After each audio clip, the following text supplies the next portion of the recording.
the Nighttime Show here at WOTR Radio. I'm Greg, and I'll be keeping you company for the next 8 hours.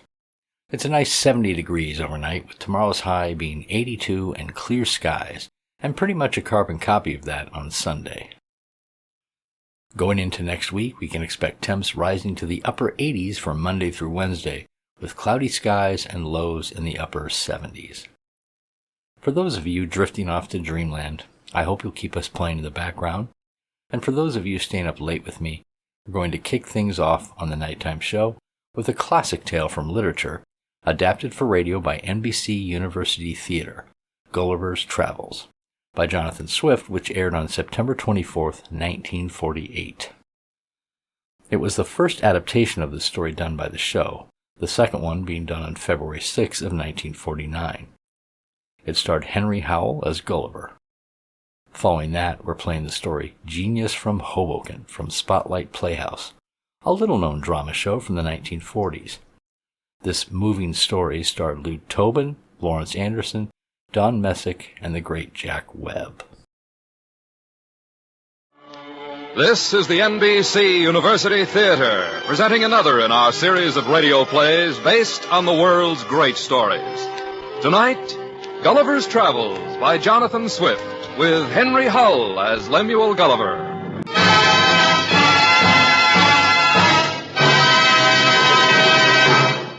In 1727, when Jonathan Swift wrote Gulliver's Travels, he intended it to be nothing more than a sharp and biting commentary on the customs and politics of his time.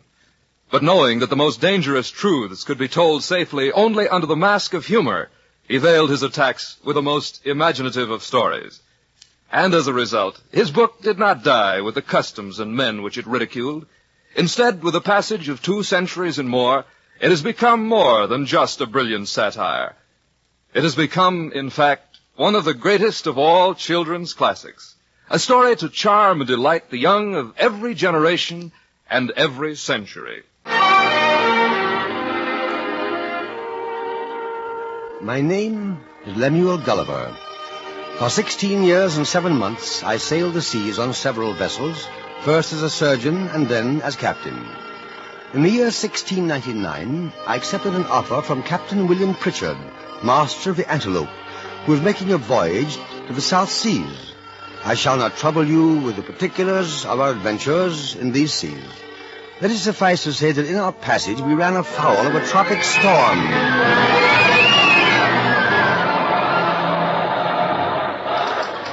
The weather being very hazy, we were within half a cable's length of a giant rock before our lookout spied it. Rock ho! Rock ho! Dead ahead! Avast there, men! Stand by to launch the longboat!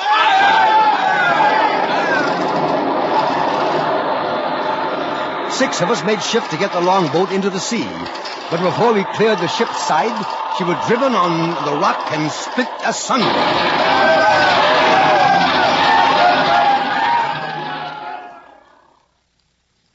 What became of my companions, I cannot tell, but conclude that they were lost.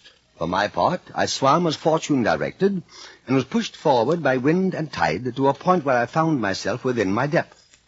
When I finally struggled ashore, I was in so weak a condition that I lay down on the grass and fell asleep. Some hours later, I was awakened by a noise like the humming of insects, a silken whispering like grass in the wind. I tried to raise, only to discover my arms and legs fastened securely to the ground, and my hair tied down in the same manner. At once I became aware of something alive, moving on my leg, advancing gently forward over my breast, walking boldly up to my chin. By bending my eyes downward, I was able to perceive that it was a human creature not 6 inches high, with a bow and arrow in its hands. And even while I looked, at least 50 more of the same kind followed the first. It gradually became clear to me that it was these tiny creatures who had made me a prisoner, who had bound me securely while I slept, with cords no thicker than a thread of silk. Outraged at first by the absurdity of a man of my stature being thus treated, I then began to ponder how light my plight was compared to that of thousands of my own countrymen who too were bound by invisible threads of caste, custom, and circumstance. Were they not prisoners as much as I, the only difference being that I was aware of my plight, and they were not? The Lilliputians, for that was the name of my tiny captors, brought me food and drink sent thither by their emperor's orders, freeing one of my hands so that I could eat. In Lilliput, as in my own island, the state of a man's stomach is likely to govern his thinking. I topped off my meal with a hogshead of good wine, then fell asleep. While I slept, I was bound in chains and carted by 1,500 horses to the palace of the emperor. His Imperial Majesty, Globastrum Amarin Valmi Gordilo Sheflin Malioligu, most mighty Emperor of Lilliput. Your Imperial Majesty, your most humble servant. His Imperial Majesty, Globastrum Amarin Valmi Gordilo Sheflin Malioligu, proposes to the Man Mountain lately arrived in our celestial dominions the following articles. One or two of the articles proposed were not altogether to my liking, but overwhelmed by the presence of royalty, I could only prostrate myself at His Majesty's feet and acquiesce. He then had a mind to entertain me with one of his country's best-loved shows. Redbristle, his Minister of Private Affairs, ascended to my shoulder to interpret the performance for me.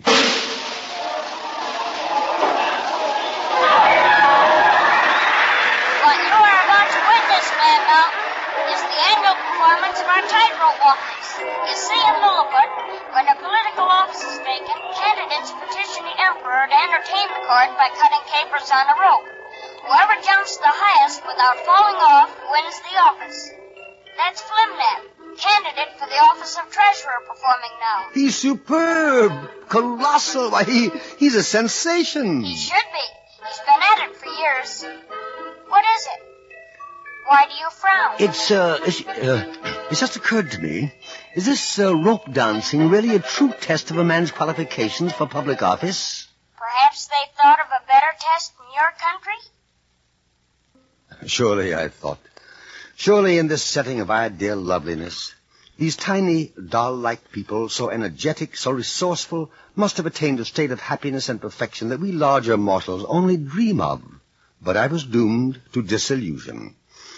I'd been there scarcely a month when my friend Redbristle came and climbed up on my shoulder and began to whisper in my ear. That mountain, we labor under two mighty evils. A violent schism at home. A schism here in Lilliput? For above 70 moons past, there have been two struggling parties here. The Tremixons and the Slamicsons. Well, how do you differ politically? Most profoundly. One party adheres to the wearing of high-heel shoes, the other low-heel. High and low heels. His Majesty favors lesser heels in his administration. Therefore, the animosity of the two parties runs so high, they will neither eat nor drink with each other. Is there no hope of a compromise? Neither party will yield a fraction. Meanwhile, the country is split in two. And at the same time, we are threatened with an invasion from the island of Blefuscu. Blefuscu? A neighboring kingdom with which we've been engaged in a most obstinate war for 6 and 30 moons. 6 and 30 moons? Amazing.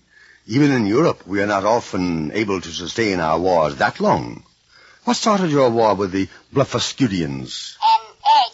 An egg? Now, it's allowed in all hands that the natural way of cracking a boiled egg is upon the larger end. Naturally. The present emperor's great-grandfather, however, during his reign, published an edict commanding all his subjects to break the smaller end of the egg.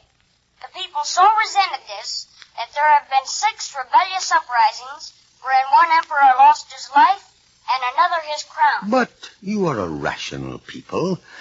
Can't it be made clear to you the futility of such conflicts? Many hundreds of volumes have been published on the subject.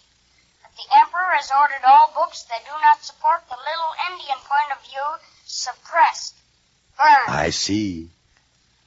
Meanwhile, the war is to start all over again. The enemy has already equipped a numerous fleet and is preparing to descend upon us. If there is anything I can do... His Majesty is placing great confidence in your strength and valor. I am greatly flattered. Please present my humble duty to His Majesty and inform him that I stand ready with my life to defend his person and state against invaders. When the hour of invasion was at hand, I waded out into the channel between Lilliput and Blefuscu, cut the moorings of the enemy's fleet, tied the ship's lines together, then waded back again with the enemy's vessels in tow. The whole kingdom of Lilliput waited on the shore to do me honor.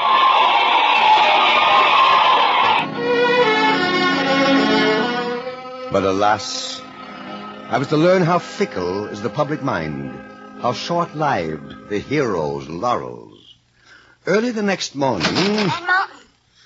Redressel, what brings you out so early? I have come under express orders from His Majesty. What does he want now? He wants you to bring all the rest of the enemy ships into our port at once. But great heavens, that would leave the empire of Blefuscu entirely undefended. Exactly. He says it's our national destiny to rule the world. Then he's out of his mind. Not only does he intend to conquer Blefuscu, but he is laying plans to destroy the entire race of big Indians and compel all people to break their eggs on the smaller end. And if they refuse? They will be exterminated. You may return to His Majesty and say that I refuse his request. I shall never be the instrument of bringing a race of free and brave people into slavery. Man Mountain. What is it, Redressel? Did you give the Emperor my message? Man Mountain, you must leave Lilliput at once. What do you mean? Listen, His Majesty is angry. Most angry at your refusal. He intends to blind you. Blind me? Yes, he's clever. He recognizes that the loss of your sight will in no wise impair your bodily strength. You will still be useful to him. In fact, he feels you will be even of greater service to him blind. Ah, what a low, contemptible, mean, sniveling, treacherous, selfish race you are. How about you, Redressel? Why are you here? I couldn't bear to think of you reduced to this state. You, my friend. You must have come to warn me at great risk. The risk of my life. I am deeply grateful to you. Because of you, I can still believe in men, even in Lilliput. Among as low specimens of humanity as I have yet encountered, you have proved to me there are those who are not governed by self-interest alone, those capable of idealism, human love, and sacrifice. I shall not depart from your country entirely cynical. My next voyage, after many misadventures, brought me to the kingdom of the Brobdingnagians, a race of giants as tall as steeple spires, whose voices roared like waterfalls. Among these giants I was looked upon as a freak. The queen chanced upon me when I was being displayed in a box in the marketplace, and, delighted by the fact that I was 30 times smaller than her court dwarf, persuaded the king to buy me for her plaything. At the court, my lot was intolerably humiliating. My behavior occasioned gales of laughter. Just as in my country, children are looked upon as objects of fun and derision. I became obsessed with the idea of proving to the king and his court that I was indeed a man, after all. At length, I hit upon a way to accomplish this. I offered to reveal to the king the secret of an invention that, up to this time, is the most significant achievement of my race. Tell me, my diminutive friend, what is this wonderful invention? Well, sire, between 300 and 400 years ago, there was compounded a certain powder, which, when kindled, will fly up into the air with a noise and agitation greater than thunder. What a diverting idea for feast days and celebrations. Ah, but wait, your majesty. Ram the proper quantity of this powder into a hollow tube of brass or iron, and it will drive a ball of lead with such violence and speed that nothing can sustain its force. But might that not prove destructive? It will rip up pavements, tear houses to pieces, lay waste cities, dash out the brains of all who are near. Stop. You could become the master of the lives, liberties, and fortunes of all your people.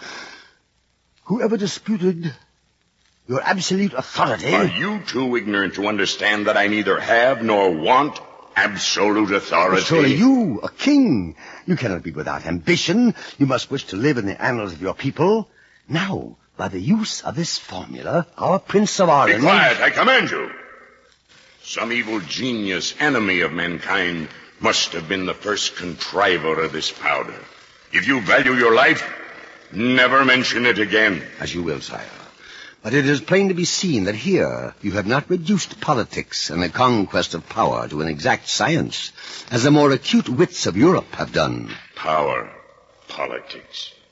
It is my opinion that whosoever can make 2 ears of corn or 2 blades of grass to grow where only one grew before does more essential service to his country than the whole race of politicians put together.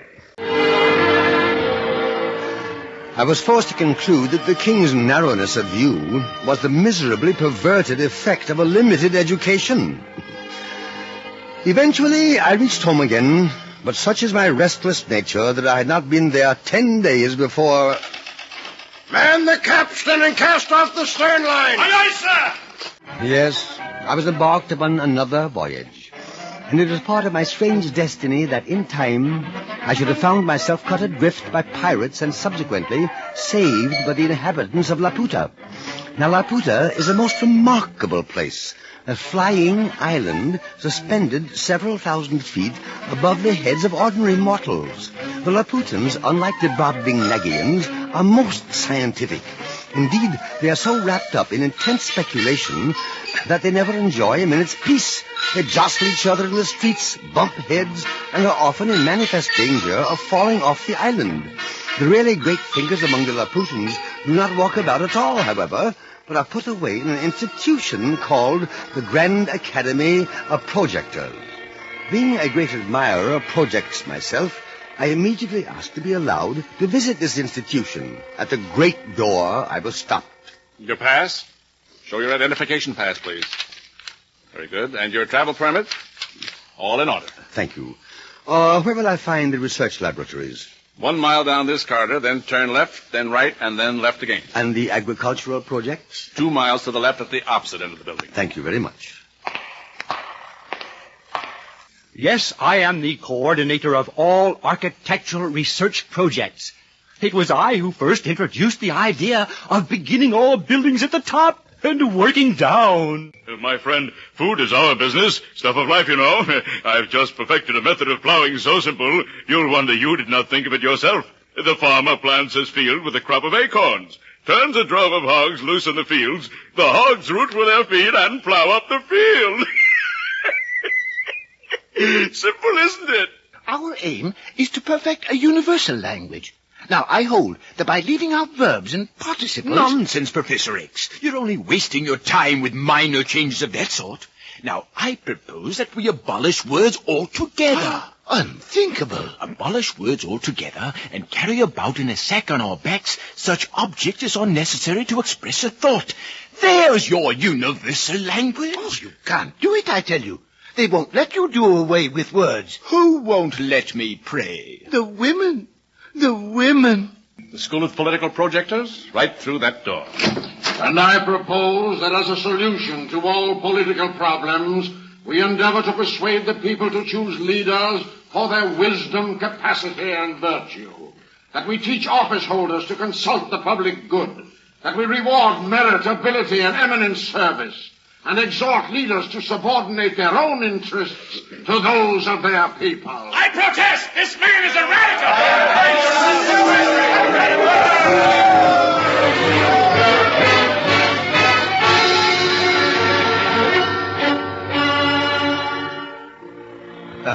Except for the fantastic ideas I heard expounded in the School of Political Projectors, I must say that I was impressed with the Grand Academy of Laputa.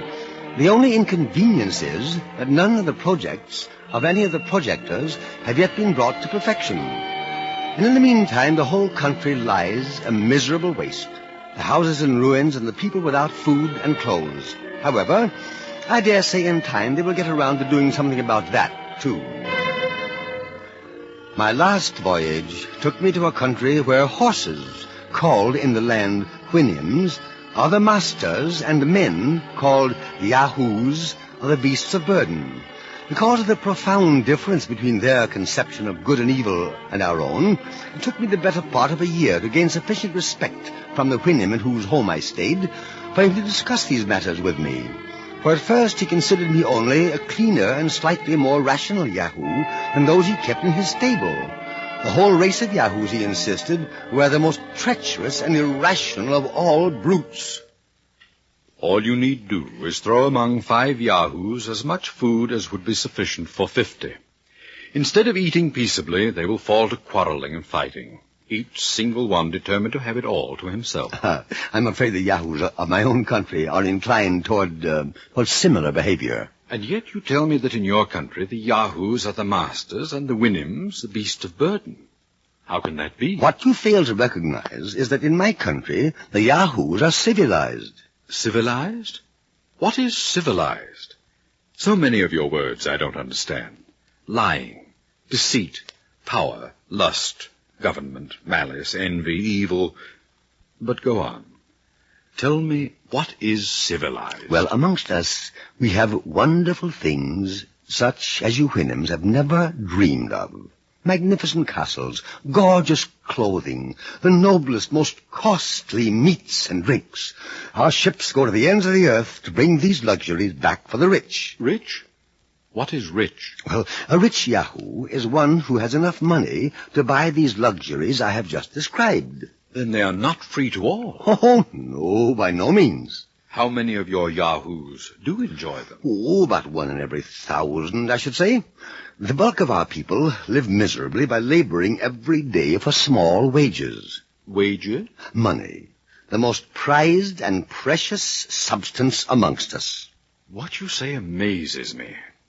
Now, among us Winnims, it is our supposition that all animals have a title to their share in the productions of the earth. But then, of course, we are not civilized.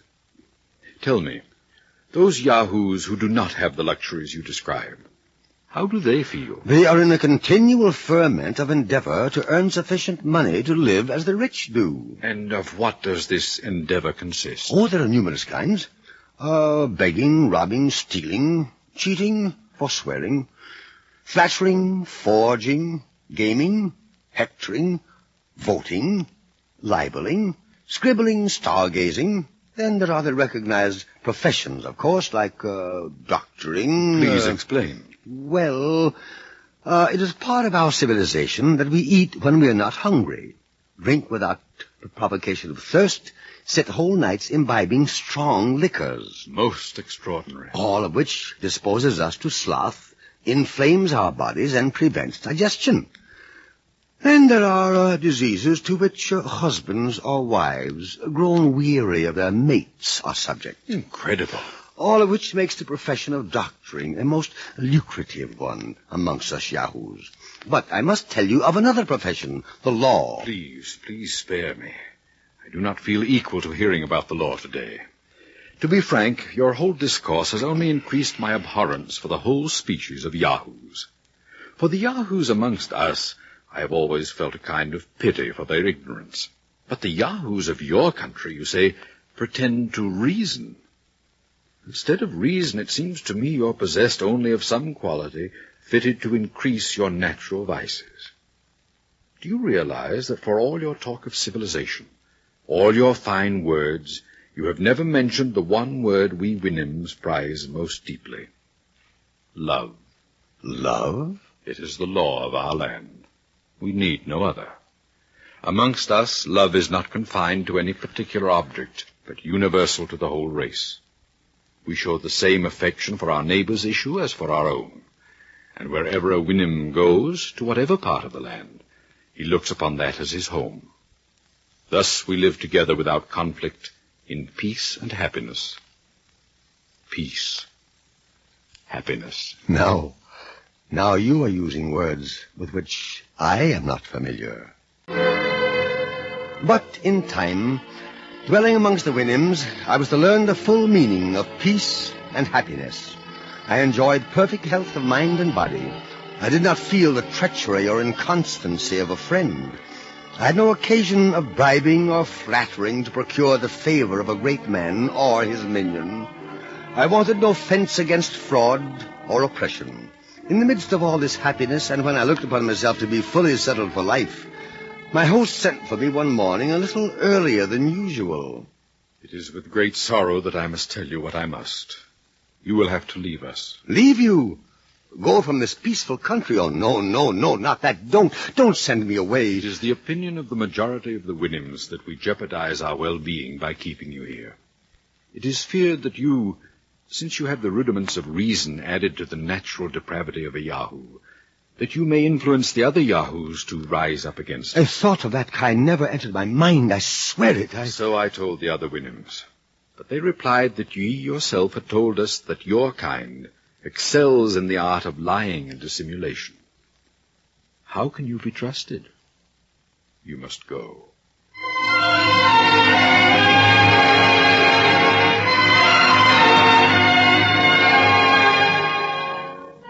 Thus, gentle listener, I have given thee a faithful account of my travels for 16 years and above 7 months, wherein I have not been as studious of ornament as of truth. I could perhaps have astounded thee with strange, improbable tales, but I chose to relate plain matter of fact in manner and style. It is my belief that a traveler's chief aim should be not to form wonderful descriptions of both land and sea, but to make men wiser and better.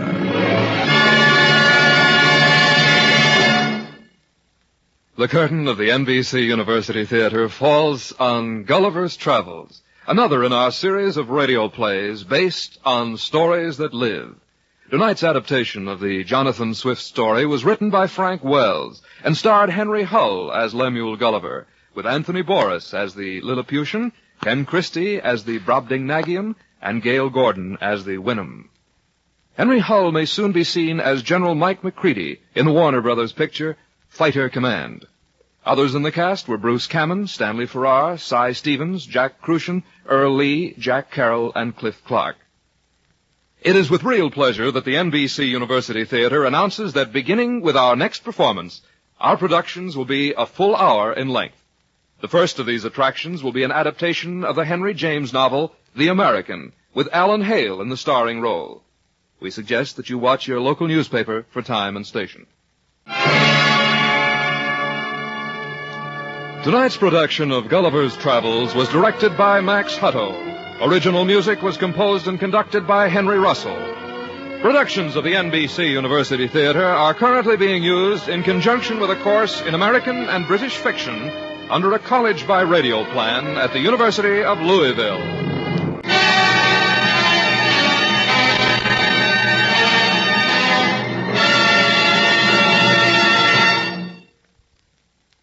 This program came to you from Hollywood. This is NBC, the national broadcasting company. Presenting Spotlight Playhouse. The spotlight of life swings in all directions, and no one knows upon whom it will settle. It may be you, or it may be you. All of us at one time or another have had something in our lives that would make drama. And so you and our audience are the stars tonight of our Spotlight Playhouse. For these are stories presented each week at this hour, which may concern any of you. Now, Spotlight Playhouse. And our play tonight, Genius from Hoboken. Sometimes a man will sell his whole life for a song. Such was the case of Luigi Faustino, a barber from the old country. Luigi came to the United States a good many years ago, and for no particular reason, settled in Hoboken.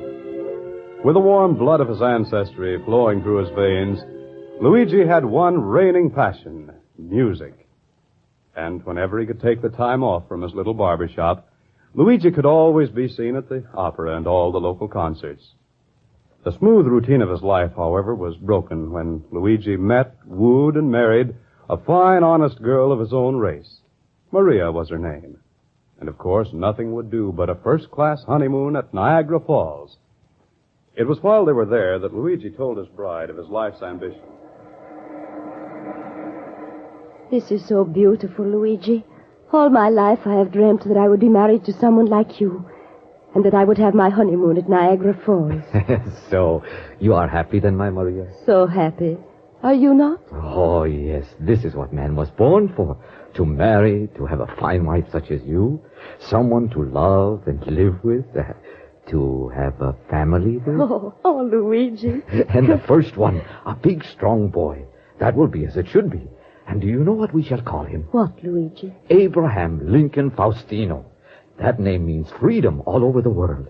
Yes, that is what we shall call him. If that is what you wish, Luigi. Yes, Maria. Now I have everything a man needs in life.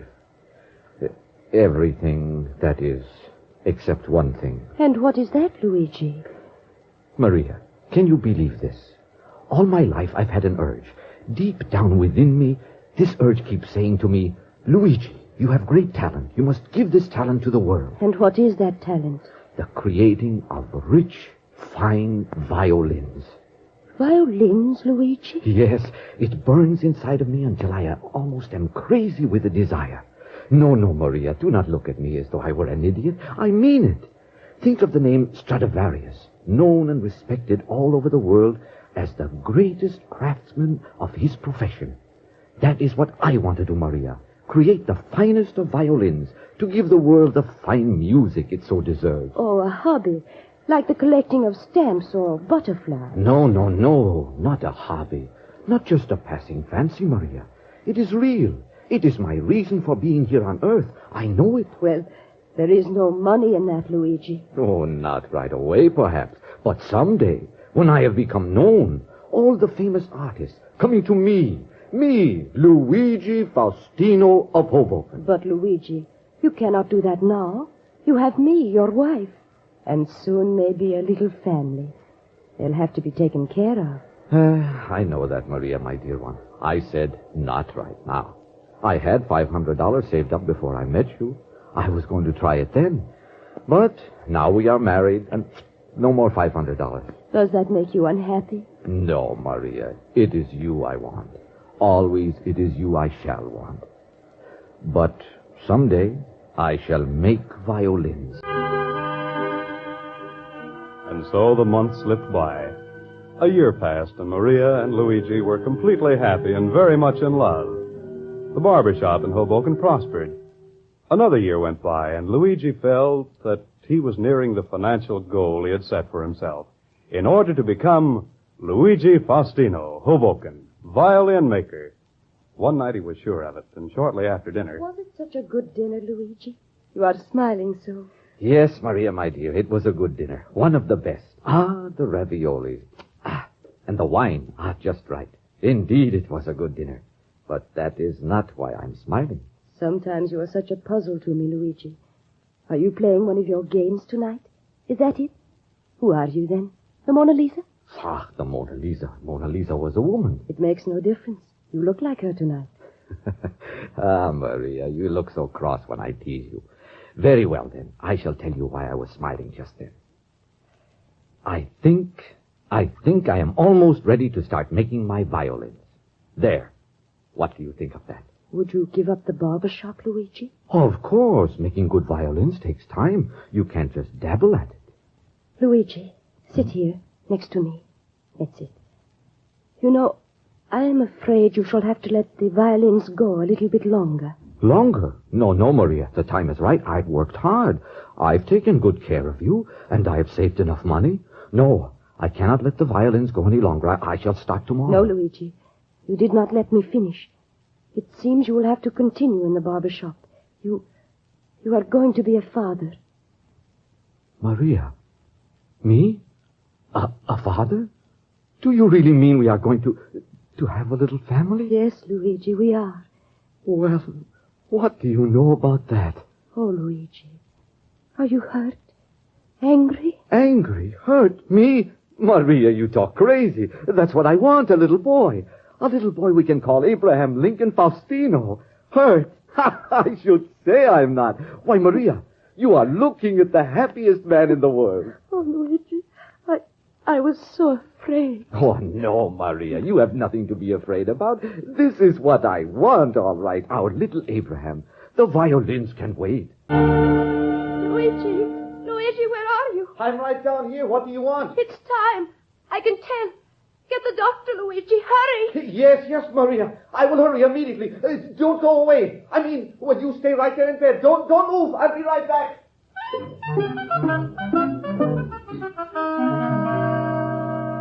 So Abraham came into being. A fine, strong little boy, just as Luigi knew it would be. But that was only the beginning. As the years went by, the family of Faustino grew until there were 7 healthy boys and girls. And of course, Luigi's dream of making violins became fainter with the passing years. One day, the Faustino family doctor called Luigi into his office. Ah, yes, Luigi. You're a man of promptness. Sit down, sit down. All my life I've been that way, Doctor. If I say I'm going to do something, I do it. Yes, in every instance except one. Your violins. Yes, my violins. Oh, I'm sorry, Luigi. I didn't mean that. Forgive me. That wasn't meant the way it sounded. I know that, Doctor. You do not have to apologize. What was it you wanted to see me about? Oh, yes. I mentioned yesterday that your little boy and Maria were doing as well as could be expected. I remember, and I've been thinking about it too, Doctor. Well, I'll come to the point. You know, Luigi, Maria isn't as young as she used to be. I know that, and neither am I. Exactly. Don't you think you have a large enough family now? Oh, Doctor, where we thrive on large families. True, but there's another thing to consider. Maria's health. She is not so good? As I said, she's not as young as she used to be, Luigi. Think it over. Talk to Maria about it. And I think you'd better get back to your shop. You have a family to support, Luigi.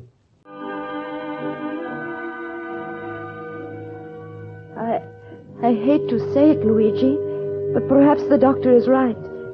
Sometimes I get so tired at the end of the day, I can hardly move. I know you do, Maria, and it breaks my heart. I've been blind, do you know that? Just going to work every day without a thought of all the hours you put in. And never once have you complained. There has never been anything to complain of, Luigi. You have been a fine, good husband, and I am proud of you. Oh, that is good. I'm glad. 7 children, 4 girls and 3 boys. Yes, that's an excellent family, and one to be content with. And Luigi and Maria were happy with their brood. They grew into fine young boys and girls. And, too, the tonsorial parlor flourished as word of Luigi's sensitive hands and smart haircut spread. But the old ambition, which had been lying dormant for so long, once again came to life. And Luigi toyed with the thrilling idea of making violins. One night, just as he and Maria were finishing dinner, Luigi looked up into Maria's dark brown eyes. Maria, I have something to tell you. Oh? Another fight with your partner today? No, nothing like that. We never fought anyway. Arguments, yes, but fights, no. He was a very good friend of mine. Was a very good friend? What do you mean by that, Luigi? He is no longer my partner. What? Did you buy him out? Oh, Luigi, this is wonderful news. No, Maria, it's just the other way around. He bought me out. For how much, Luigi? $2,000. That is a fair price. And what do you intend doing, Luigi? You know, don't you, Maria? Yes. Make violins.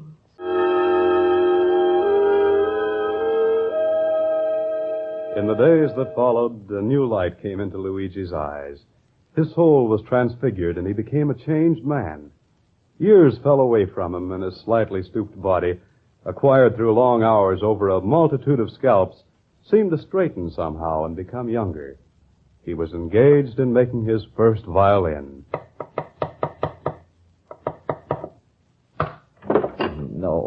No, that is wrong. I shall try it again. From early in the morning until late at night, Luigi worked on that first violin. His method was one of trial and error. And slowly the instrument took shape. The sound box, the neck, the bridge. Magically, they all fitted into a perfect whole. And to Luigi, it was the most thrilling violin in all the world. One night, very late. Maria, wake up. Wake up. What is it? Wake up, Maria. It is finished. What is the matter, Luigi? Is it one of the children? No. It is finished. Look, Maria. My first violin. Is it not beautiful? Look at the finish. So bright, and yet such a soft look it has, too. Think of it, Maria. Think of the 1,001 arias this violin has locked within it. All the fine music of the universe is contained right in here. All the music of the great composers lies right in here. The reflections of the moods of men long dead can be heard on these 4 strings. And I did it. I made this. Me, Luigi Faustino. I did it. Maria, I think tonight I'm the happiest man who ever lived.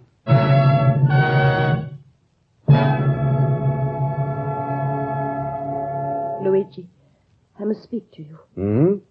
Oh, speak to me? What about? If you will put down whatever that is you are doing, I shall try to tell you. Oh, I'm sorry. There now, my Maria. I am all ears. What is it you wanted? I hate to talk of things like this, Luigi.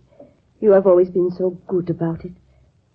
But the gas man was here this afternoon. The bill has not been paid for 3 months. Oh, so? And unless the bill is taken care of, he told me that the gas will be shut off starting next week. Oh, well, in that case, I shall pay it. Yes, Luigi. But when? When? Oh, well, tomorrow. Yes, tomorrow it shall be paid.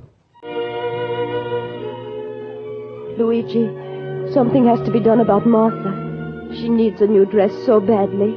She feels so strange about even going to school. Ah, and a new dress she shall have. She deserves one. Martha is a good girl. But when, Luigi? Well, perhaps tomorrow.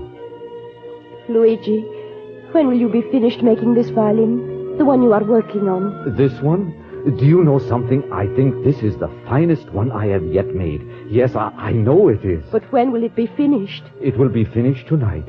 And it will be my masterpiece. Good, because we need money, Luigi. Not just tomorrow, but we need money right now. And there will be no more violins until we get it. Well, Luigi? Yes, just as you said, he will take me back. Me, Luigi Faustino, working for my ex-partner. I know how you feel, Luigi, but after all, we do have to eat and have a roof over our heads. You are right, and that is the way it shall be. Once again, I have become a barber. So Luigi returned to his place as number 1 barber of the tonsorial parlor. But his mind was ever on his precious violins. He had made 9 of them by then. And little by little he put the family back on its feet. Always, however, in the back of his mind, there lived the memory of those wonderful hours he had lived, really lived, when he was busy over the creation of those all-important instruments. And life became a humdrum affair indeed for Luigi Faustino of Hoboken. Luigi, you have hardly eaten a bite. Is something wrong? Wrong? No. I just seem to be so tired these nights. That ex-partner of mine, what a business he is doing now. He added another barber today. He did? And how many does that make now? 14. 15 with me in the number 1 chair. Yes, Luigi. That is where you belong. In the number 1 chair. No, that is not where I belong. I know what you mean, Luigi.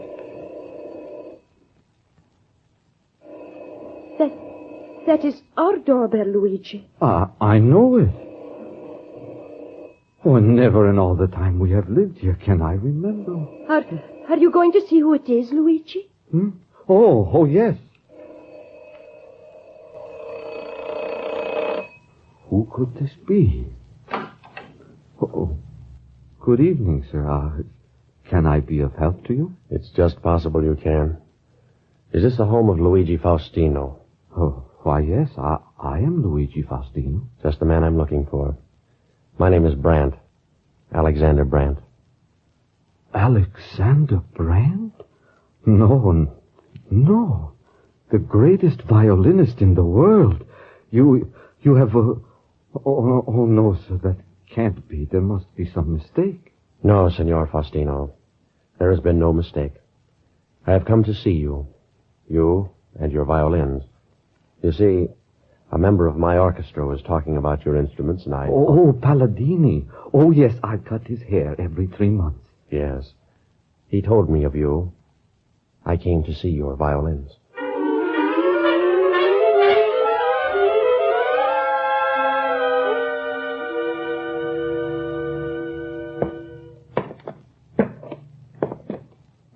Right this way, Maestro. The light is so bad. I hope you will forgive it. Just a little bit more. There. This is my workshop. I apologize. It is so cluttered. To think that the great Alexander Brandt would honor me with his presence. If I had known, it would have been cleaner. Nonsense, Mr. Faustino. That is quite unnecessary. Now, the violins. You see, as I told you, I heard about your work quite by accident. Yes. One of the musicians in the Philharmonic, Palladini, he is one of your customers. He was telling me about your life's ambition. Oh, yes, Palladini, a fine musician. You see, Mr. Faustino, I own 2 Stradivarius and 1 Guarnerius, the finest violins in the world. But even the greatest, to me now, lacked something. And for the last 20 years, I've been on a search for something I'm not sure exists. And what is that, Maestro? I'm not certain. It's a song, a symphony. Perhaps it is life itself. A certain note, a ringing richness that typifies all that is real in this world. I cannot quite define it. Somewhere, somehow, I must find that in a violin. So far, I've been unsuccessful. I've looked all over the world, but nowhere can I find that tone in a violin. Nowhere. May I see yours? I am honored, Maestro. These violins are merely the product of a humble striving. They hardly compare to the instruments you have seen. That's just it, Mr. Faustino. You never can tell. And now, let me see them. Yes, sir. Here, Maestro. This is my first violin. I am afraid it is not so much. At the time, I thought it was the most wonderful thing ever made, but now I am not so sure. Your first? Incredible. Why, this is exquisite workmanship. Do you really think so, sir? Signor Faustino, workmanship speaks for itself. It is not for me nor anyone else to say what is good or what is bad. This instrument stands on its own. It is an exceptional piece of work. Maestro, thank you. But this one, what is this? Never have I seen such a violin. Such craftsmanship. Such consummate craftsmanship. Where did this come from? It is mine, sir, my last. I am very proud of that. And well, you should be. It could be compared to one of the masters hundreds of years ago. The texture of the wood, the seasoning. I've never seen anything like this. Maestro, it is my favorite. I see no mark. Your name, it does not appear anywhere here. No, sir, I have not put my mark on it. Oh, I see. Signor Faustino, I thought you were an established violin maker, a member of the guild. Oh, no, sir. It is nothing more nor less than, well, my wife once called it a hobby. Oh, I see. Well, thank you very much. I'm afraid I shall have to be on my way. It was kind of you. Perhaps someday when you're in town you'd like to hear one of my concerts. Just ask for me. Oh, Maestro, please, do me just one favor. A simple request, please. Oh, very well. What can I do for you? This one, the last violin I made. Play it for me. Just play it a little. Would you do that for me? Why, all right. I have a few moments.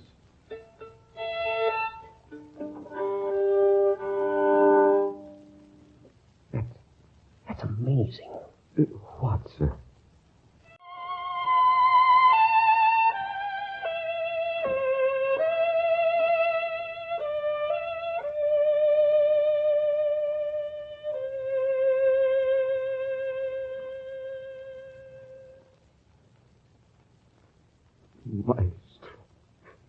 That was something this world has never heard before.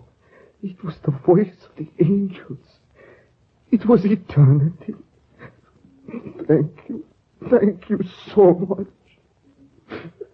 Luigi Faustino, are you sure this is one of your violins? It is my maestro. My search has ended. Unbelievable, but it has ended. This is what I've devoted my life to finding. The tone. It's unbelievable. Senor Faustino, this violin must become mine. Name your price. Oh, no, sir. I could not sell it. 50,000. No, maestro, no. 75. 100,000. No, maestro. I'll go higher. I'll call my bank in New York. I must have this violin. Maestro, you don't understand. All my life I have wanted to make violins, but always something interfered. Now you have brought my work into being. My violin came to life. You see, maestro, I don't play myself. I do not know one note from another. All I wanted to do was to create something upon which other people could interpret the music of the ages. You have done that. In this one fleeting moment, you have made me a king. Now I know that is all I wanted. To hear the greatest violinist in the world playing an instrument I made with my own hands. That music which you just played, it sings here in my heart. While you were playing, I heard all my violins, all of them. That is my life. That is what I have lived for. Oh, thank you. For that I thank you. That music shall always be locked within me. I shall hear it always. Your artistry and the tone of my violin will be with me forever. No, maestro, the violin is not for sale. I could never sell it now. Tomorrow and for all the tomorrows to come, I shall be a barber.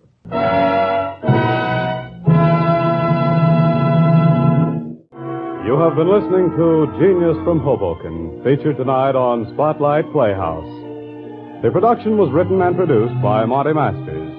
The music was scored and directed by Phil Bavero. Heard on tonight's play were Lou Tobin in the role of Luigi, Florence Anderson as Maria, Don Messick as the Doctor, and Jack Webb as the Maestro. Join us next week when again Spotlight Playhouse will be heard at this same time.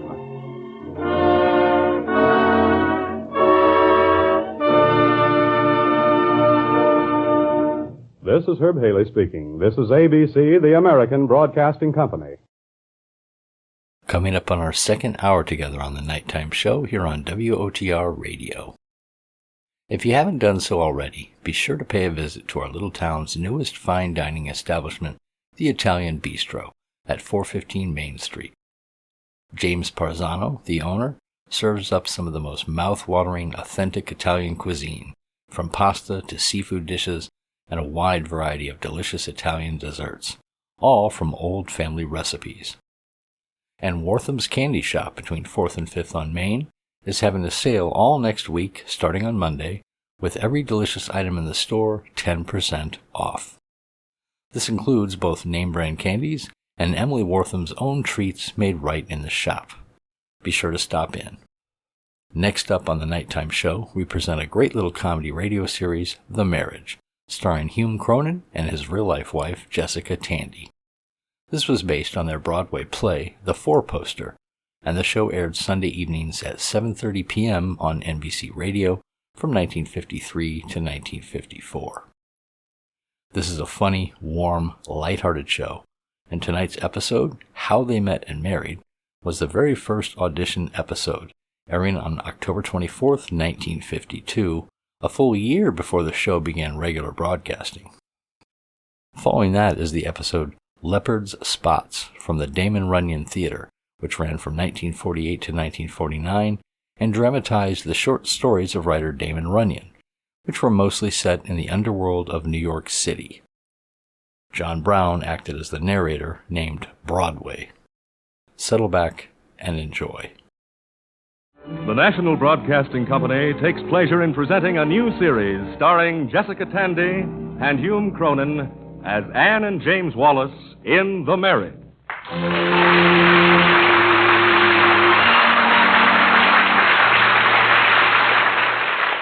When you look ahead, marriage promises to be a cavalcade of historic events. But when you look back on it, you sometimes find that the apparently uneventful has become the unforgettable. Any way you look at it, marriage remains the most popular domestic arrangement among friendly people. And that brings us to our story of Anne and Jane. I don't know about this business of love at first sight. When I was introduced to Anne, I only thought that she was a nice girl with attractive eyes, and I said, "How do you do?" and I looked around the room for something with a little more yumph. I was very young. I left her at her door that night with a feeling of respect for her intelligence, which means, of course, that she'd listened prettily while I went over the fine points in the case of the State of New York versus Hutchins, Hogan, and Prosnick, which I was working on at the time. Very interesting case, too. Well, anyway, I walked to the subway and I forgot all about her. No one was more surprised than I when I called her in the morning and asked her for a date. And on that rainy night 3 weeks later in the hallway of her apartment house, if anybody had told me that I was going to ask her to marry me, well, I would have said he was crazy. Good night, James. Good night, Anne. Good night, James. Good night, Anne. Oh, good night, James. Good night, Anne. You'd better go now, James. This time you'd really better. Why? You worried about old what's-her-name, landlady? Mrs. Grady? Well, she's awake. That's her radio. Well, what of it? A girl who lives alone has to be careful of her reputation. Hee. How's your reputation? James, stop that. With Mother coming to town tomorrow, I don't want Mrs. Grady giving her a lot of ideas. Well, she can't do that. That's slander and defamation of character. Oh, I love that perfume. Don't ever use any other kind. Oh, it's easy for you. You don't live here. I do. And you're not a single girl. I am. I defy Mrs. Grady. Mrs. Grady, I defy... James, please. Sorry. Let's say goodnight now. I mean, really. I'm so wet. Look, come on. Stand over here. There. Now. Comfortable?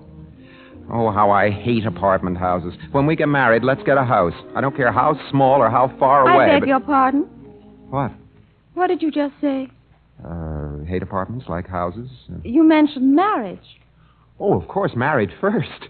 You can't just ignore convention. James, dear, a girl likes to be asked. Oh, but I took it for granted that you... Well, that's just it. Oh, well, then I better ask you. That would be nice. I don't think I'm going to be very good at this. Try. Well, here goes.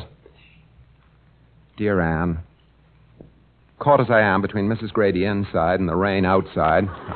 No, forget about that. That's not right. Well, it did sound a little as though you were trapped. Anne, darling, if this was somewhere where it isn't, if the sun was shining and the birds sang instead of Mrs. Grady's radio, and I had my arm around you and we were alone, I'd kiss you and then I'd kiss you again. I'd tell you that I loved the color of your hair. And the way you laughed, and how gentle and wise you are. Does this sound as though I were taking inventory? Go on. And then, when I'd found the courage and the right words, I'd just come out and say it. What would you say? Anne, please marry me. Well? You mean it's my turn? You only have to say yes. Is that all? Well, I suppose you could say no. I'd rather you didn't. Doesn't it matter whether I love you? Oh, yes, of course. We'd better establish that first, because... James, will you kiss me? Well, don't be silly. And now, good night, darling. Oh, I hope I have my key. But you can't do that. Can't a girl sleep on it? It's very late, and besides, I have to meet Mother early in the morning. Anne, now I asked you. You have to answer. You can't just turn me off like a faucet. I've got to know where I stand. In a puddle, darling. No, you know what I mean. James, Mother arrives tomorrow. I want you to meet her. But I'm proposing to you. It's going to seem a little strange to her, my knowing you such a short time, and, well, she never approved of my coming to New York to begin with. And if Father had been alive, he would have forbidden it. Why? Well, after all, in Fitchburg, Massachusetts, New York is considered rather a dangerous place to send one's daughter all by herself, especially to study art. Mother's hardly reconciled to that, and now... And if she doesn't like me, would that make a difference to you? Of course it wouldn't make any difference to me. Thank you, darling. Of course, it is possible that she could resist me. Why do you insist that Mama will dislike you? Well, it's just the circumstances. You pointed them out yourself. You know what I mean. Are you sure there isn't something sinister about you that an inexperienced girl wouldn't notice, but that her mother would? Not at all. As a matter of fact, middle-aged ladies usually like me very much. Ah, don't brag. Not bragging. I only try to reassure you. Anne, dear, I want to marry you more than anything else in the world. Now, do you or do you not feel the same way about me? Must I answer yes or no, Counselor? No, of course not. Dear James. Dear impulsive man. I don't know you at all, really. But you will. No, don't interrupt. I don't know you at all. But even now, here in this shabby hallway with Mrs. Grady listening and the rain running off my collar and down my neck, I think I love you very, very much. Will that do? Yes, Anne. Yes, that's terribly nice to know. I may burst with happiness.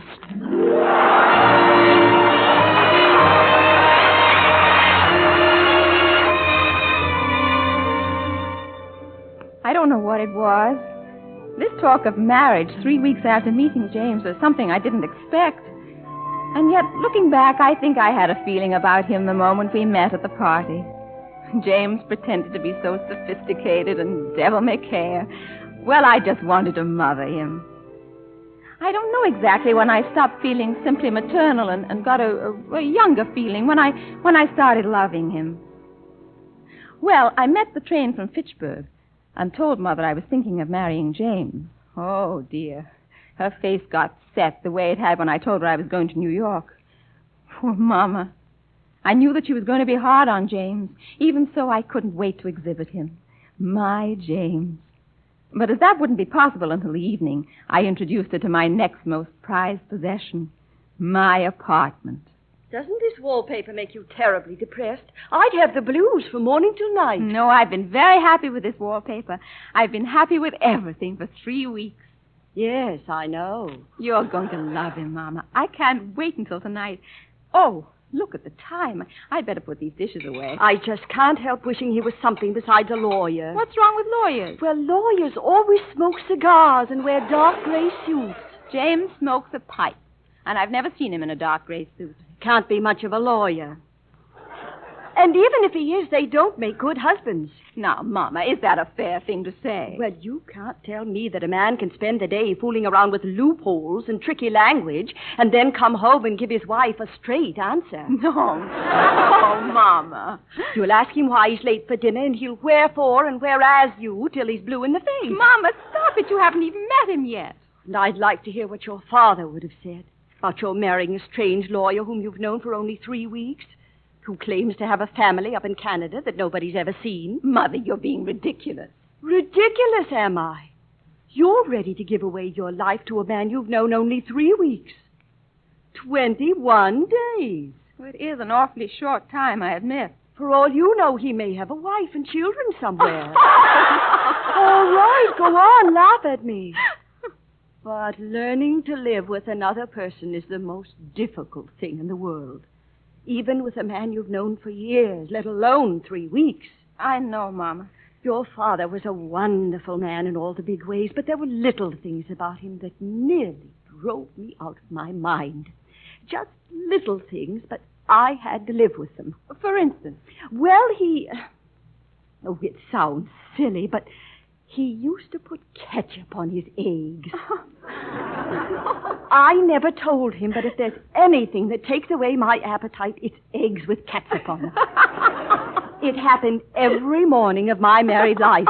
And I could never eat breakfast until lunchtime, and it wasn't funny. Oh, I'm sorry, Mama. It's things like that that make marriage unbearable when you find them out too late. Well, it didn't make your marriage unbearable, did it? You always said Father was a devoted husband. Yes, but I might have found a devoted husband who wasn't devoted to ketchup on his eggs. But, Mama... Oh, this man might have habits that will make you miserable. You'll be married a long time, dear. And a long time with the wrong man is... Well, it's a long time. Yes. Yes, it is. Mama, I'm going to be sensible about it. Yes, I'm going to find out a lot more about James. You know something, Mama? What, dear? I must have been more worried about this than I thought because suddenly I feel relieved.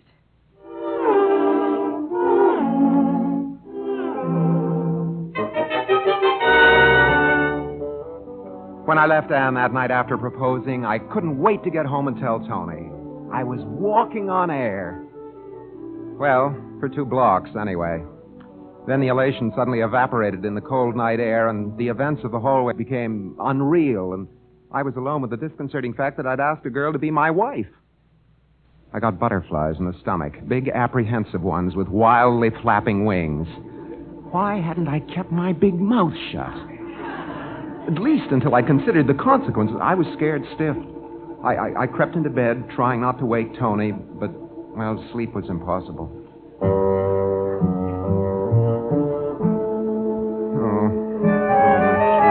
Take it in the first place. As some men just have to face it. 3 o'clock. What did you say? Oh, you awake, Tony? Awake? You know, Junior, when I agreed to share this one-room paradise with you, I didn't bargain for your nightmare. It's eating you anyway. Tony, I feel terrible. Hey, wait, I'll turn on the light. Why don't you take a bicarb or a couple of aspirins? Oh, wish it were that easy. Tony, this is serious. I asked Anne to marry me. And then what'd she say? I don't want to get married. I'm not ready. Easy, Junior. We all have to go sometime. What got into me? Why did I ask her? I can't get married now and take on all that responsibility. I must have been out of my... Now, let's not get excited. How am I going to get out of it? It'll break her heart. Then I take it she said yes. No, not yet. I'm sure she's going to. And then what am I going to do? Marry her. What? You're the guy who always said that when a man becomes a husband, he stops being an individual. Oh, I say a lot of things. I'm very clever. You remember that night on the subway when you picked out the married men by the way they looked? Depressed, harried, shabby. Yeah. We were real wise guys, weren't we? Tony, you're not helping me. I thought I could count on you, but... Sure. I said, and I still say, if a man marries the wrong girl, it's the end of him as an individual. Okay. That's what I said you said. But if he marries the right girl, it may be just the beginning. Sometimes it works out. Some of my best friends are married. My mother and father, for instance. And didn't you tell me your parents were happy? Yes, but my father was the type who needs to get married to be happy. What type are you, Junior? Tony, I'm not what I seem. You know, conventional, conscientious, disciplined. Underneath, in me, anyway, there's a streak of primitive wildness. Oh, no. Tony, this is very serious. Honestly, I don't think I'm the type to be satisfied with a domestic life. Why not? Even Tarzan had a mate. Oh, stop kidding me, will you? I'm sorry I ever started this. Don't be sorry. Maybe you're right. Could be you're a born bachelor, and that's it. Then I'm back where I started. And what am I going to do about Anne? I kill her when I tell her I've changed my mind. I don't think it will. Tony, she's crazy about me. Maybe. But she's a good-looking girl. She won't be heartbroken for long. Oh, Anne's not a coquette, Tony. When that girl gives her heart, she gives it for keeps. Maybe, but don't worry about it. One of those handsome models she meets in art school might find a way to make her forget. Oh, no, not Anne. No, she's not impressed with muscle. Okay. So she'll meet some brilliant artist. She'll have more in common with an artist than a lawyer anyway. Oh, I don't know. Some artists are practically inarticulate. I won't argue the point, Counselor. I'm going back to sleep. Try it yourself. No. Never be happy with an artist. Go to sleep. Too level-headed. Good night, Jim. Good night. Tony. Yes, Junior? What now? Tony, if we get married before your vacation, will you be my best man?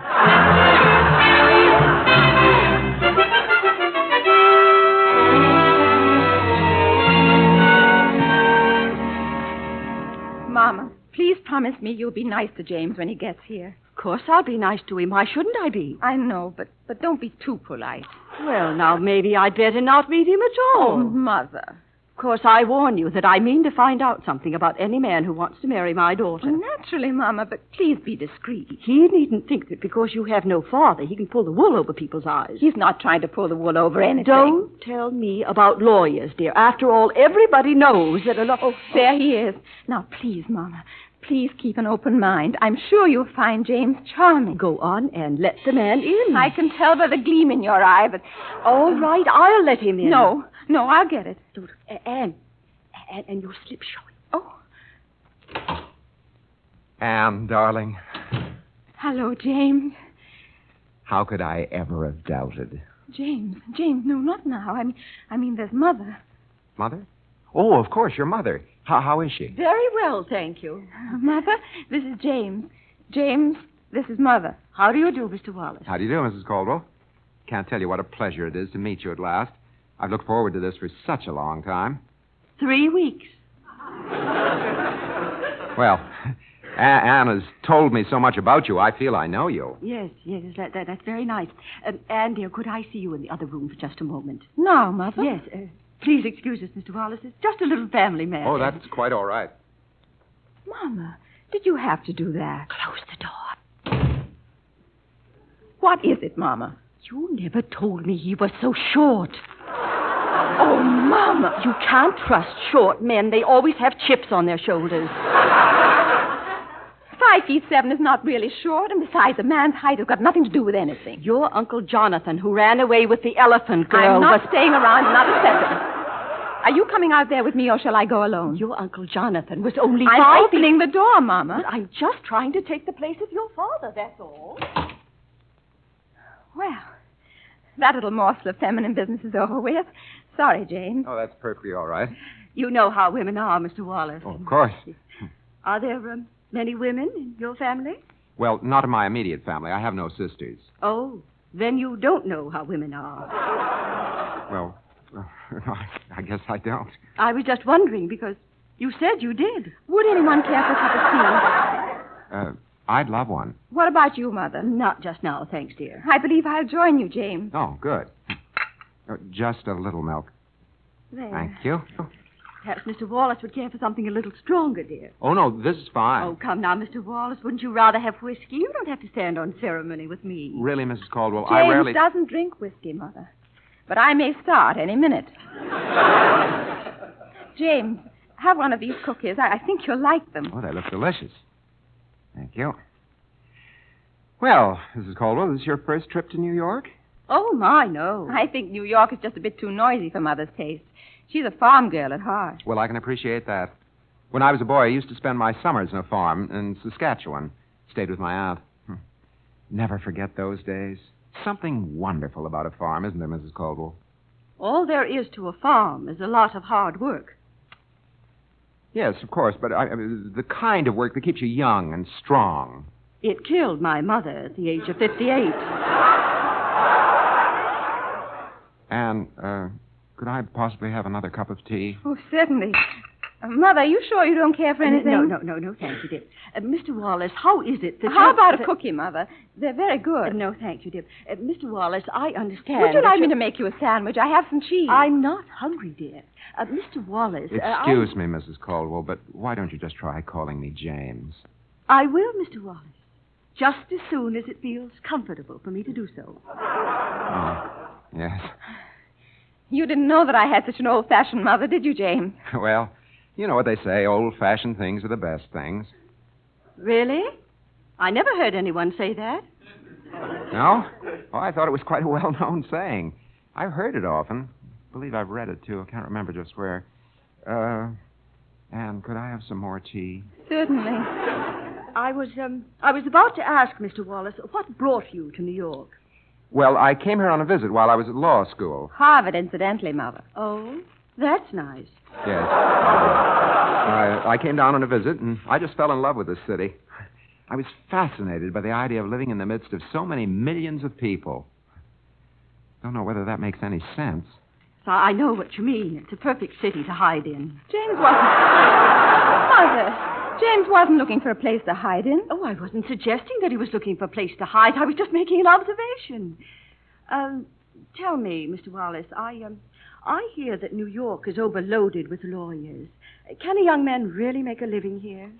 Well, I think by living, I mean 8,000 to 12,000 a year. Well, I tell you, Mrs. Caldwell, Mother, it's not... I hate to interrupt such an interesting conversation, but we've run out of tea. Yes, well, all right, go ahead, dear, and make some more. Mr. Wallace and I have lots to talk about. Yes. Oh, that's the point. I need him in the kitchen to open a jar of olives. Well, I don't like olives, thank you. They're for James. He loves olives. Will you excuse me, please, Mrs. Caldwell? Oh, certainly.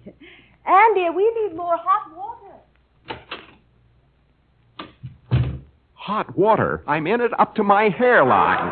Oh, James, I've never been so embarrassed in my life. How do you feel? So I just lost 2 falls out of 3. I'm terribly, terribly sorry. I had no idea she'd act this way. She'd only stop calling me Mr. Wallace. She's never been like this before. She's really very sweet. I'm sure she must be. She's terribly worried because we've only known each other 3 weeks. You must try to understand. Believe me, I'm trying. But have you any idea what it feels like to sit there and be taken apart? Now, don't make it worse than it is, James. Have you any idea what it feels like to be You just questioned? asked that question. Well, this is a nerve-wracking experience. James, are you sure you aren't dramatizing it just a little bit? I never dramatize anything. Well, never mind. It's perfectly normal to dramatize. I don't care whether it's normal. I don't do it. Oh, you have a temper. Anne, I'm sorry. I didn't know that about you. I wouldn't say that I had an abnormal temper. Perhaps not. Still, you have a temper. Anne, how long have you had this habit of repeating things? You see how little we know each other. You see? I'm sorry, Anne. I guess I'm upset. Anne, when are you going to answer my question? Will you marry me? Oh, James. Mother was right. There are so many things that people must know about each other if they are to have a happy marriage. That isn't true. If they love each other, they can work everything out. That isn't realistic. What about the little things? What little things? Children? No. Suppose you're grumpy in the morning or don't like canaries or something. Do you like canaries? No, I don't. You see? There you are. Why, do you like canaries? Of course not. But suppose I did. Just suppose I were mad about canaries and you couldn't stand them. We'd be miserable, don't you see? Anne, come here. No, James. This is very important. This is something we must stop and be very cool-headed about. Tomorrow evening, you and I are going to sit down and find out all the things about each other that we haven't discussed. Agreed? Oh, Anne, why do we have to go through... Oh, all right. Agreed. Now, James, we must have an objective and logical conversation. Is that understood? Yes, Miss Caldwell. You're being facetious. No, Miss Caldwell. Just good-natured.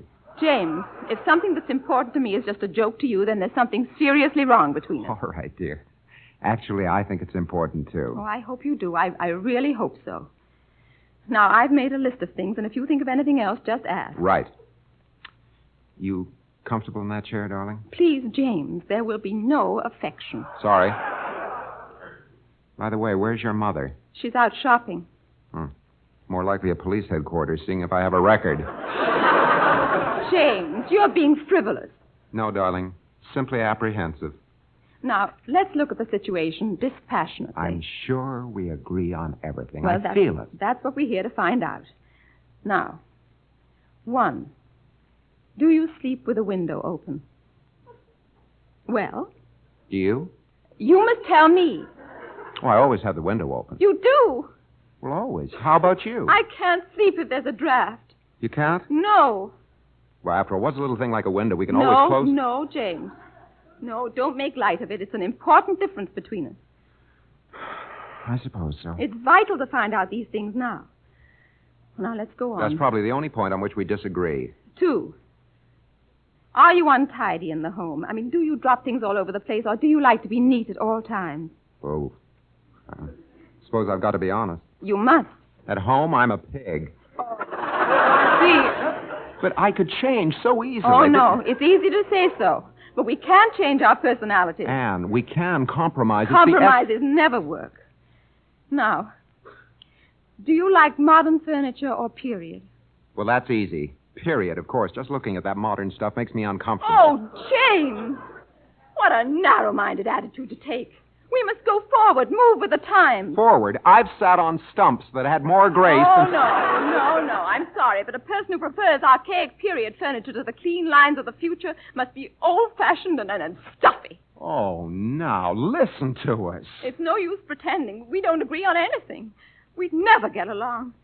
It'd be ketchup and eggs on a bigger scale. What was that?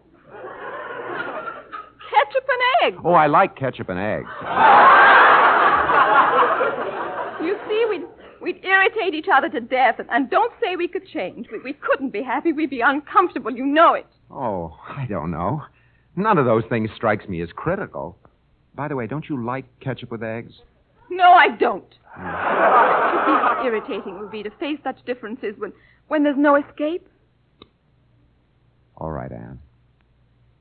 You win. Let's just call it off. Perhaps you're right. If you are, we're lucky we found out about the differences in time. We've been very sensible. We certainly have. You know, Anne, you're a very bright girl. Very pretty one, too. Actually, what we've done is unusually intelligent. Yes, it is. I felt very depressed about it at first, but I love that perfume. But now that it's over, well, it's a great relief. Yes, I know what you mean. It was something that had to be done. You're right, darling. Absolutely right. No matter how painful. Yes, and Anne, now that we've done it. What? Can I have an answer? Will you marry me? Oh, yes. Oh, yes, yes.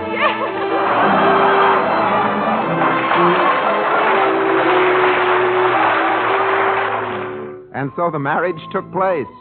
And we moved into a modern house. With some 18th century furniture. And closed bedroom windows. Good night, James. Good night, darling.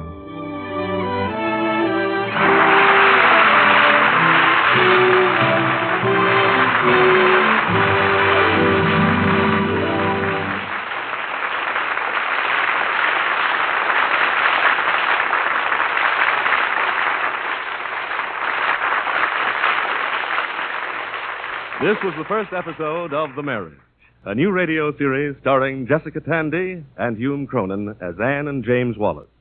Anne's mother was played by Muriel Bremner. Tony was played by Charles Flynn. Music was conducted by Joseph Galicchio and composed by Emil Soderstrom. The Marriage was directed by Milton Merlin and presented by the National Broadcasting Company.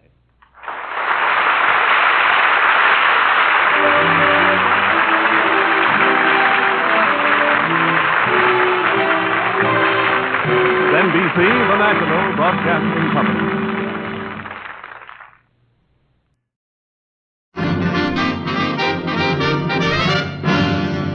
The Damon Runyon Theater. Once again, the Damon Runyon Theater brings you another story by the master storyteller, Damon Runyon. And this one, Leopard Spots. And to tell it to you, here is Broadway. Thanks. Well, I am finally in good shape again after a very trying time in the city of Philadelphia, PA.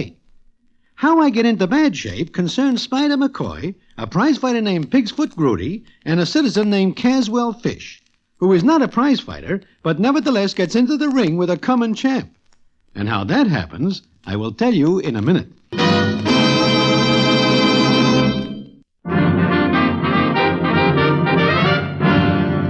And now back to the Damon Runyon Theater and the famous story, Leopard Spots. Well, I am sitting in Mindy's one night when I am joined by Spider McCoy. Now, Spider is a prize fight manager and also a good friend of mine.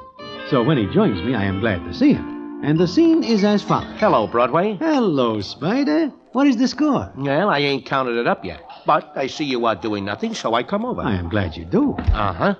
Say, how would you like to take a little run over to Philly, PA? Why? Well, as you know, I am the manager of Pig's Foot Grudy. Good old Pig's Foot. How are his eyes? Eyes? Eyes? There was something wrong with his eyes? The last time I see him, they are giving him trouble from staring up at the bright lights over the ring. Oh, that. It is only temporary. It lasts only about 10 seconds.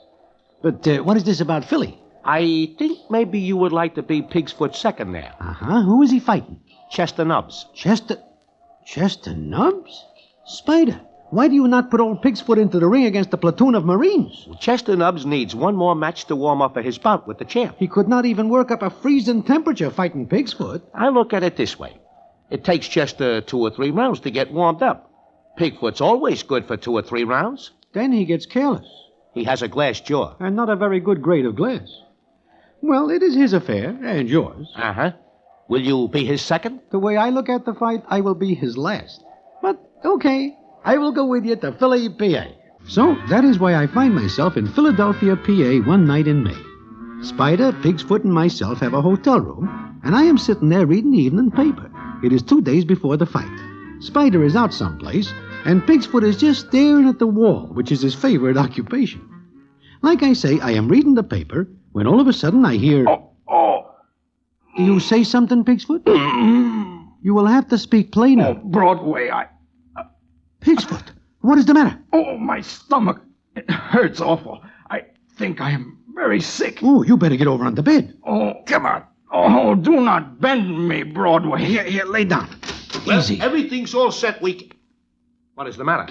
Spider, Pig's Foot is sick. Sick? That cannot be. He fights Chester Nubbs in 2 days. Pig's Foot, be a man. Get up. Speak to me. Maybe you better call a doctor. Doctor costs money. Look, Pig's Foot fights in 2 days. It is more than somewhat of a cinch that he will not be able to go into the ring against Chester Nubbs, bent over like a headwaiter with important customers. I guess you are right. All right. We will call a doctor. So we call a doctor, and it seems that Pig's Foot has something called an appendix, which is more than somewhat troublesome. Well, it is a few hours later, and Spider and me are sitting outside Pig's Foot's room at the hospital. Spider is saying... He has to get something wrong in his stomach. Why is it not in his head where there is nothing to get out of order? Spider, do not look now, but coming down the hall is Jack Keegan. Chester Nubbs' manager. Uh-huh. How will I explain this to him? I do not know. Maybe if you show him Pig's Foot's appendix. Well, Jack Keegan of all people. What's the idea of telling me on the phone that Pig's Foot's out of the running? That is true. Yeah? Spider, what are you going to do? Jack, short of canceling the bout, I do not know. Listen, we ain't going to cancel this bout. Get a substitute. What? Where will I get one? That's your problem, chum, but get one. And see that he's no better or no worse than Pig's Foot. I'm taking no chances on my boy getting rough just before he meets the champ. This is a warm-up bout, just training. Yeah, I see. And another thing. All this has Chester upset. Huh? How? I spent 2 years building him up. And I've spent 2 years trying to convince him there's nothing wrong with him. What are you talking about, Jack? I'll tell you. Chester is what is called a hypochondriac. I think he is a heavyweight. Oh, you dope. That means that he thinks he's got everything wrong with him. If he sees a picture of a handkerchief, he catches a cold. Oh, and you are afraid this will give him an appendix. This morning it did, until I reminded him that his was taken out 3 years ago. Now you gotta get a substitute and fast. What if I cannot? You will. Or I'll see to it that you don't book a fight for the rest of your life. Yeah, okay, Jack. I will see what I can do. You better. And I want to see the guy you pick. So long. What are you going to do, Spider? Oh, Broadway, I do not know. Can you think of anyone who wants to fight Chester Nubbs? Nobody with a head in working order. Yeah, that is what I think. Everybody dodges him. Hey, look. There is Pig's Foot Nurse coming out of his room. I got to ask her if maybe Pig's Foot can make the grade by day after tomorrow. Oh, Miss Nurse. Yes, were you calling me? Yeah, how is he? How is old Pig's Foot? Mr. Grudy? The same. How is he? Oh, doing very nicely. He has a fine constitution. Sure. As long as he is not hit in the jaw, he is all right. Are you relatives? No, friends. Oh, well, he's fine. Nothing to worry about now. Then he will be able to fight the day after tomorrow? Fight? What are you talking about? He means go into the ring and fight. Are you... Oh, you're joking. No. That's ridiculous. You'll have to excuse me now. Say, she is not a bad looker. In fact, she is almost 100% perfect. Yeah, I noticed that, too. Maybe Pig's Foot is luckier than we are. Pig's Foot. I stopped thinking about him for a couple of seconds. Oh, well, come on, Broadway. Let us hunt up a substitute for the fight. We leave the hospital, and Spider is feeling pretty bad. We are walking down the street when suddenly Spider stops and says... Broadway, look. Where? Leaning against the lamppost, up ahead. So?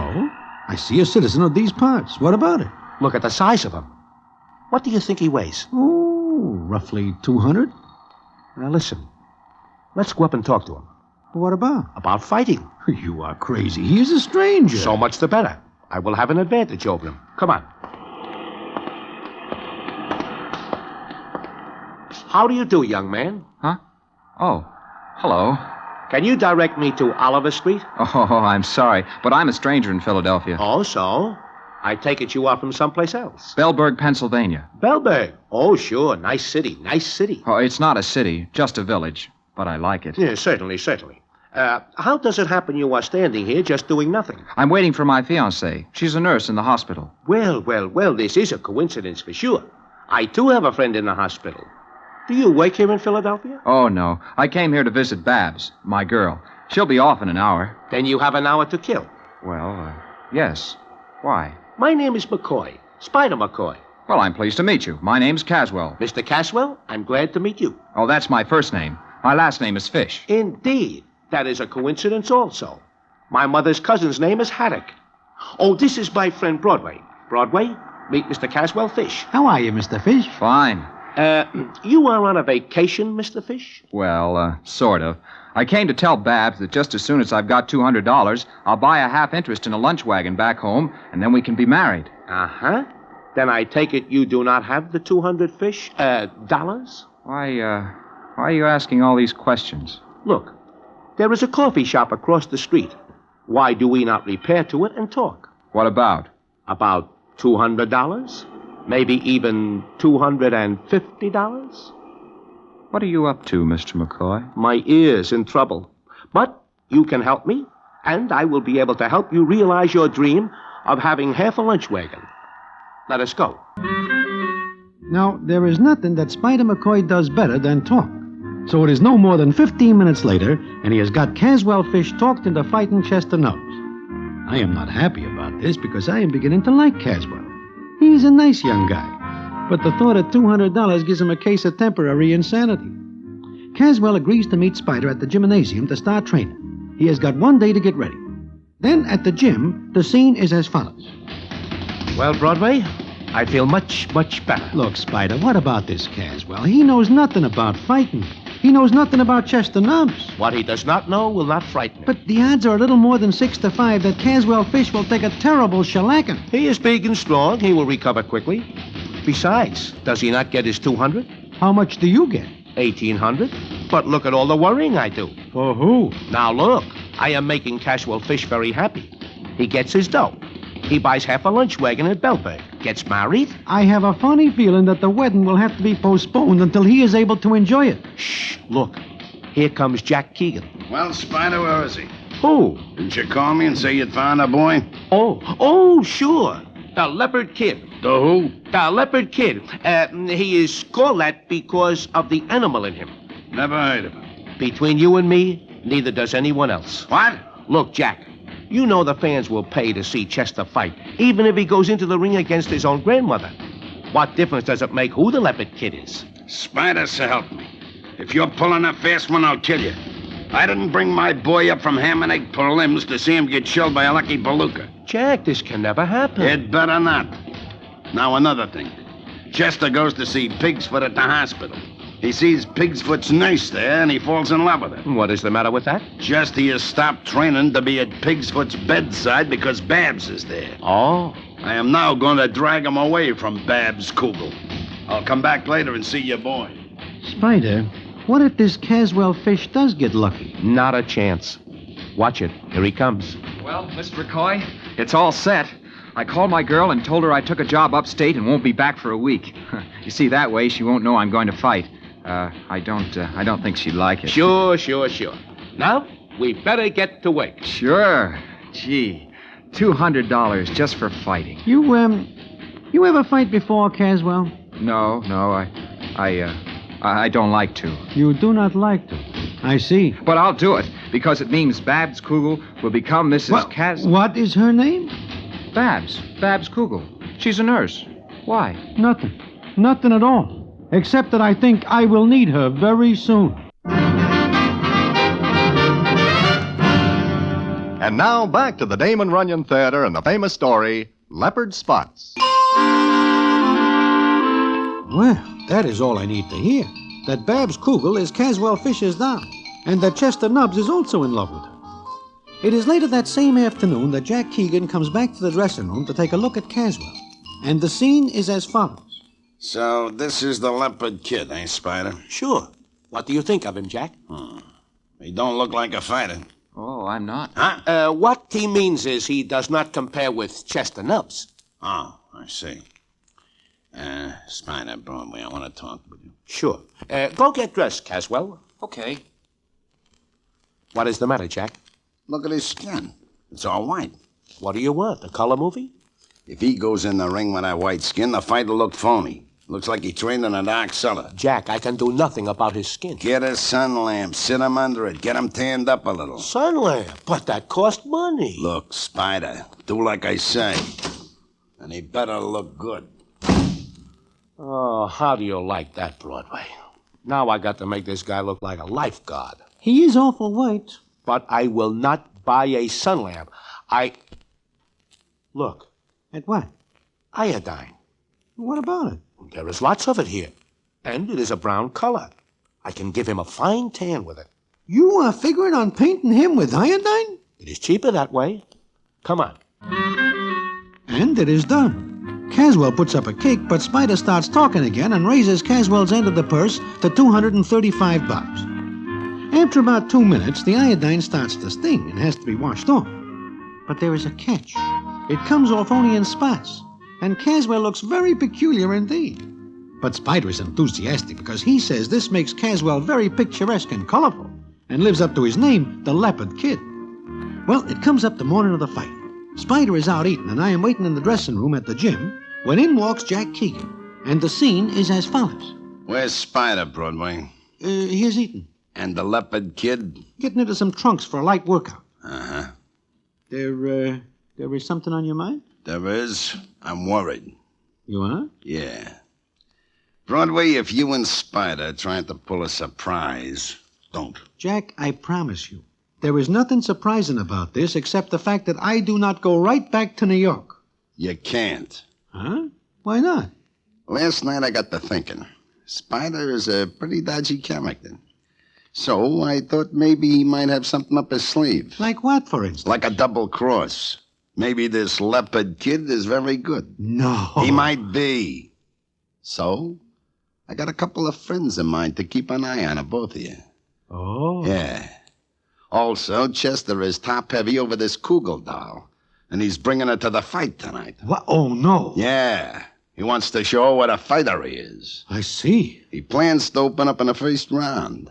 Now, Chester is a slow starter, and it takes time for me to figure out the other boy's style and give Chester a plan. So? So, if Chester loses his head to look good in front of that doll, and your boy gets in with a lucky punch, you see?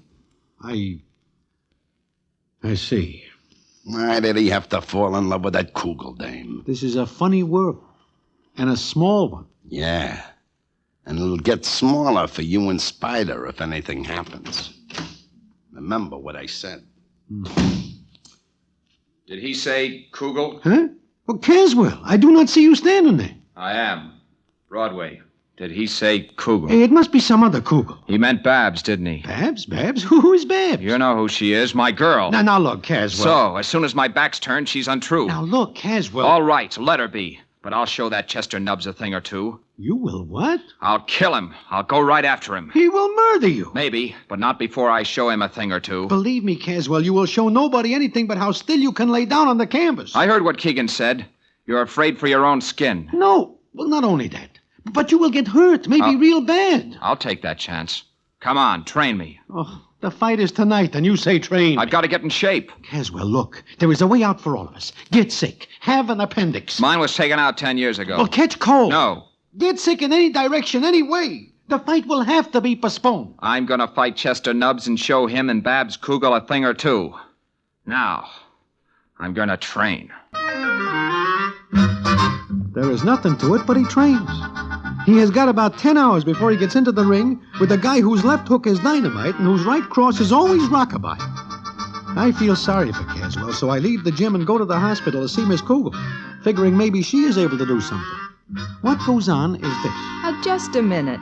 Are you trying to tell me that this Leopard kid is Caswell? For the last 10 minutes, I am making noises like that, yes. That's utterly ridiculous. It is, but it is also true. You're telling the truth? I am telling the truth. Well, he lied to me. He said he took a job upstate. But he only does this so he can get the money to marry you, Miss Kugel. Well, he could have come to me and told me. I do not think you have much room for criticism, Miss Kugel. Do you not run around with Chester Nubbs when you think Caswell is away? Does Caswell think I'm in love with Chester Nubbs? He leans in that direction, yes. What is funny? Oh, nothing. Nothing at all. Look, you have got to stay away from that fight tonight. If you go, Chester will try to show you what a great fighter he is. Caswell will try to kill him, and there will be nothing left of Caswell. To say nothing of what'll happen to you and Mr. Spider McCoy. Go to Caswell. Tell him he has got to get sick. I certainly will not. But do you not care for him? That's my business. Miss Kugel, you will either be his wife or his nurse. That's his business. All right. It is his funeral. Well, are you finished now? I think I am. In more ways than one. If you'll excuse me, I'm on duty. There are patients. Tell him to move over. Goodbye, Mr. Broadway. Oh, please, little miss, wait a minute. Think it over. If you will not go to Caswell and get him to get sick, at least be absent from the fight tonight. I've never been to a prize fight. Maybe I'll enjoy it. Not this one. If you do not come, maybe Caswell will think better of what he wishes to do. And Chester Nubbs will not try to show off. Mr. Broadway, you're not a woman. I admit that fact. But what good is that in this discussion? Well, it's rather flattering to have two men fighting over you. Yes, it is. I think I'm going to like it. I'll be there tonight. But what about me? We have lovely rooms here, and you'll get the best of care.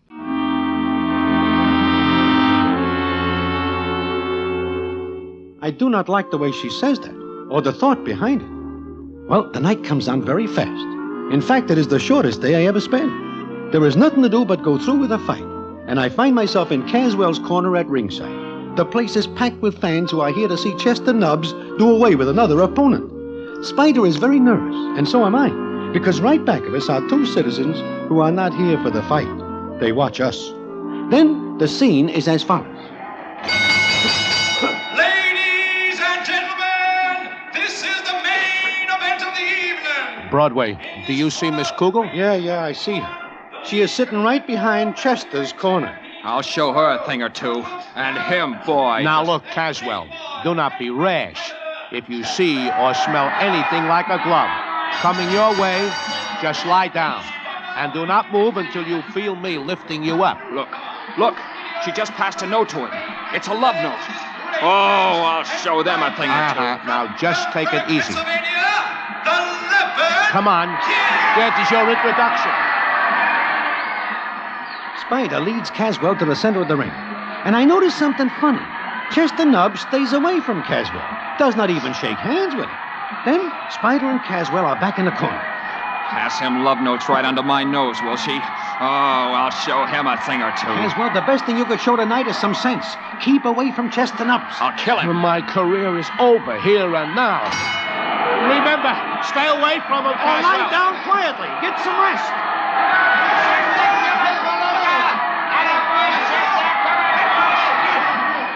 Broadway, do you see what I see? It looks to me like Chester is staying away from Caswell. I do not understand.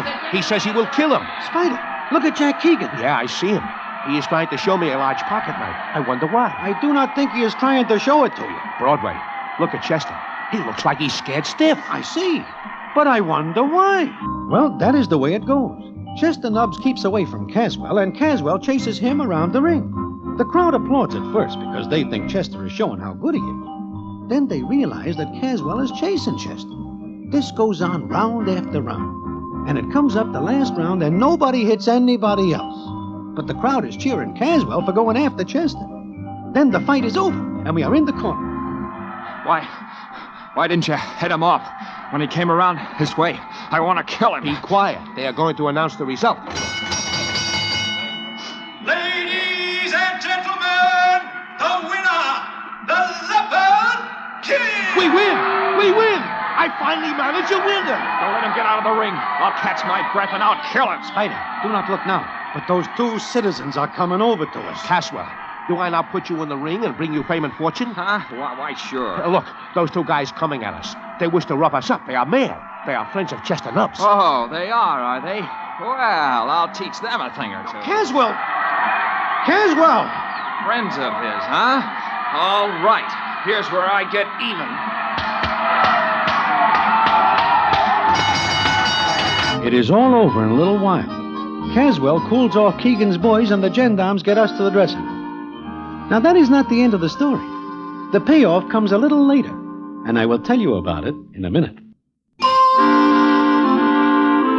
Well, like I say, we are in the dressing room. Spider is very happy because he thinks he has a coming champ, although I know something is more than somewhat wrong. Then the door opens, and the scene is as follows.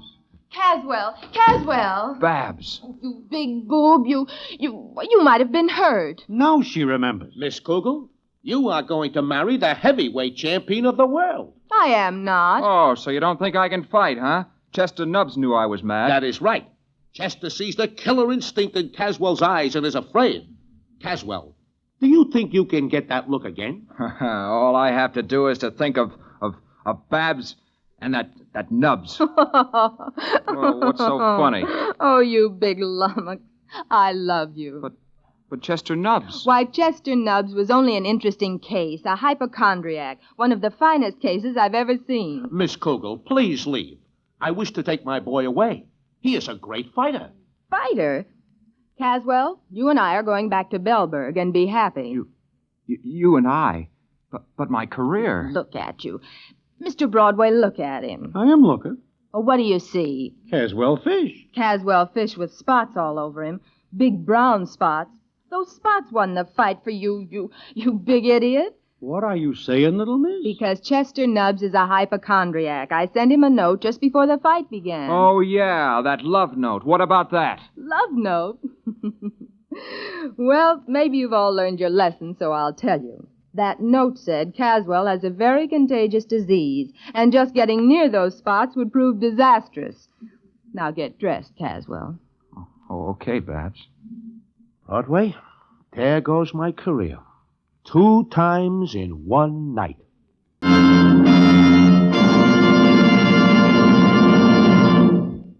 And so ends the famous Damon Runyon story, Leopard Spots.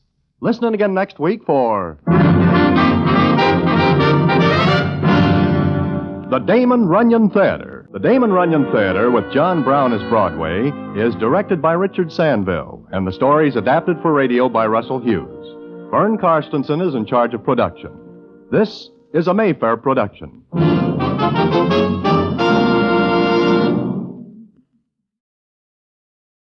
We're getting deeper into the night with clear skies and a mild 69 degrees, perfect for sleeping. I'm Greg, and this is WOTR Radio. The financial markets had a topsy-turvy day today, with the Dow rising 125 points at various points and dipping 140, finally ending up 50 from its start at day's end.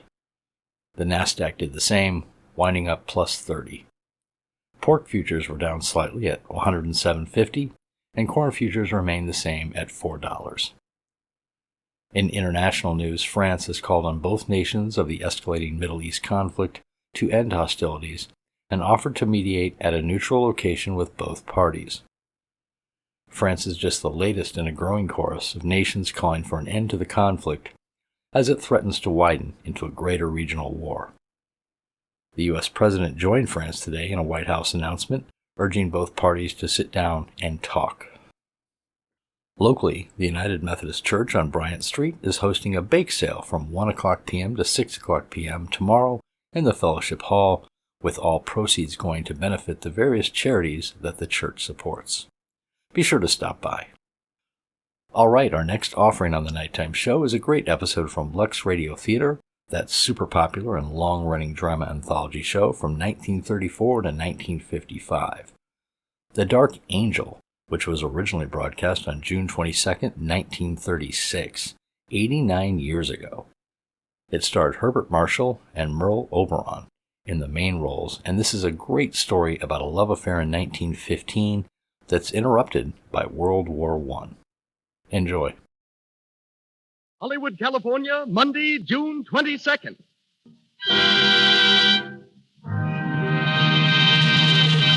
The Lux Radio Theater presents Merle Oberon and Herbert Marshall in The Dark Angel. Lux presents Hollywood. Tonight, you will meet Merle Oberon, Herbert Marshall, Rod LaRock, Cecil B. DeMille, Leroy Prinz, James Montgomery Flagg, and many others. And gathered here to witness this event is a tremendous audience of Hollywood notables. Seated across the footlights, I see Lois Wilson, Brian Ahern, May McAvoy, Matt Moore, Alan Baxter, Leo Carrillo. Welcome, all of you, to the Lux Radio Theater.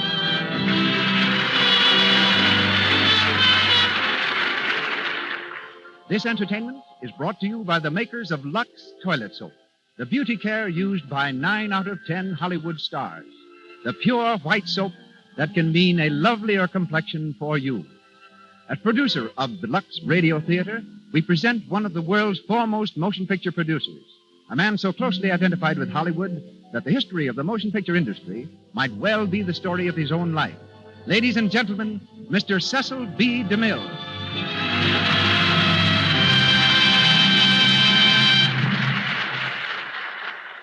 Greetings from Hollywood, ladies and gentlemen. The lights of 1,000 cities are the footlights of our stage tonight. The play of the evening will be heard from Beverly Hills to Boston, from Miami to Montreal. By shortwave, we are even linked with Tasmania, that island in the South Pacific that gave us the lovely star of tonight's production. Her name is Estelle Merle O'Brien Thompson, but she is known to us all as Merle Oberon. We have listeners also in Hawaii, where once before I directed the man who stars in tonight's production, Herbert Marshall. We were making a picture on the slopes of Mauna Kea in the Koa Forest. I had to stage a fight between Mr. Marshall, Bart as we call him, and William Gargan.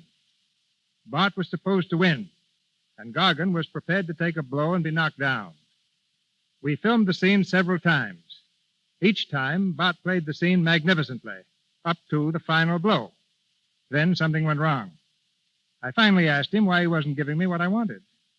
And that delightful gentleman, who served with the London Scottish Regiment during the war, who saw action on many fronts and figured gallantly in the Battle of Arras, said very simply, "Mr. DeMille, I just can't bring myself to hit a man full in the face."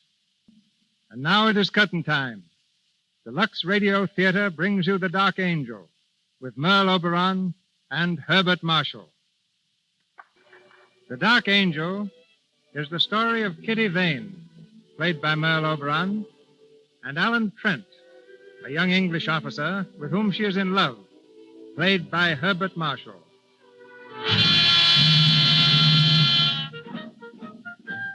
August 1915, the first year of the World War. And all Europe is trembling under the impact of the loud guns. Excitement is the keynote of the day. And in a little cottage in the country, Kitty Vane, the charming young English girl, is hurrying off to meet 2 old friends who are coming home on leave. We hear her running down the stairs. Good morning, Granny. Good morning, darling. You're early. A little. Going to have breakfast? I don't think so, Granny. I'll have something at the Shannons with Alan and Gerald. Very well, dear. You're excited, aren't you? Terribly. It's a big day. The biggest ever, Granny. Alan Trent and Gerald Shannon. It seems like yesterday they were just babies. And here they are coming back to us after a whole year of war. Yes. You know, Granny, at first seeing them as soldiers was fun, and I suppose I never really thought they'd be going away. But when they did... Oh, Granny, I'm so glad they're coming home again. I'm afraid it won't be for very long. No, I suppose not. But even a few days are better than nothing. And Alan promised me they'd stay just as long as they possibly could. In these days, we have to make the best of everything. It's been a long year for you, hasn't it, darling?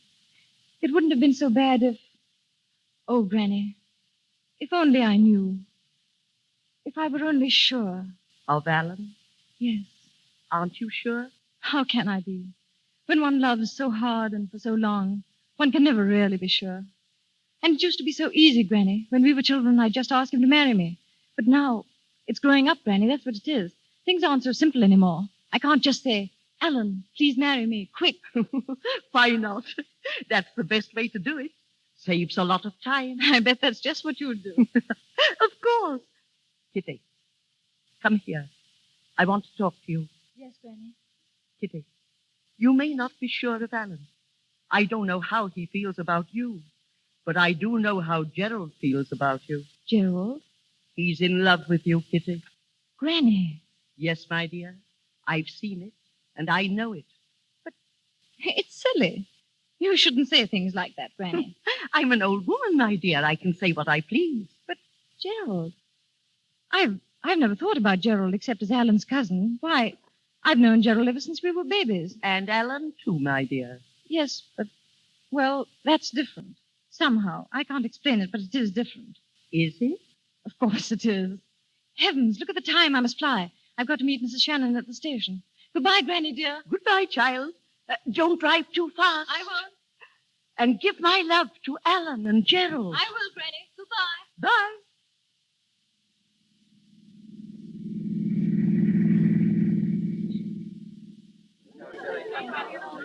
Troop train coming in on platform number 3, 20 minutes late. Troop train, 20 minutes late, coming in on... I'll be here soon. Tommy will be here soon. Oh, he's supposed to Give leave him in a over big chair when here. the train comes in. I hope he's well. I hope he's well. Well, Kitty, I just spoke to the station master. Their train's 20 minutes late. 20 entire minutes. Oh, after 11 months of waiting, that really isn't so long. And just think they'll be home with us for 10 whole days. Oh, I'm almost afraid to meet them. Do you think they'll be the same, look the same? Oh, I think we'll recognize them. Oh, look, the train is coming. Oh, why doesn't it stop? Aunt Sheila, what if it doesn't stop? Oh, you silly child, it's stopping now. Where are they? Should we stand here, or do you think Oh, they'll find us, Kitty. Be patient, Oh, darling. look, there they are. Alan, Gerald, Alan,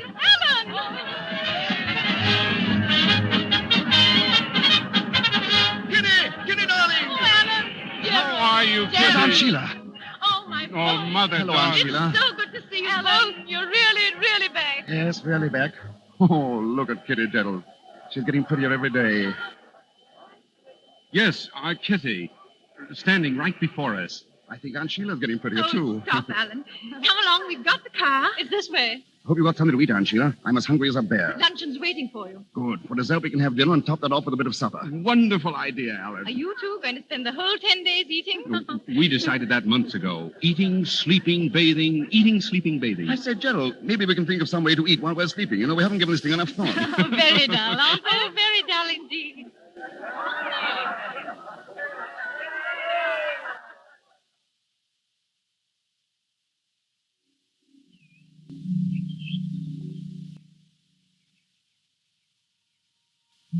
Hey, Kitty, where are you going? Alan, don't you know it's very bad manners to shout out of second-story windows? Well, just as bad as shout back.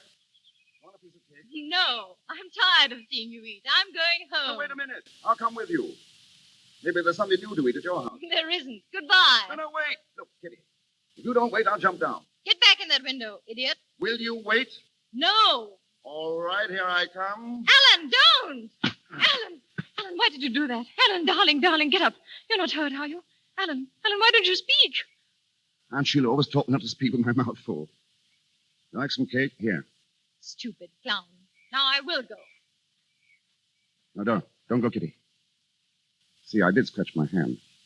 No, slow up there. Scratches like this cause lockjaw or something. Serves you right. Kitty, you're changed. You're positively bloodthirsty. And you haven't changed. You're still a child. You don't feel... Huh? What don't I feel? You don't feel... Anything. Don't I? How do you know what I feel? Do you know about the months I've been away? The agony I've been in because of you? You know how frightened I was of coming home, of finding that you'd changed, that you didn't feel the things I wanted you to feel. Oh, look here, I can't say it all. Maybe I can't see any part of it. I'm scared. Kitty, Kitty, I have so much love for you. It's like something you saved up for a lifetime and didn't know about. And then it all comes at once. I love you so, Kitty. Oh, Alan. Alan. I wanted to hear you say that so much. Darling, surely you knew. I wasn't sure. You see, I've always been around. I know. When I first looked through the bars of my crib, there you were, telling me what to do. I was not. When I saw my first tree, you were in it, peering down. My first bird, my first squirrel, my first bath, you were always there. That's what makes me afraid. You may be just used to me. You may meet some other girl. No, shh, you sweet idiot. Don't ever say that. There'll be no one else ever. If you ever weren't there, I'd stop living. I'd stop breathing. I'd stop wanting to breathe. Alan. Don't ever go away, Kitty. Never, Alan. Oh, my darling. Come on, we'll tell Aunt Sheila. And Gerald, too. Now, wait, what are we going to tell them? That we're going to be married. But when? Day after tomorrow? No, tomorrow. Why, you shameless hussy. Come on, we'll run. Wait, Alan. Now, come on. You're going too fast. Up the steps, quick. Who's going to tell them? Both of us. Aunt Sheila, where are you? Hello. What's all the excitement? Oh, Gerald. Big news. Can you guess, Gerald? I think I can. So it's fully happened after all these years. Congratulations. Oh, thank you, Gerald. All my love, Kitty, for you both. This is the way it should be. I'm happy about it. You call me, Alan. Come here, Mother. Is anything wrong? Oh, no, it's right. These two have got themselves engaged. Getting married tomorrow. Married? Oh, that's splendid, Kitty, dear. I'm very happy. I know you'll be happy. Both of you. We'll all of us be together. Always now. Do you mind if I run? I can't wait to tell Granny. I think you should come with me, Alan. I fully intend to. We'll be back. Come on, Kitty.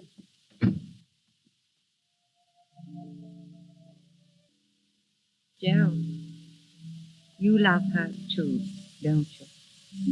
Yes, Mother. Oh, darling. It's all right, Mother. This is the way it should be. Gerald, I almost forgot. This message came for you a while ago from the War Office. I do hope... War Office. Oh, let me see it, dear. What is it, Gerald? Gerald. We've got to go back. We're leaving England tomorrow morning. Oh, Gerald, no. Must be a big drive on. All leaves are canceled. Poor children. They were to be married tomorrow. Yes. I'll have to tell them.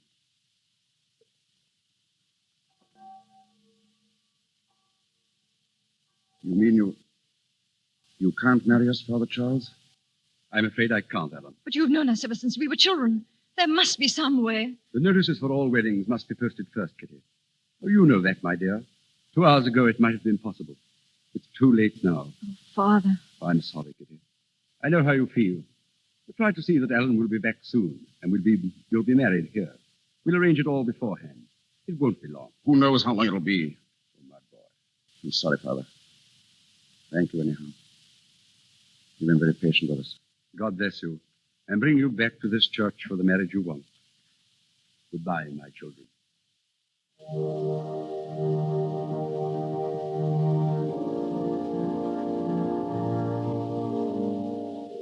Well, Kitty, nobody will marry us. After all these years, we're 2 hours too late. 2 hours, Kitty, that would have changed our lives. No, Alan. They're not going to change our lives. Kitty. I marry you, Alan Trent, in front of a church. And I marry you, Kitty Vane. For always. Until the day I die.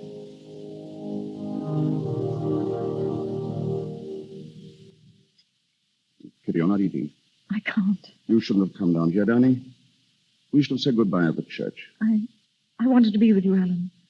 Right to the last. Is there anything I can do for you, sir? No, thank you. Well, I hope the dinner was good. Quite good. That's right. I always likes to see a soldier eat before he's off. I suppose you're one of them as is leaving on the boat tonight, sir. Yes. Well, over the top with the best of luck, say I. What's that? Oh, the guns. You can hear them when the wind's this way. I always tell my husband that those guns make it like living right in the war, so to speak. I always say... Yes, I know. Yes, of course. I wonder, would you mind bringing some more coffee? Coffee? Not at all, sir. Fetch it right away, I will. Kitty, darling. Oh, Alan. Those guns. They frighten me, Alan. And the men we pass coming down. Thousands and thousands and thousands of them. And in a little while you'll be gone. Gone with the rest of them. Dearest, no. Listen to me. They're going. I'm going. There's nothing to be done about that. There isn't much time left. And we must face the truth. And the truth is that in the few hours we have left, we must live a whole life together. We must play a game. And we must know it's a game. And if it's a silly game, it's the best we can do. The game is this. We must pretend that there is nothing tense and desperate about these few hours. And that the only time I'll have to leave you for the rest of our lives is to buy us both a loaf of bread and a bottle of milk. No, Alan. Do you think you could pretend that, darling? I'll try. What time do you really have to leave, Alan? Very soon, dear, 5:30. But until then, remember, we are together for the rest of our lives.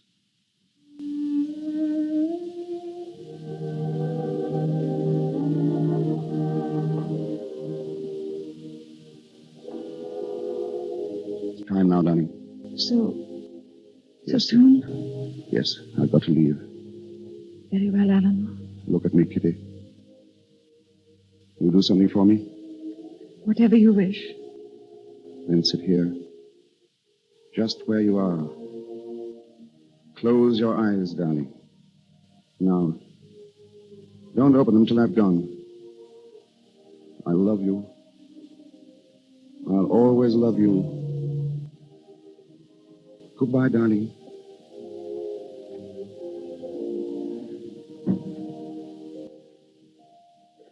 Goodbye, my love. Goodbye.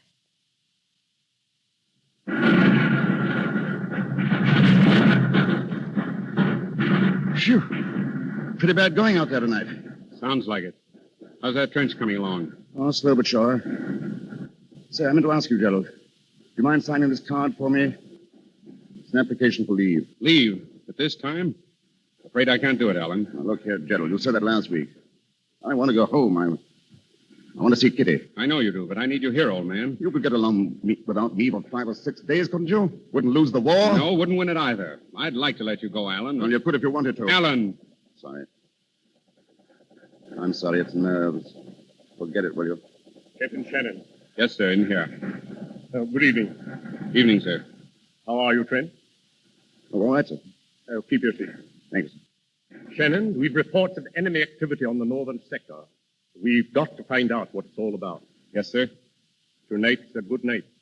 There's no moon. A raid? Yes. I want a dozen men. Can you take a party out? I can find 6 or 8, sir. We're rather depleted. I know. How about Trent here? Trent? Well, I don't know, sir. I'll need him for some other... I want volunteers only. I'll go, sir. Glad to. That's the spirit, Trent. Now then, take a look at this net. Here's the sector. I should warn you that they'll be expecting you. And they'll make it as hot for you as they possibly can. Now, I would...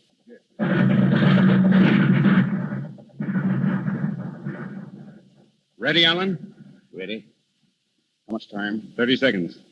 Sorry I got you into this, old man. That's all right. Look out! Who? The Colonel said they were expecting us, didn't he? Oh, it won't take long. Over and back in 3 minutes if all goes well. What is it now? 10 seconds. Good luck, Alan. Good luck, Gerald. All set? Anytime you are. 4, 3, 2, 1. Over we go. Come on. Stay down. Down, everyone. Stay down in the...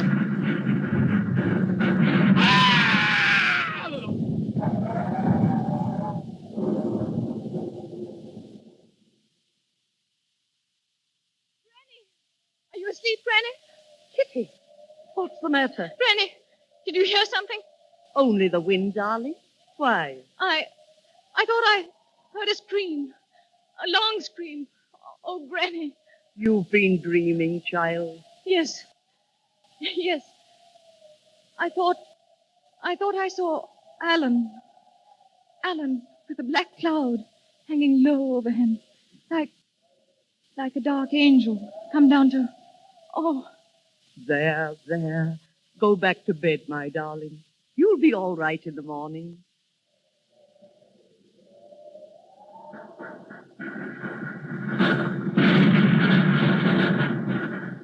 Well, Captain Shannon, everything went off all right, didn't it?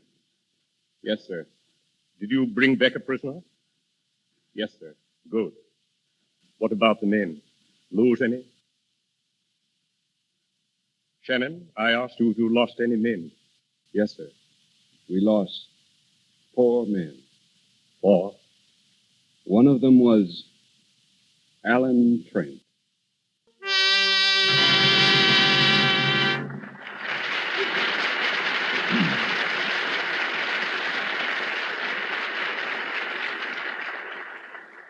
You are hearing Merle Oberon and Herbert Marshall in the Lux Radio Theater presentation of The Dark Angel, coming to you direct from Hollywood. We continue with the play in just a few moments. But now let's take a side glance at the screen capital. It's lunchtime in the Brown Derby, and as usual, this famous restaurant is being patronized by lots and lots of stars, and lots of visitors hoping to see them. Let's listen to a chat between Elsie, a girl who lives in Hollywood, and a visitor from out of town. Oh, look, Elsie. That must be... Oh, it is Norma Shearer. Do you see her here often? Oh, yes. Lovely, isn't she? Oh, she's a real beauty. Lovelier than I thought she'd be, even. Boy, but she knows how to dress. And what skin. Nice skin is something a movie star just has to have, Alice. Oh, there's Joan Blondell over there, the girl in brown. Oh, yes. Well, her skin is certainly knockout, too. Just has to be. No one here can afford to have cosmetic skin. Why, if they had enlarged pores or little blemishes, it would just be too bad. I've read about how they use Lux toilet soap to remove cosmetics. Yes, and I know that's what they do. Remember Jane Bangs? Yes. Well, her family's here now, and her brother works in one of the big studios. And he says Lux toilet soap is always in the stars' dressing rooms. Wise women all over the country are protecting their skin the way Hollywood's lovely stars do. Before they put on fresh makeup during the day, always before they go to bed at night, they use Lux toilet soap. This simple, regular care protects the skin, keeps it clear, smooth, good to look at. And once again, Cecil B. DeMille.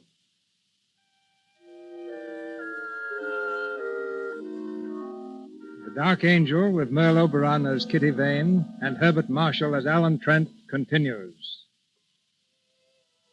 Many months have passed since the night Alan disappeared into the darkness of the battlefield.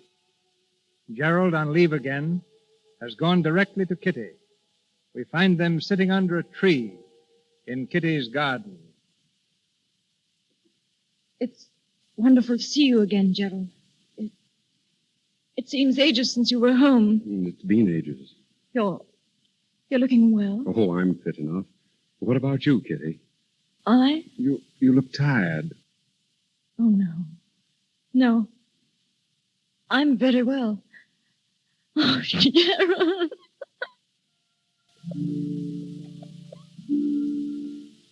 Kitty, darling, don't cry, please. I'm so sorry. What a bad homecoming for you. I wanted it to be different, happier for you. No, it couldn't have been. without Alan. Gerald, when Alan died, it was the night of the 17th, wasn't it? Yes. What time was it? I don't know, dear.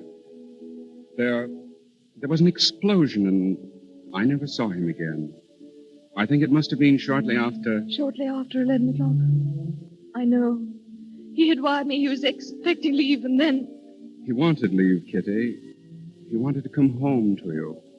And he couldn't get leave? I wouldn't give it to him. What? I wouldn't give it to him. I could have, but I didn't. I refused, Kitty. I killed Alan. Gerald, what are you saying? It's my fault. If I'd done what he wanted me to, he'd be alive today. It's my fault, Kitty. I killed Alan.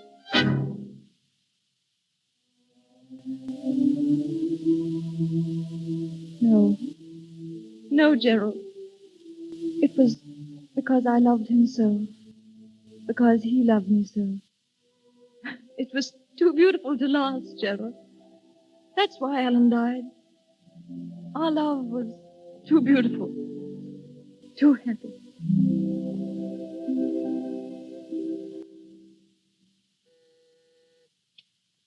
Yes, Doctor? Bring Roger Crane in, please. Yes, sir. Roger Crane? Yes? Dr. Barton would like to see you. Of course. Give me your hand. I'll lead you in. Thank you. There you are. Roger Crane, Dr. Barton. Come in, Crane. Thanks. This way, Crane. There's a chair right in front of you. Here, let me help you. Oh, it's all right. I can find it, Doctor. I'm learning to feel my way around quite well now. Fine, fine. Nature takes care of a man, doesn't she, Doctor? If she takes away his eyes, she gives him a good sense of direction. Compensation, we call it. You notice the difference between night and day yet? No, not yet. Well, that'll come. Is that all I can ever hope for, Doctor? To notice the difference between night and day? Will I never see anything again? No, Crane. I'm sorry. Oh, well. Oh, Crane, I want to talk with you, not as the head of a rehabilitation hospital, but as man to man. Today, you leave us. I'm assigning an orderly to you, Mills, a pleasant fellow. He'll take you home. I'm not going home, Doctor. I have no home. And your real name is not Roger Crane, is it? It's as good a name as any other. Yes, I suppose so. Well, Crane, I have a few things here that belong to you. Some money, a very disreputable-looking pipe. Thank you. And a photograph. Photograph? Yes. I've kept these things for a reason. Now, look here, my boy. You came to us from a German prison hospital. Your card read that all means of identifying you had been destroyed. I could have gone into that further, but I didn't. I know that. I'm grateful. Now, this picture. I see there are 3 people in it. One of them is you. There's an inscription. To Alan and Gerald. Take care of each other. Kitty. Now, Crane, those 3 people are not strangers to one another. Who are the other 2? Why aren't you going home? Fear of being pitted, I suppose? Being a nuisance? I know what it means. I once saw blind men in a hospital, stumbling, helpless. Now I'm one of them. Is that your only reason? Reason enough, Dr. Barton. Well, what are you going to do? I don't know. Take a cottage somewhere in the country where I can be alone. And I've always wanted to write. I think now might be a good time to start, don't you? And that's going to be your life. Away from your home, your friends, away from everything that made life sweet. Yes. It's a lonesome existence you've picked for yourself, Crane. I know it. But that's the way it's got to be. I can't go back. Never. Oh, that's interesting. What are you reading, Granny? The book review section. There's an article here about a young fellow who writes children's stories. They say he's blind. Blind? He has to dictate all his books. Poor fellow. I dare say he's happy, though. Courage, that's what does it. Courage, Kitty. Yes. It's too bad we're not all like him. We could be, if we tried. I've tried, Granny. Yes, my child, but not hard enough. You are living in the shadow of a death, Kitty. A deep, dark shadow. You must come out into the sun again. Oh, Granny, what's the use? I'll never forget Alan. Never. I don't ask you to forget, Kitty. I ask you to remember. But make your memories pleasant. Happy memories, not sad ones. I'll try, Granny. Miss Kitty? Yes, Martha? Mr. Gerald's at the door, Miss Kitty. He asked if he might see you. Well, dear? Ask him to wait, Martha. I'll be right there. Yes, Miss Kitty. I'm glad you're going to see him. He's been very unhappy about you lately. Has he? He's still in love with you, darling. Excuse me, Granny. Of course, dear. Run along.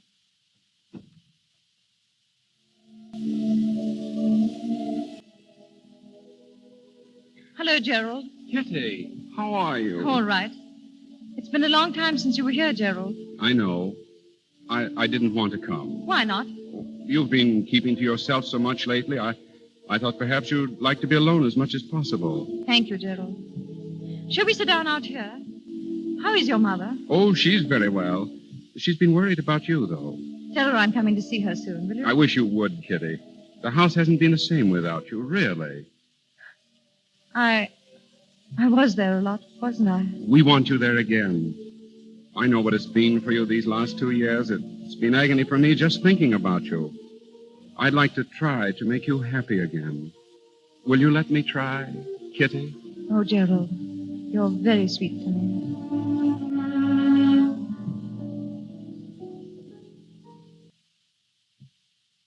Mills, Yes, Mr. Crane? read that last paragraph back to me, will you? Certainly, sir. The boys, tired of fishing, were splashing about in the sea, having left Jennifer on board to watch the lines. They'd swum a little distance away from the side when a puff of wind stirred the sails. The boat gave a quiver, and Jennifer jumped to her feet. Suddenly she realized to her horror that the boat was a-moving. In terror, she ran to the side and shouted, "Peter, Peter, we're drifting out to sea." Mm-hmm. That's pretty exciting, sir. Excuse me asking, sir, but what's going to happen to her? I'm not sure yet. We'll call that the end of chapter 6, Mills. Very good, sir. End of chapter That'll be all 6. for this afternoon.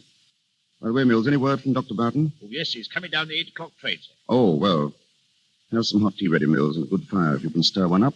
Yes, I'll have a fine fire, sir. We'll be going great guns by the time he gets here.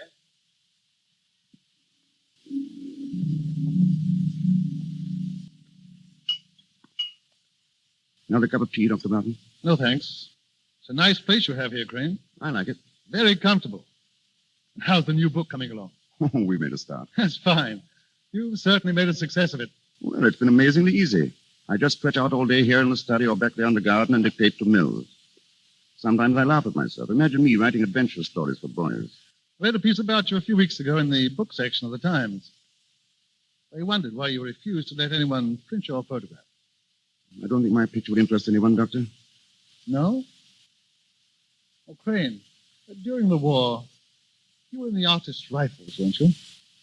Yes? Why? Did you ever come across a chap called Shannon? Gerald Shannon? Yes. We were in the same company. Oh, is that so?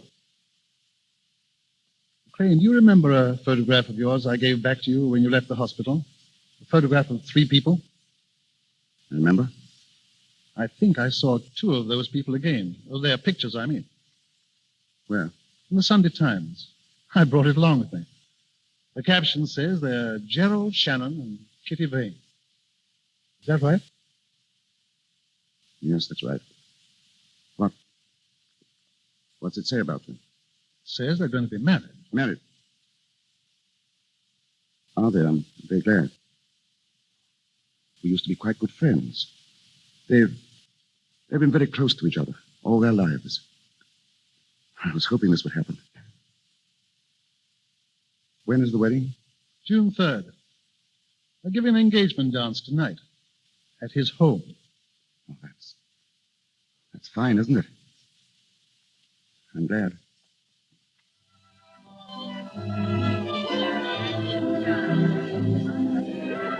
Kitty? Kitty, where are you? Here, Gerald. Darling, what are you doing out here all by yourself? Just thinking. Happy, darling? Don't you know I am?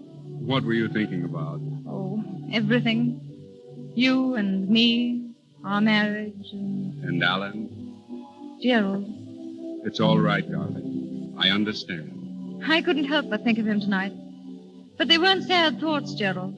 I was just thinking that if Alan could see us, if in some way he knew that I was going to marry you, I think he'd be happy too. My darling. I say, Crane. Crane. What? Oh, yes, Doctor?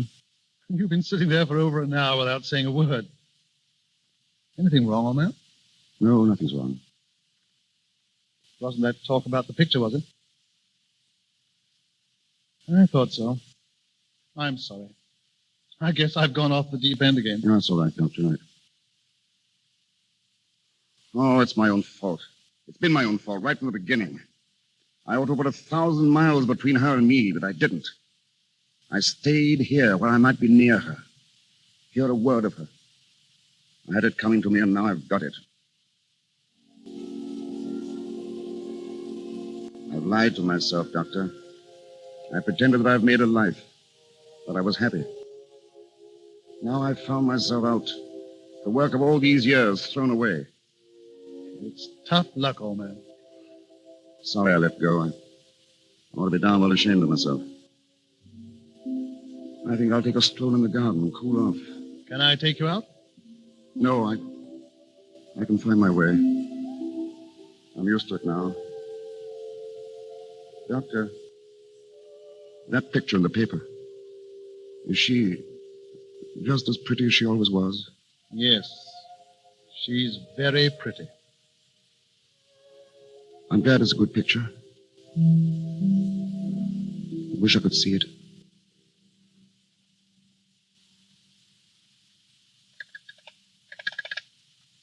Hello, operator. I want to speak to Mr. Gerald Shannon. No, I don't know his number, but it's near Southwell. Yes, Shannon. Gerald Shannon. Thank you. Gerald, where have you been? I had a telephone call from a Dr. Barton. Barton? I don't remember. Gerald, what's the matter? You look as if you'd seen a ghost. Is anything wrong? I don't know. What do you mean? Gerald, that telephone call, what was it about? Can't you tell me, Gerald? I've got to tell you. It was about Alan. Alan? Alan's alive. Alive? Gerald. Gerald, what are you saying? He can't be alive. He is. I'm going to take you to him now. Oh, Gerald. Gerald. I'm afraid.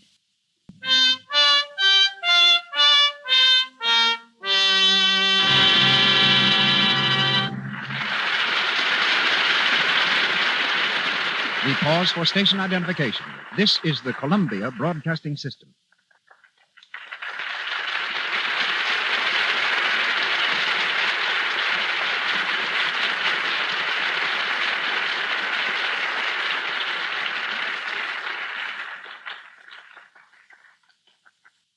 This is Cecil B. DeMille speaking to you from Hollywood. Our play continues in just a moment. Standing beside me is a man who has been dancing in and out of trouble all his life. Soldier of fortune, war ace, member of the French Foreign Legion, political prisoner in Cuba, ammunition smuggler in Mexico. His adventures would provide material for 100 Hollywood thrillers. Yet today, of all things, he is a dance director at Paramount Studio. But his courage never deserts him.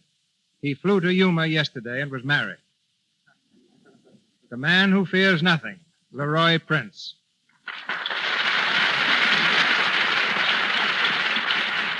You're wrong, CB. there are two things I am scared of. One is this microphone, and the other is the mill. I don't know why. I've trusted you with some of my oddest odd jobs, including me help make fox hunting scenes. I sure remember that. Every time you got through shooting a scene of the dogs chasing a fox, you made me chase the dogs back home. I'm a dance director, not a dog catcher. And I'm telling you right now, I'm not going to chase any Indians for you in your next picture. The Plainsman. Let Gary Cooper do that. I'm doing bigger things now. Bigger than a DeMille production? You must be starting another revolution. Are you? Well, I might be. I'm picking the 100 most beautiful girls in Hollywood for Paramount's new picture, the big broadcast of 1937. Dancing into trouble again, huh? You said it. Because Hollywood's just jam full of girls with trim figures and nice complexions. I mention nice complexions not only because this happens to be the Lux Radio Theater, but because good complexions are really important. And, of course, Lux toilet soap is what almost all of these girls with nice complexions use. As a matter of fact, I use it myself. But I guess that's beside the point. But I can tell you why the girls use it. There are so many good dancers that if you want to get anywhere, you've got to stand out from the crowd. Nothing does that for a girl better than a really beautiful skin. That's why more and more of these kids are using Lux toilet soap. Because the nice-looking girls are the ones that get the breaks. They use their heads as well as Lux. Huh? Like your brother Eddie. Yes, and he still has a headache from it. You see, ladies and gentlemen, Mr. DeMille wanted a novelty act for his picture, Madam Satan.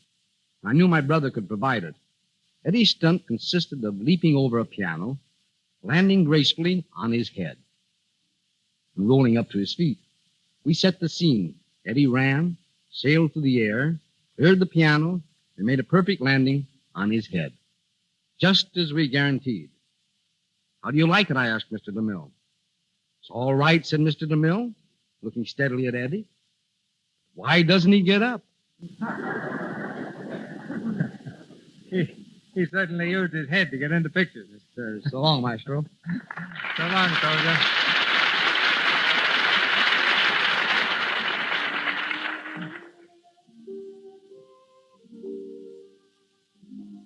We come to the last act of The Dark Angel, starring Merle Oberon as Kitty Vane and Herbert Marshall as Alan Trent. It is 1 hour later. Dr. Barton and Alan stand facing each other across a table in Alan's cottage.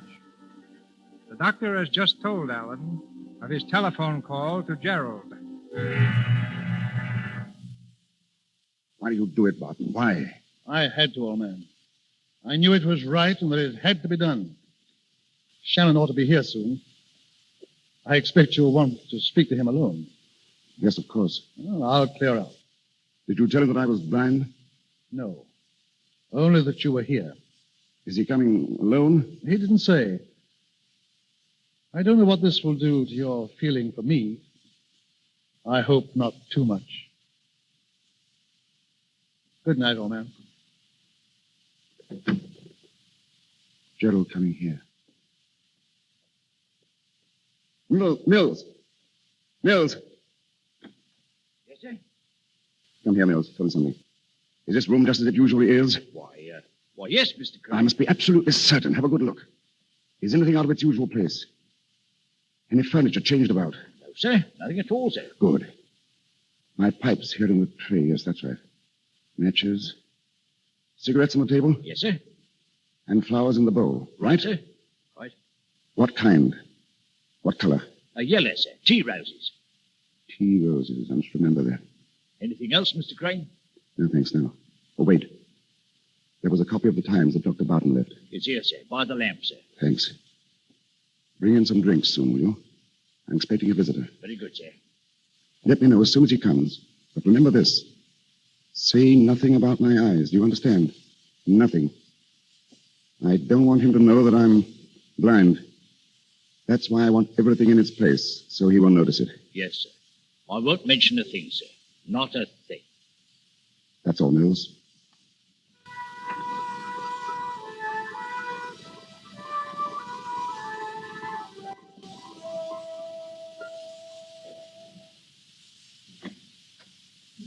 How's it, Mills?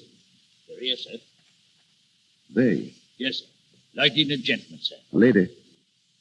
Young, Yes, small, dark, and very pretty, sir. very pretty. Shall I show him in, sir? Yes. Very well, sir. Mr. Crane's in the sitting room, ma'am. Thank you. Alan. Kitty, how are you? Oh, Alan. Alan, old man. Gerald, it's so good to see you. And Kitty. It's really, really you. I always knew sometime, somewhere. That we should meet again? Yes, I think I always knew it too. The three of us. I'm so happy to see you both. Sit down, Kitty. Gerald, old man, sit down. You'll have a drink, won't you? Alan, what? The cigarette's right there on the table, Gerald. Alan, what's the matter? Why? What do you mean? You act so queerly. You treat us like strangers. Oh, Kitty. But you must have so much to tell us. Yes, Alan. Well, it's a long story. But I want to hear about you. How's Aunt Sheila? How's everything? I'll keep you here for days telling me. Give Kitty a cigarette, Gerald. Matches here, huh? Thanks. I have some. Where have you been, Alan? Where? Well, I've been here. I've become a writer. Remember when we were kids? I was going to be a Shakespeare. Well, I'm not a Shakespeare. I write books for children. I like doing it. I guess I've done fairly well. I use the name Roger Crane. But, Alan, why didn't you let us know? Do you mind if I have a pipe? I'll show you around the garden later. I'm terribly proud of my roses. Just look at these yellow ones in the bowl. Pretty, aren't they? Tea roses. Alan, what's happened to us? Yes, why are you holding us off, Alan? I saw the notice of your engagement in the newspaper. Nice picture, too. And I loved you both. I hope you'll be very, very happy. So, that's it. That's why you sit there torturing us, torturing Kitty. For years, you've let us believe you're dead, and well, now we come here after all this time, and you talk of roses. Good Lord, man, you've only to look at Kitty's face to know what you're doing to her. Gerald. Go outside, Gerald. I want to speak with Alan alone. Very well. No, Kitty. wait, Gerald. I see no I'll reason. be out in the garden.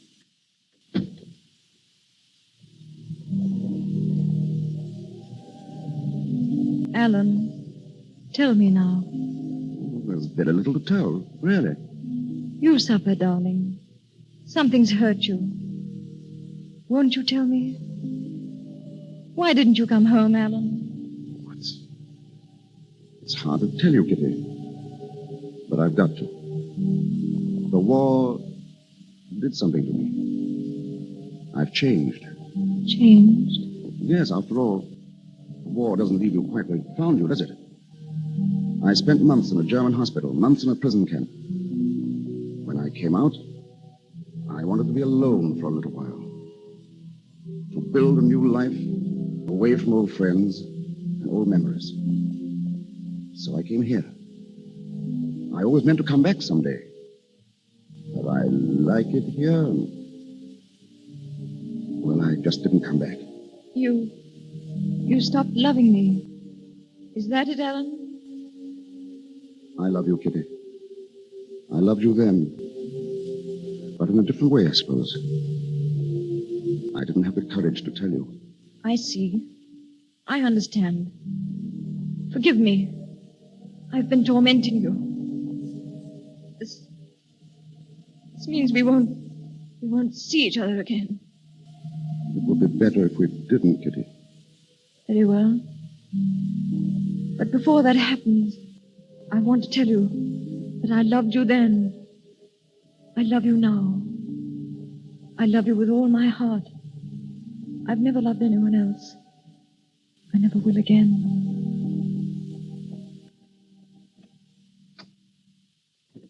Goodbye, Alan. Goodbye, Kitty. Oh, Gerald. Did he tell you anything? No. Just that he's changed. Gerald, what's happened to him? What's happened to him? Don't, Kitty. Don't, please. Take me home. Take me home. No. You've got to stay here. No. Yes, dear. You see, I just spoke to the doctor, the one who called me. Well? Go back to Alan, Kitty. He needs you. You love him, don't you? Go back inside and stand in front of him. Don't tell him you're there. Don't make a sound. Just watch him. Watch him? Go now, darling. But Gerald...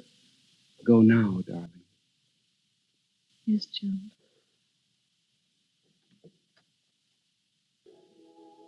Who's that, Mills? Mills, come here. I was just about to call you. I've been thinking lately of going away, leaving the country. I have reasons, unfortunately, and I'll have to let you go. I'm sorry, Mills, but... Mills, are you there? Who is it? Who's standing there? Alan. Oh, Alan, my darling. Kitty. My darling, my darling. Why didn't you tell me? Why didn't you tell me you couldn't see me? Kitty, don't. I'm here now, darling. Right here in front of you. Put your arms around me. Hold me. Hold me tight. Stop. Think what it means. It means life again. I've been dead. Oh, dearest, it was cruel of you. How could you know me so little? Kitty, will you listen to me? No, I won't. I won't. You told me once never to go away. I never shall. You may as well face it. You'll never be alone again, darling. Wherever you are, I'll be with you. Always. Always. Oh, Kitty. I never could escape from you, could I? Never. You were always popping up. Always. Thank God you popped up this time.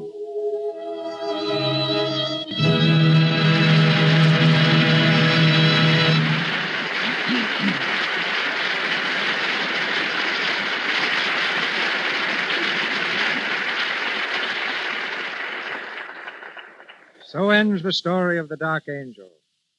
And in just a moment you will hear further from our artists, Merle Oberon and Herbert Marshall. Speaking of artists in a more specific sense, I doubt if there is any painter in the United States better known than our guest tonight. With Charles Dana Gibson and Howard Chandler Christie, he made the beauty of the American girl famous the world over. He's also a motion picture pioneer. Ladies and gentlemen, Mr. James Montgomery Flagg.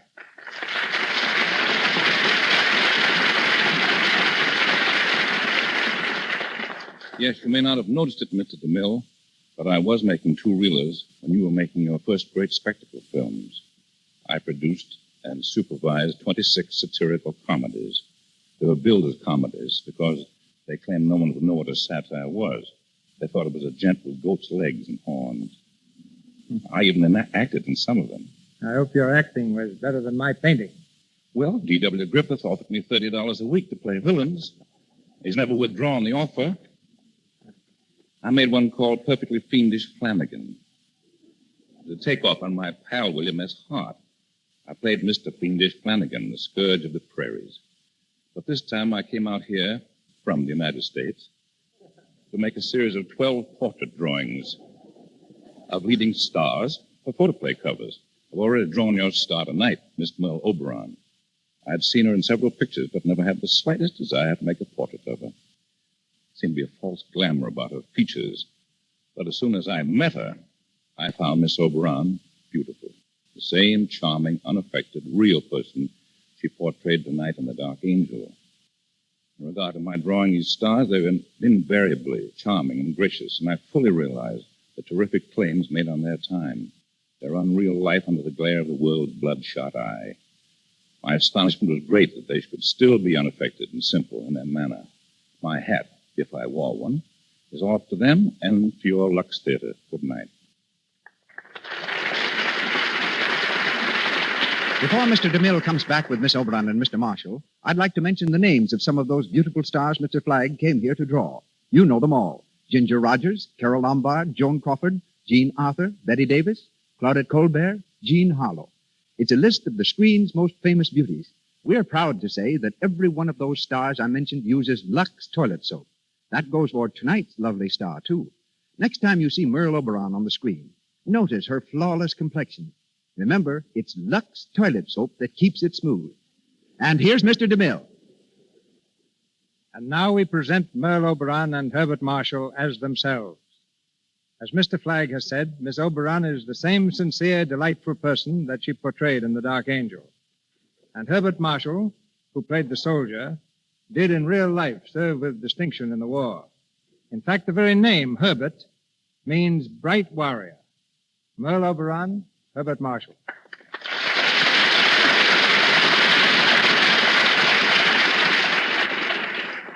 Now, just a minute, Mr. DeMille. You have me a little mixed up. Before the play, I was a man who hated to fight. During the play, I did, and now you say my name proves I love it, and I don't. Names are deceiving. Cecil means dim-sighted.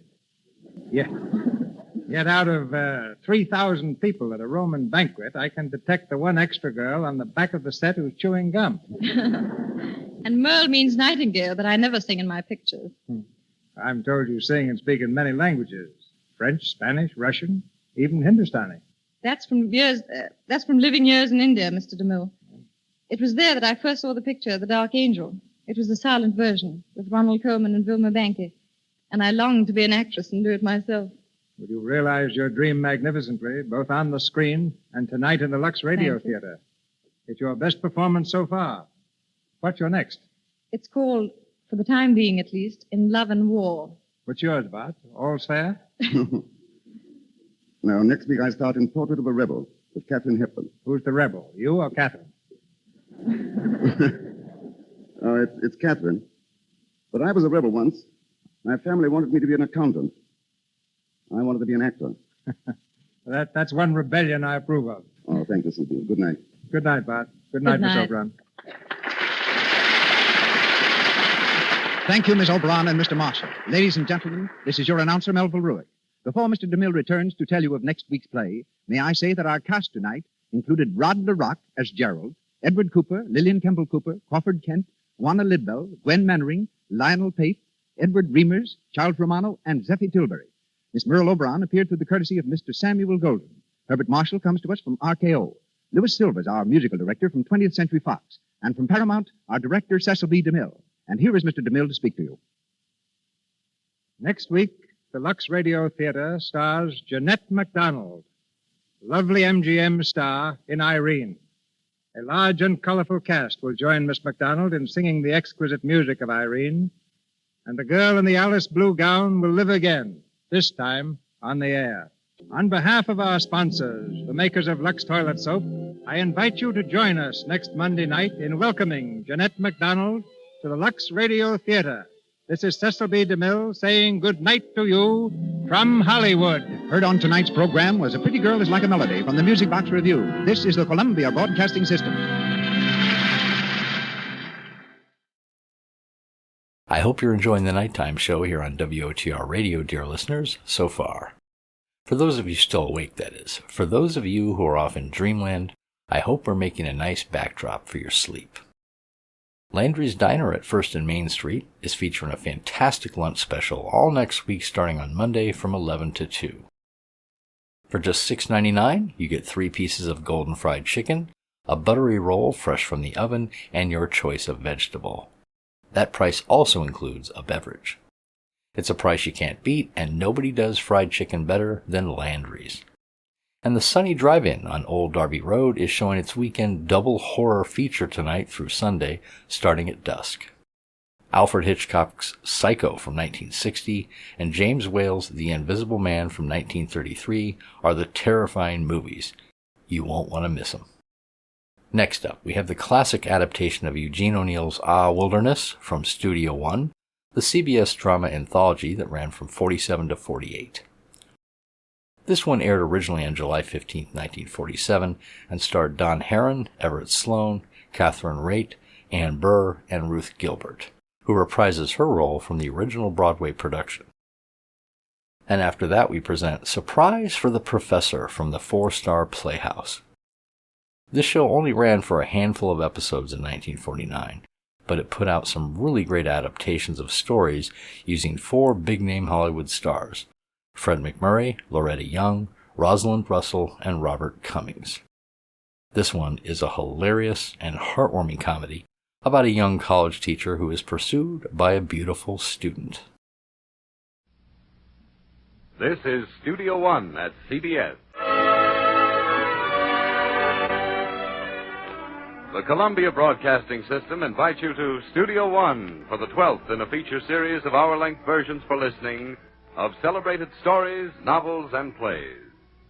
We introduce the director of Studio One, Fletcher Markle. Our story tonight is one of the very great American family portraits by a man who is almost without challenge America's greatest dramatist.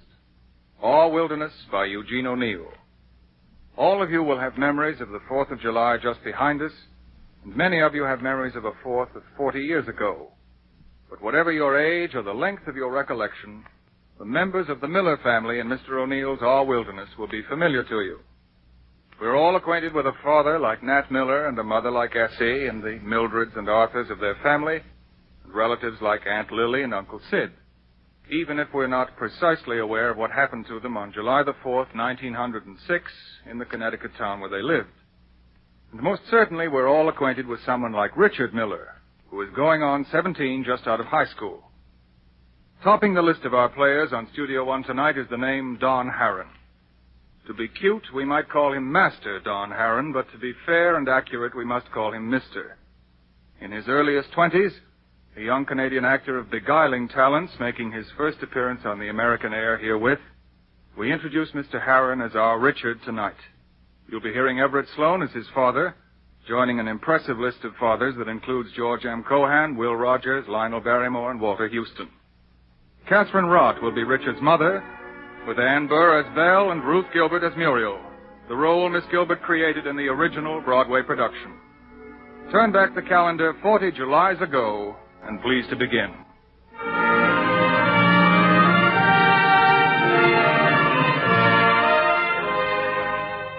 From Studio One, CBS presents Our Wilderness by Eugene O'Neill, as arranged for radio by Fletcher Markle. All right, now, everybody, come along into the sitting room. Well, we've all had a good breakfast. Now, let's take a few minutes and sit down and have a good look at each other. It's the 4th of July and a lovely day. It isn't often we all get a chance to be together. Essie, my dear, you sit there by the table where you always sit. All right, Nat. Now, Arthur, you pull up a chair for your Aunt Lily. Yes, Pa. And then you and Mildred sit on the sofa with your Uncle Sid. Oh, where's Tommy? Outside, Pa. Oh, yes, that's right. He shot out from the breakfast table to get his fireworks ready. Well, as for me, I'll take my old rocker. There we are. Now then, what's on the tappy for all of you today? Oh, Sid, you're coming out to the Sachem Club picnic with me, of course. You bet. I mean, I'd like to, Nat.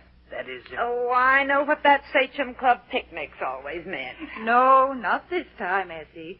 Sid's a reformed character since he's moved over to Waterbury to be on the paper. At least that's what he swore to me last night. Why, sure, Lily. They might even run me for president of the WCTU. Now, look, Sid, we're going to have dinner in the evening tonight, and I don't want you coming home, well, not able to taste it. Oh, I know he'll be careful today. Won't you, Sid? Lily, I swear to you, if any man offers me a drink, I'll kill him. That is, if he changes his mind. No use talking to him, Lily. You ought to know better by this time. Now, you women stop picking on Sid. Even a downtrodden newspaper man has the right to enjoy himself when he's on his holiday. That's right. And we haven't heard a word from the children yet.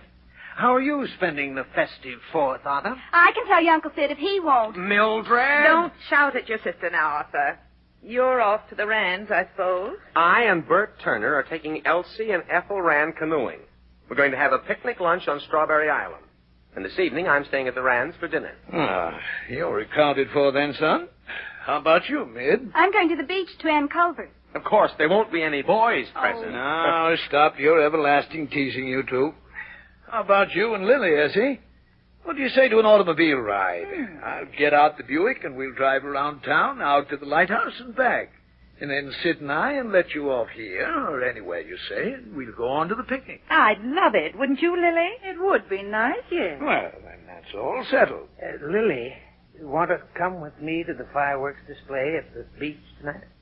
Well, that's right. Sid, you take her out. Poor Lily never has any fun, always sitting home with me. I'd like to, Sid, thank you. Only not if you come home from the picnic. You know. Listen, Uncle Sid. Don't let me catch you and Aunt Lily spooning on the beach tonight, or it'll be my duty to call the cops. That'll do you, Arthur.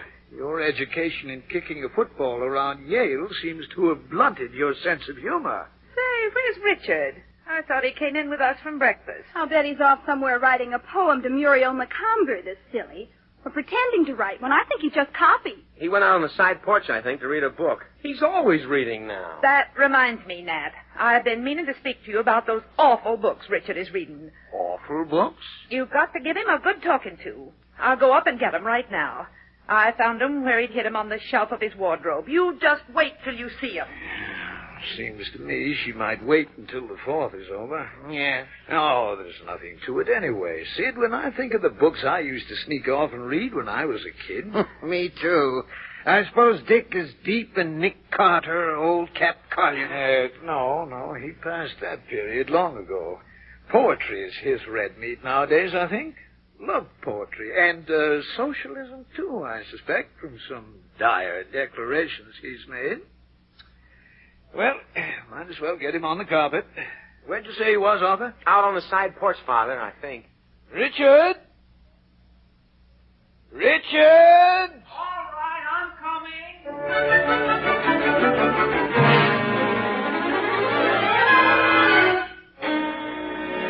Did you want me, Pa?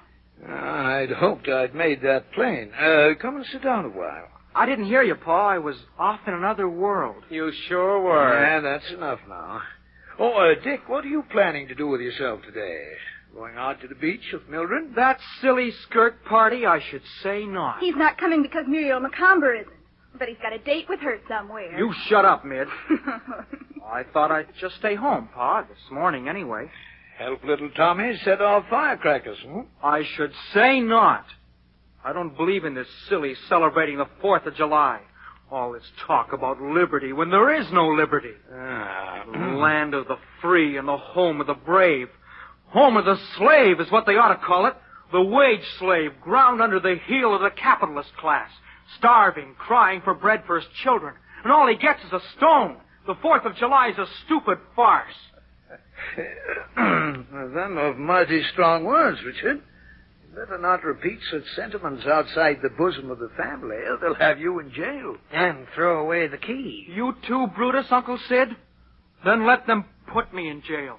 But how about the freedom of speech in the Constitution, then? That must be a farce, too. You know, son, if I didn't know it was you talking, I'd think we had Emma Goldman with us. Never mind, Pa. Wait till we get him down to Yale. We'll take that out of him. Oh, Yale. You think there's nothing in the world besides Yale? Don't let him scare you, Dick.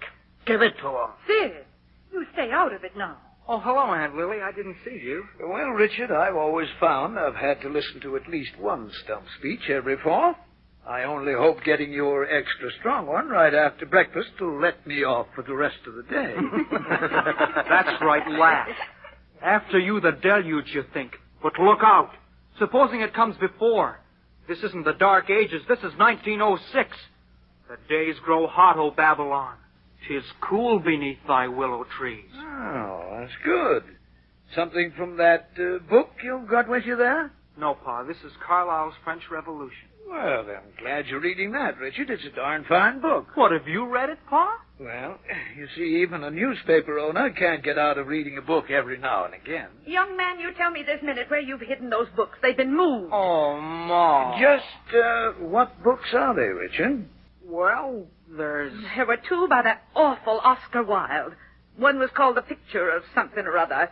The second was poetry, the ballad of, I forget what. The Ballad of Reading Gold, one of the greatest poems ever written. And then there were 2 books by that Bernard Shaw. Greatest playwright alive today. One had a long title I couldn't make head or tail of, only it wasn't a play. The Quintessence of Ibsenism. Golly, what does it mean, Dick? I'll bet he doesn't know. I do, too, know. It's about Ibsen, the greatest playwright since Shakespeare. Yes, there was a book of plays by that Ibsen there, too. And poems by Swin something. Poems and ballads by Swinburne, Ma. The greatest poet since Shelley. He tells the truth about real love. I'm next on that one, Dick. I feel the need of a little poetical education. And then there was Kipling. But I suppose he's not so bad. And last there was a poem, a long one. The Ruby... What is it, Richard? The Rubaiyat of Omar Khayyam. That's the best of all. Oh, I've read that essay. I got a copy down at the office. So have I. It's a pippin. I've read it, too, at the library. I like some parts of it. Why, Lily. Good for you, Aunt Lily. Remember this part?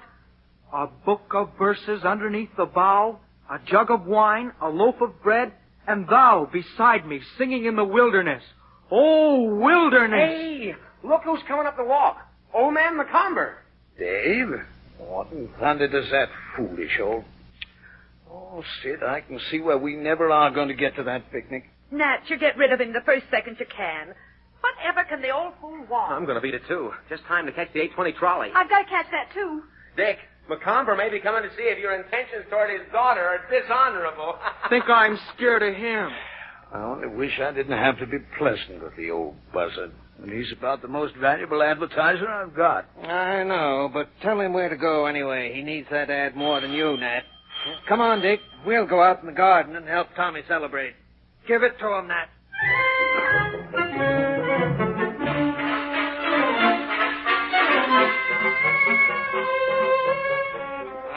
Here we are, Dave. Sit down. Make yourself comfortable. What good wind blows you around on this glorious floor? Oh, have a cigar? You're forgetting, Miller. I never smoke. So I was. Well, I'll smoke alone, then. Ask me what brings me here, so I'll come to the point at once. I regret to say it's something disagreeable. Disgraceful would be nearer the truth, and it concerns your son, Richard. Oh, come now, Dave. I'm sure Richard hasn't done anything. And I'm positive he has. I brought some of the proofs with me. I've a lot of them at home, but these papers here are good samples of the rest. Wife discovered them in one of Muriel's bureau drawers, hidden under the underwear. Oh, let me see them. They're all in his handwriting. You can't deny it. Anyway, Muriel's confessed to me he wrote them. Look at them. Just a lot of poems, Dave. Evidently, you've been too busy to take the right care about Richard's bringing up, or what he's allowed to read. But I won't have Muriel's innocence exposed to the contamination of a young man whose mind, judging from his choice of reading matter, is as foul... Why, you stupid old fool. Can't you see Richard's only a fool kid copying love poems? Here, listen to this one here. My life is bitter with thy love. Thine eyes blind, thy tresses burn me. Thy sharp sighs divide my flesh and spirit. Why, Dave, Richard's only a fool kid going through a stage. At heart, he's just as innocent and as big a kid as Muriel is. If you believe this stuff would corrupt Muriel, well, you must believe she's easily corrupted. No, you're insulting my daughter. I won't forget that. I'm not insulting her. I think Muriel is a darn nice girl. That's why I'm giving her credit for ordinary good sense. Miller, I never dreamed you'd have the impudence, after reading those papers, to claim your son was innocent of all wrongdoing. And what did you dream I'd do? Give him a hiding he'll remember to the last day of his life. You'd ought to do it for his sake if you had any sense, unless you wanted to end up in jail. Now, Dave, I've stood all I can from you. You get out and get out quick if you don't want a helping kick from me. You needn't lay hands on me. I'm going. But there's one thing more. What's that? Here's a letter from Muriel for your son. It makes clear, I think, how she's come to think about him, now that her eyes have been opened. I hope he heeds what's inside, for his own good and yours. And don't think I'm not going to make you regret the insults that you've heaped on me. I'm taking the advertisement from my store out of your paper for a while. I'll tell you what I'm going to do, Dave. I'm going to refuse to print your rotten ad ever again. Put that in your pipe and smoke it.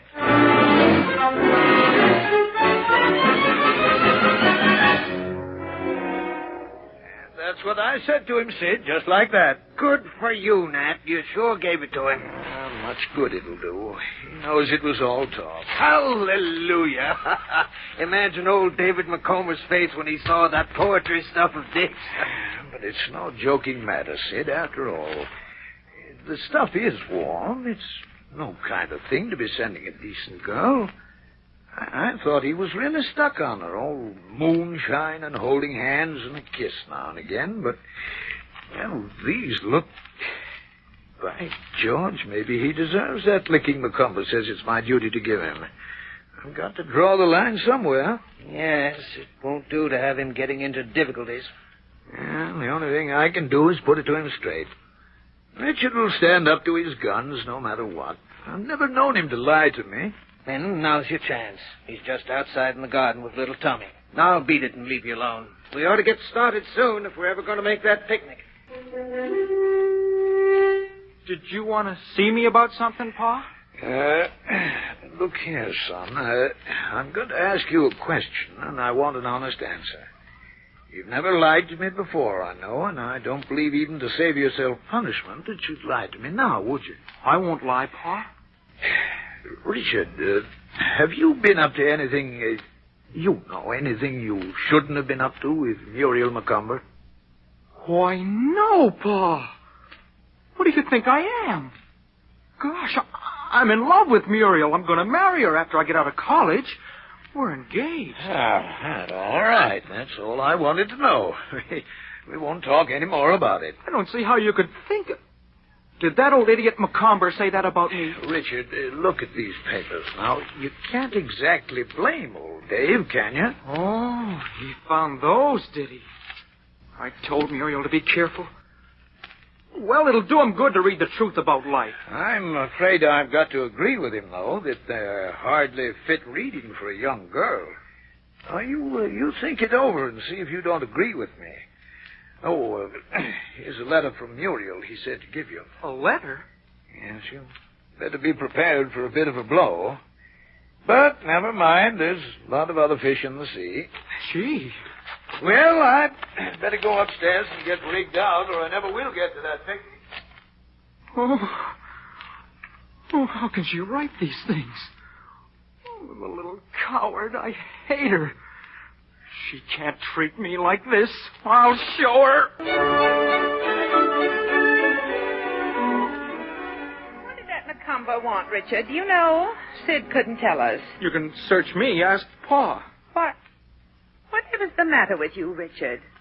You sound as if you'd lost your last friend. What is it? I don't feel so well. My stomach's sick. You poor boy. What a shame. On the 4th, too, of all days. Oh, darn Tommy and his darn firecrackers. You can't get any peace with that darn kid around. Darn the 4th of July anyway. I wish we still belonged to England. How's the dinner getting along, Essie? Anything I can do? Well, Nora's got the table set all wrong. Oh. But it isn't fair to ask you to help Lily on your vacation. You need to rest after teaching all year. Oh, you know I love to help, Essie. Oh, I don't see how you and Nat stand me, having a cranky old maid sister around all the time. What nonsense you talk. As if we weren't tickled to death to have you. What time's it getting to be? 6:15 by my watch. I do hope those men folks aren't going to be late for dinner. But I suppose with that darn Sachem Club picnic, it's more likely than not. Yes. And, Lily, you mustn't mind if Sid comes home feeling a bit gay. I expect Nat to. I don't think Sid will this time. Not after his promise. I know, but men are weak. And that was a good notion of Nat's getting Sid the job on the Waterbury Standard. He's making good money now. In a better position to get married than he ever was. Well, I hope he finds a woman who's willing. Though after he's through with his betting on horse races and dice, playing Kelly pool, there won't be much left for a wife. Lily, why don't you change your mind and marry Sid and reform him? You love him and always have. Essie, I can't love a man who drinks. You can't fool me. Lily, I know darn well you love him. And he loves you and always has. Never enough to stop drinking for. It's 16 years since I broke off our engagement. But what made me break it off is as clear to me today as it was then. Oh, he's a dumb fool, that's it. A stupid dumb fool, that's what he is. No, Essie. He's just Sid. You're a good woman, Lily. Too good for the rest of us. No, Essie. Well, where's Richard, I wonder? He was brooding around here just a while ago. He's out in the garden now, still brooding. He says he's all through with Muriel McCumber. It's all dead and past, he says. Poor Richard.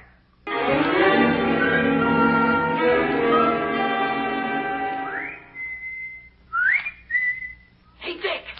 Dick! Hey there! Who's that? Where are you? It's me, Wint Selby, at the gate. Oh, hello, Wint. Well, come on in. Hey, keep it quiet, kid. I want the folks to know I'm here. Look, tell Art I want to see him a second, will you? On the QT. Can't. He's up at the Rands. Won't be home before 10 anyway. Darn, I thought he'd be here for dinner. That gums up the works for fare. What is it, Wint? Can't I help? Well, I might tell you, if you can keep your face shut. Sure I can. Well, I ran into a couple of swell girls from New Haven this aft, and I dated them up for tonight, thinking I could catch Art. Now it's too late to get anyone else, and I'll have to pass it up. I'm nearly broke, and I can't afford to blow them both to drinks. I've got $11 saved up. I could loan you some. Next, kid, I don't want to borrow your money. But, say, have you got anything on for tonight? No. You want to come along with me? Now, I'm not trying to lead you astray, understand, but it'll be a help if you just sit around with Belle. Belle? Yeah, that's the other one. You know, feed her a few drinks. You don't have to do anything, not even take a glass of beer unless you want to. Why shouldn't I? Ever drink anything besides sodas? Sure, lots of times. Lots of things. I tell you straight, I wouldn't ask you to come if I wasn't in a hole. And if I didn't know you were coming down to Yale next year. I don't want to lead you astray. Oh, I told you that was silly. Well, see you later then. At the Pleasant Beach House at 9:30. Come in the back door. Is that the bar? Yeah, that's it. See you later, Dick. 9:30. All right. I'll show her she can't treat me the way she's done. I'll show them all. Ma! Yes, Tommy, dear. Pa and Uncle Sid are coming. Gee, I'm glad. I'm awful hungry, Ma. Yes, dear, I know. You always are. Have we got lobsters, Ma? Yes, we've got lobsters, Richard. You're looking better already. You are indeed. Oh, my, Lily, there they are. I'm afraid. Yes, I might have known. Ma, did you know about Uncle Sid? Listen, I'll whisper. Uncle Sid went to the St. John Club. Now, never mind, Mildred. You shouldn't notice such things at your age. And don't you encourage him by laughing at his foolishness, you hear? You don't have to whisper, Mid. Think I don't know? Uncle Sid soused again. Now, Tommy, you be quiet. Did I ever? Go to your place and sit right down and not another word out of you. Come on. And you sit down, Richard and Mildred. Oh, you better too, Lily. We'll get him right in here and get some food in him. He'll be all right then. All right, Essie, here we are. Nora, you can bring in the soup. Sure, Mom. Here we are, Essie, right on the dot. Here we are. So I see you're here. And if I didn't, you've told me 4 times already. No, don't be critical, Essie. Don't be carpingly critical. Good news can stand repeating, can't it? Of course it can. Come on, Sid. Come in. Good evening. Beautiful evening. I never remember seeing more beautiful sunset. Oh, Sid. Sorry. Sorry, Lily. Deeply sorry. It's all right. Nora. Why, here's Nora. Nat. Now, Mr. Miller, don't be making me laugh and getting me into trouble. Nora? Yes, Mum. Here's the soup. Sight for sore eyes. My beautiful Macushla, my starry-eyed Mavourneen. Sure, Mr. Sid, it's you that have kissed the blarney stone. That'll be all, thank you, Nora. Yes, Mum. Sit down, you two. Well, it's good to be home again. Now then, what was I saying? Oh, sunsets, yes. Oh, why butt in? Hasn't sounded perfect right, Sept? Mind your own business. And there you are. Am I right? Right, Sid. Right. Mildred, sit up straight in your chair. You want to grow up a humpback? Richard, take your elbows off the table. Eat your soup now. Soup? Of course it's soup. What'd you think it was, Sid? Well, all right then. Soup be it. Moon, is that any way to treat a pal? Now, Sid. Down with spoons. We'll drink by hand. Oh, your good health, ladies.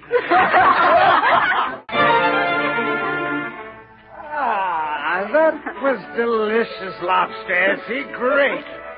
Tommy. Yes, Uncle Sid? Did you know your Uncle Sid is the man that invented lobster? In fact, one day when I was building the pyramids, I took a day off and just dashed off lobster. Thanks, Sid. Now stop it. You better slow down a little, Sid. Nobody will be able to digest those lobsters. Sid better go right upstairs to bed for a while. That's what he better do. Huh? Bed? Yes, maybe you're right, Essie. I am not all well. I'll go immediately, if not sooner. Oh, but wait. There's still a duty I must perform. No day is complete without it. Lily, answer me once and for all. Will you marry me? No, I won't. Never. Right. That is for the best. Too bad. So fine a woman once was Lily, and now such a slave to rum. Sid, you leave Lily alone and go to bed. Right. Good night, ladies and gents. We will meet by and by. Oh, I was trying so hard not to laugh. You can't help it. He's so silly. But I suppose we really shouldn't. It only encourages him. That's just it. You shouldn't. Even I laugh. Lily. It does encourage him. That's been his downfall. Everyone always laughing. Everyone always saying, what a card he is. What a case. What a caution. So funny. And he's gone on. And we're all responsible, making it easy for him. We're all to blame. And all we do is laugh. Now, Lily, now, you mustn't take on so. It isn't as serious as all that. Maybe it is to me. Or was once. I'm sorry, Nat. I'm sorry, Essie. I didn't mean to... I'm not feeling myself tonight. If you'll excuse me, I'll go in the front parlor and lie down on the sofa a while. Of course, Lily. You do whatever you're a mind to. I never knew Lily to come out with things that way before. Well, no use sitting here mourning over spilt milk. You kids go out in the yard and try to keep quiet for a while so as your Uncle Sid will get to sleep and your Aunt Lily can rest. Ain't we going to set off the skyrockets and Roman candles, Pa? Later, son, later. It isn't dark enough for them yet anyway. Come on, Tommy. I'll see you keep quiet, Pa. That's a good girl. Oh, melancholy Dane, what are you doing? I'm going out for a while. And do you know what I think? It's Aunt Lily's fault Uncle Sid's going to ruin. It's all because he loves her and she keeps him dangling after her and ruins his life. Like all women love to ruin men's lives. I don't blame him for drinking himself to death. I'd do the same thing myself if I were in his boots. Richard, you stop that talk. Drink, for you know not whence you come nor why. Drink, for you know not why you go nor where. Now, listen here, young man. I've had about all I can stand of your nonsense for one day. You keep that talk to yourself, you hear me? Or you're going to regret it. Never mind now. I'm not fooling. Come along, Essie. Richard, I'm ashamed of you. That's what I am. Oh, Nat, tell me about Oh, what do I care? I'm going to meet Wint and those girls and live like a free man. I'll show them.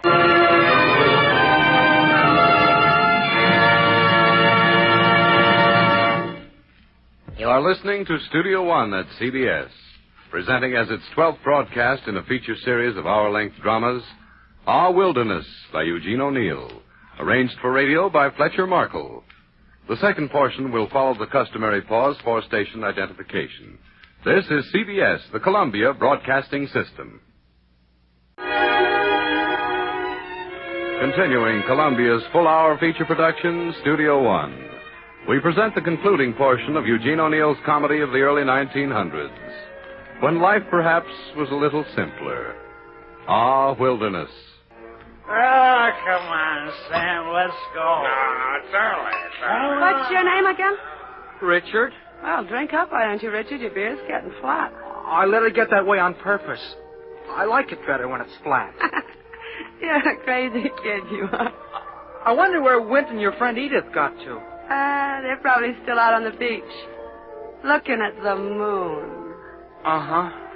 Say, George, is Bedelia the latest to hit this Hickburg? Why don't you get a new role for that old box? Complain to the boss, kiddo. I'm only the bartender. Well, you'll catch up in time, I guess. I could say the same for your young friend. I never seen such a spender. My head's dizzy bringing you drinks. What's that? Don't let him kid you, Richard. You show him. Listen up and buy another drink, let's say. Sure. Excuse me, I was thinking of something else. Have anything you like. See what the lady will have. And have one on me yourself. Oh, that's talking. I'll take a cigar on you. What's yours, kiddo? The same? The same, all right. Yours, sir? Another beer? A small one, please. I'm not thirsty. Don't be such a dead one. Have a man's drink. Well... Same as mine for him, George. And make his a real one, huh? I get you. Something a little warm and must. My golly, if this isn't the deadest burg I ever struck. I bet they take the sidewalks in after 9 o'clock. Say, honestly, kid, does your mother know you're out? Oh, cut it out, why don't you? Trying to kid me. Well, you see, it's this way with me. I think you're one of the sweetest kids I've ever met. But you're so cold and indifferent. I'm not cold and indifferent. It's only that I've got a weight on my mind. All right, here. This'll be better. You bet it will. 40 cents, that is, with a cigar. Sure. Here's $1. Keep the change. Yeah? Well, thank you, sir. Don't mention it. Hey, anybody here? How about some service? Now, come on. Yeah, I'm coming. Golly, you're getting real generous, sweetie boy. Why not? I'm no tightwad. Well, here's how. Bottoms up. Yeah, bottoms up.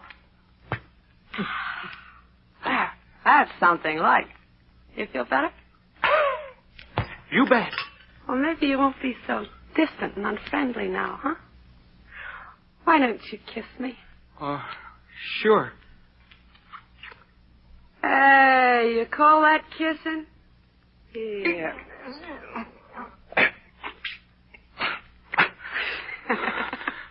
What's the matter, sweetie boy? Haven't you ever kissed before? Sure, lots of times. But I sworn off. Sworn off kissing? I took an oath I'd be faithful. Till death do us part, huh? Who's the girl? Never mind. I'm not good enough to talk about her, I suppose. I didn't mean that. You're all right. So you're faithful to your one love, huh? And how about her? Bet she's out with a guy this very minute. Don't say that. Don't you dare. All right, have it your own way and be a sucker. It cuts no ice with me. Good evening. I hope I'm not butting in on your party, but my dogs are giving out standing at that bar. It's all right with me.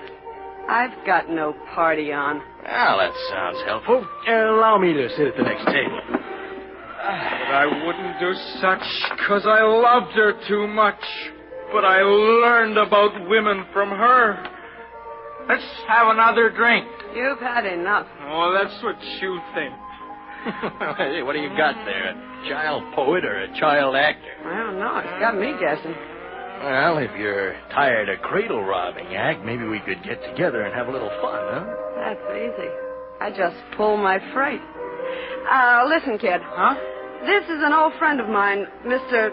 Smith from New Haven, just come in. I'm going over and sit at his table for a while, see? And you better go home. I'm never going home. I'll show them. Have it your own way. Only firm me. Yet each man kills the thing he loves. By each, let this be heard. Hey, this is Rich. That's swell dope, young fella. Come on, give me some more, huh? Some do it with a bitter look. Some with a flattering word. The coward does it with a kiss. The brave man with a sword. I did it with a kiss. I'm a coward. Gee, he's copped a fine skinful.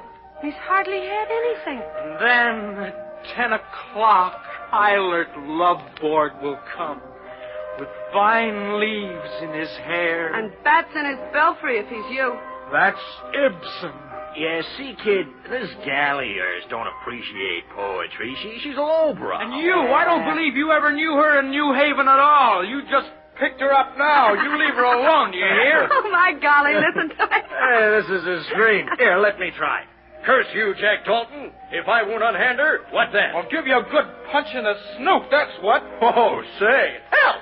Help! Hey, cut out the noise.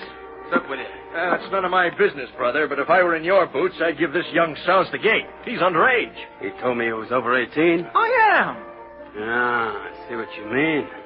Come on now, kid, on your way. Start no trouble in here, beat it.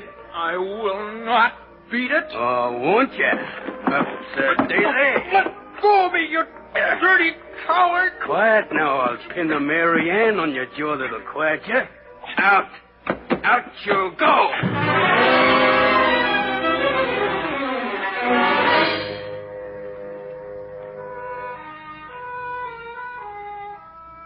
What time is it now, Nat? It's a little after 11. Oh, I'm getting worried something dreadful. You don't know what might have happened to Richard. You read in the papers every day about boys getting run over by automobiles. Oh, don't say that, Essie. It's true, Lily. Don't go imagining things now. But why couldn't it happen? With everyone that owns one out tonight, and a lot of those in no condition to drive. Why don't you go out and find him, Nat? He'll be all right, Mother. Essie, you mustn't worry so. You'll make yourself sick. Richard's all right. I've got a feeling in my bones he's all right. I was going out to look if he wasn't back by 12 sharp. That'd be the time it'd take him to walk from the beach if he left after the last car, but I'll go now if it'll ease your mind. I'll take the auto and drive out the beach road. You better come with me, Sid. Sure thing, Nat. Hey, there's someone on the porch now. That must be him. Oh, thank heaven, thank heaven. Darn him, worrying us all like this. Here he is. Oh, good evening. Hello. Oh, what's happened to him? He's gone crazy. Richard. Hello. Crazy nothing. He's only soused. You've got your nerve, you fresh kid. We'll take that out of you when we get you down to Yale. Yesterday, this day's madness did prepare tomorrow's silence. Triumph for despair. Drink! Richard, how dare Don't you strike him, Nat. Don't you dare. Steady, Nat. Keep your temper. No good bawling him out now. He don't know what he's doing. Yeah. Guess you're right, Sid. And then I will come with vine leaves in my hair. Richard, you're intoxicated, you bad, wicked boy, you. Ma, I feel rotten. Richard. You let me take care of him, Essie. I know this game backwards. Oh, Richard. Come on, old sport. Upstairs we go. Your old Uncle Sid will fix you up. He's the kid who wrote the book.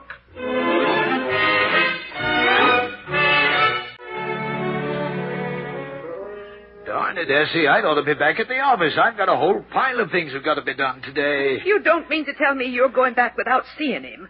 Not after last night, Nat. It's your duty as a father. Of course I'm not. I wish you'd stop jumping to conclusions. What else did I come home for, I'd like to know? Do I usually come way back here for dinner on a busy day? It's going on 2 o'clock. Where is Richard? He's still in bed. I made him stay in bed to punish him. And I thought he ought to anyway, after being so sick. But he says he feels all right. He ate all the dinner I sent up, Nora says. I thought you weren't going to give him any dinner to punish him. Well, in his weakened condition, I thought it best. I kept reminding him his real punishment was still to come. That you were coming home to dinner on purpose. And then he'd learn that you could be terrible stern when he did such awful things. Oh, yes. And that's just what it's your duty to do. Punish him good and hard. The idea of his daring... Oh, but you be careful how you go about it, Nat. Remember, he's like you inside, too sensitive for his own good. Uh-huh. And he never would have done it, I know, if it hadn't been for that darned little dunce Muriel and her numbskull father. And then all of us teasing him and hurting his feelings all day, and then you lost your temper and were so sharp with him right after dinner before he went out. See, this is going to work round to where it's all my fault. Now, I didn't say that, did I? Don't go losing your temper again. Well, go and get him, Essie. It's late. But he's still asleep now. All right. I give up. I'm going back to the office. Bring a man all the way back here on a busy day, and then you... No consideration at all. Oh, my.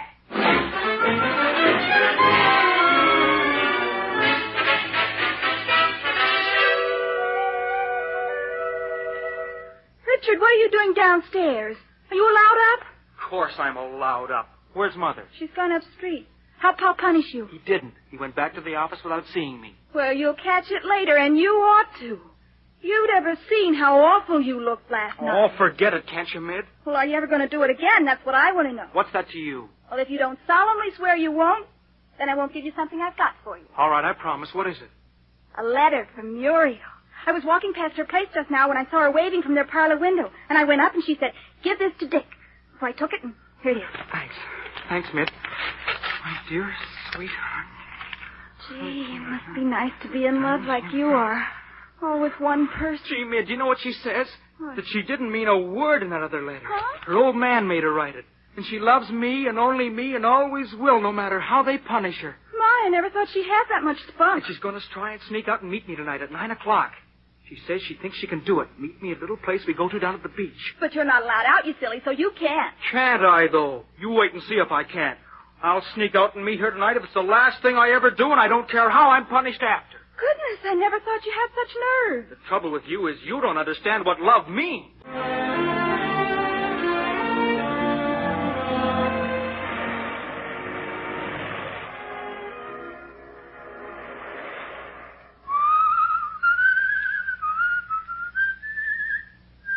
Oh, Dick.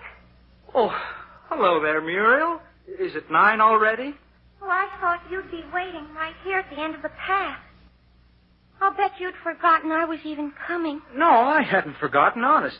But I got to thinking about life. Well, you might think of me for a change. After all the risk I've run to see you. Gosh, you're pretty tonight, Muriel. Seems ages since we've been together. If you knew how I've suffered.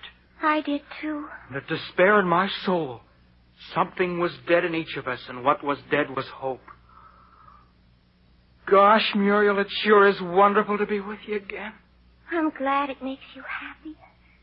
I'm happy, too. Muriel, will you let me kiss you, please? No, you mustn't. Don't. Oh, why can't I? Because I'm afraid. Oh, that's what you always say. You're always so afraid.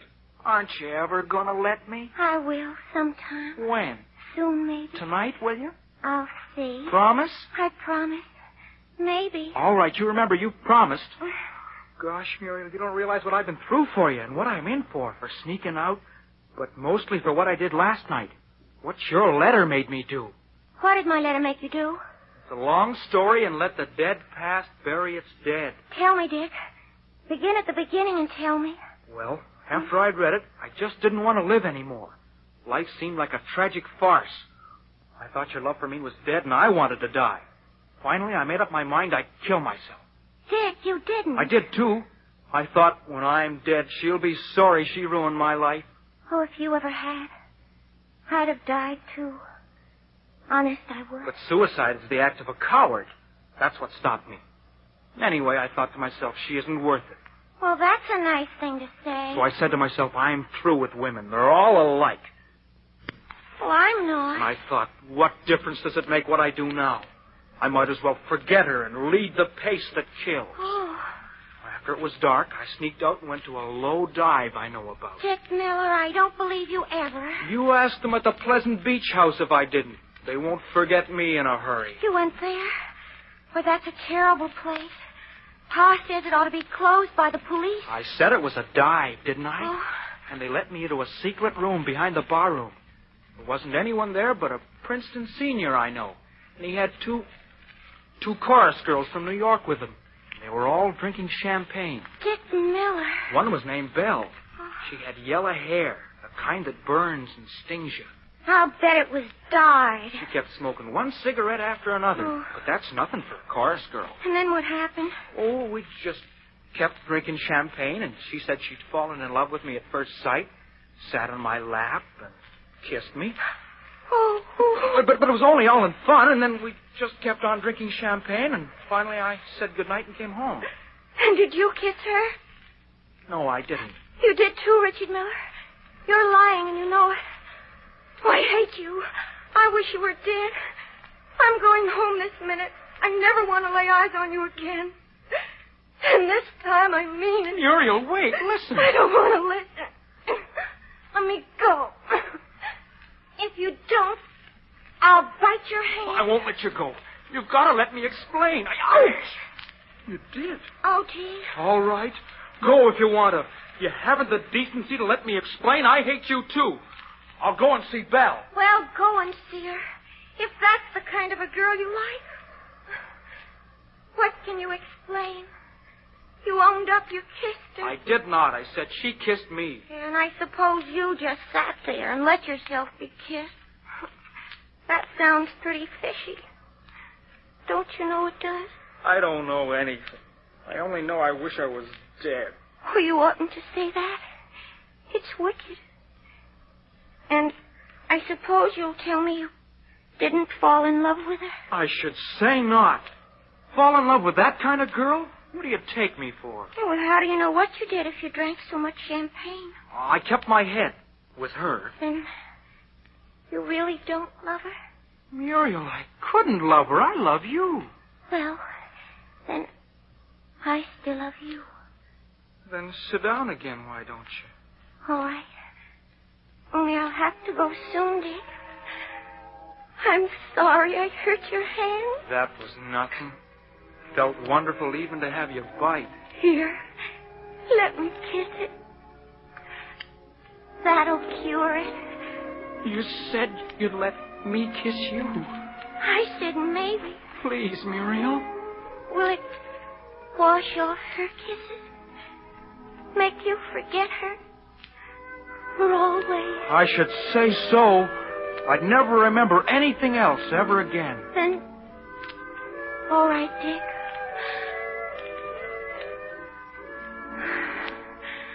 The moon is beautiful, isn't it?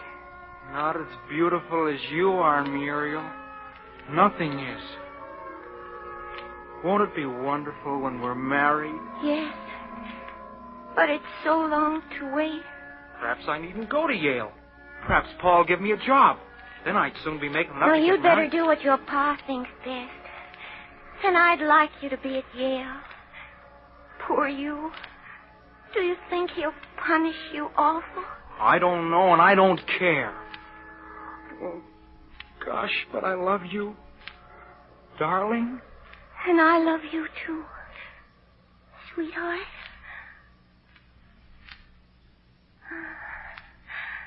Where'll we go on our honeymoon, Dick?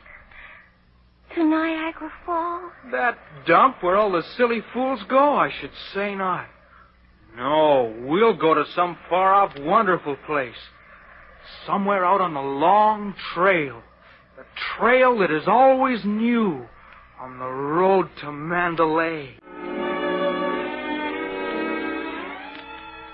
My, but I'm glad Mildred told me where Richard went off to. I'd have worried my heart out if she hadn't.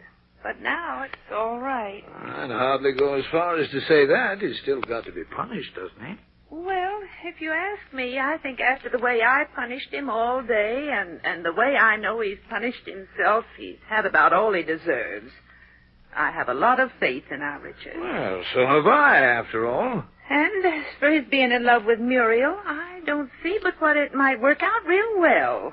Richard could do worse. But I thought you had no use for Muriel. Thought she was stupid. Well, so I did, but if she's good for Richard and he wants her... Ma used to say you weren't over bright, but she changed her mind when she saw I didn't care if you were or not. Well, I've been bright enough to provide a home, and... Of course you have, dear. But you say Sid and Lily had gone off, too? To the beach to listen to the band. Poor Lily. Sid will never change. She'll never marry him. Arthur's up with Elsie Rand, I suppose. Of course. Where's Mildred? No, walking with her latest. I forgot who it is. I can't keep track of them. Well, then, from all reports, we seem to be completely surrounded by love. That'll be Richard. Oh, yes. Well, I'll go out and meet him and talk to him on the porch. You stay here, Essie. Of course, dear.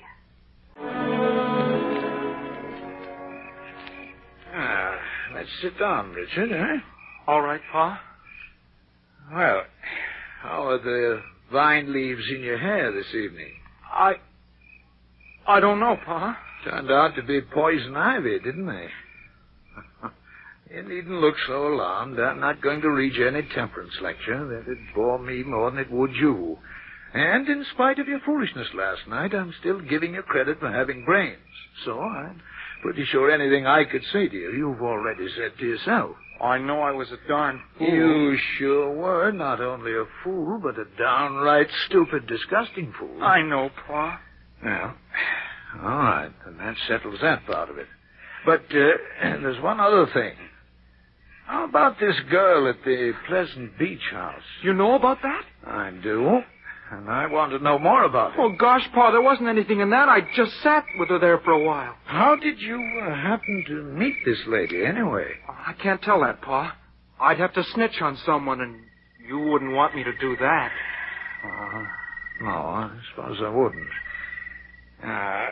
Well, I believe you, and I guess that settles that.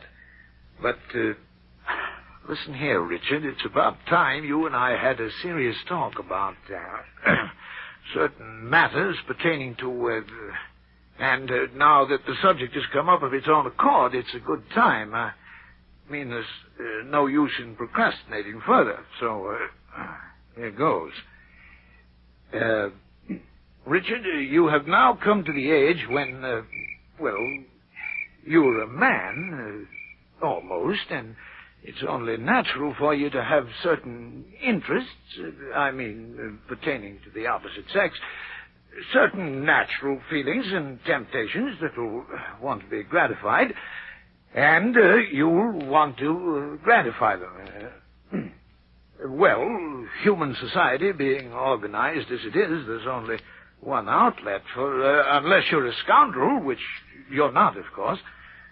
Well, there are a certain class of women, always have been and always will be, as long as human nature is what it is.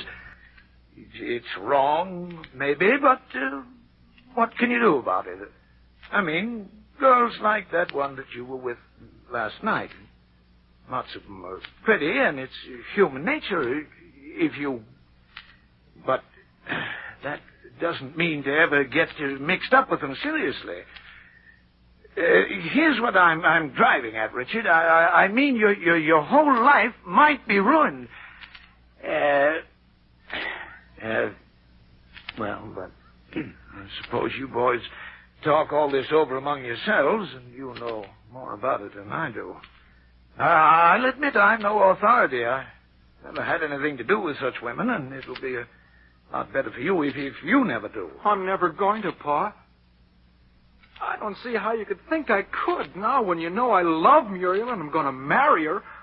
I'd die before Well, that's the talk. I'm proud of you when you talk like that. And now, that's all of that. There's nothing more to say, and we'll forget it, How are you going to punish me, Pa? Oh, well, I was sort of forgetting that, wasn't I? Well, I'd thought of telling you that you couldn't go to Yale. Don't I have to go? Gee, that's great. Muriel thought you'd want me to. I was telling her I'd rather you gave me a job in the paper because then she and I could get married sooner. Gee, Pa, you picked a lemon. This isn't any punishment. You'll have to do something besides that. Then you'll go to Yale and you'll stay there till you graduate. That's the answer to that. Muriel's got good sense and you haven't. Yes, Pa. And now we're finished. You better call your mother. Yes, Pa. Ma. Yes, dear? Come on out with us, Ma. All right. My, it's a beautiful night, isn't it? Smells so good. Hello, Richard. Hello, Ma. Yeah, I don't believe I've hardly ever seen such a beautiful night with such a wonderful moon. Have you, Richard? No, it was wonderful down at the beach.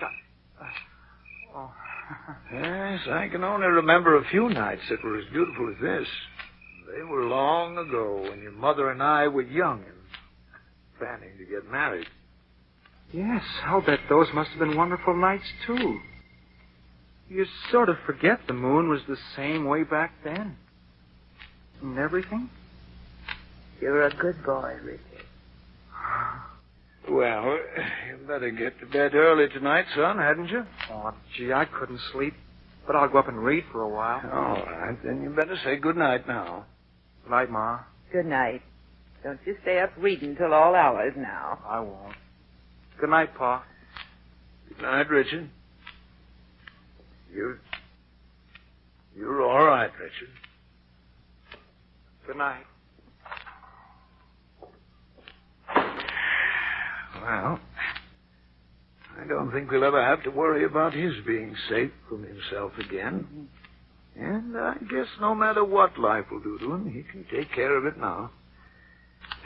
Oh, my darn feet are giving me fits. Why did you bother unlacing your shoes now, you big goose, when they're going right up to bed? I guess you're right. Mind if I don't say my prayers tonight, Essie? Heaven knows I'm too darn tired. Now, don't talk that way, Nat. It's real sinful. If that isn't you all over. Always looking for an excuse. Now, Essie. All right. I suppose tonight you needn't. You've had a hard day. Did you notice how Richard looked tonight when he was talking about the moon? Like a statue of love's young dream. Mm-hmm. What's it that Rubaiyat says? Yet that spring should vanish with the rose, that youth's sweet-scented manuscript should close. Well, spring isn't everything, is it, Essie? There's a lot to be said for autumn. It's got beauty, too. And winter, if you're together. Yes,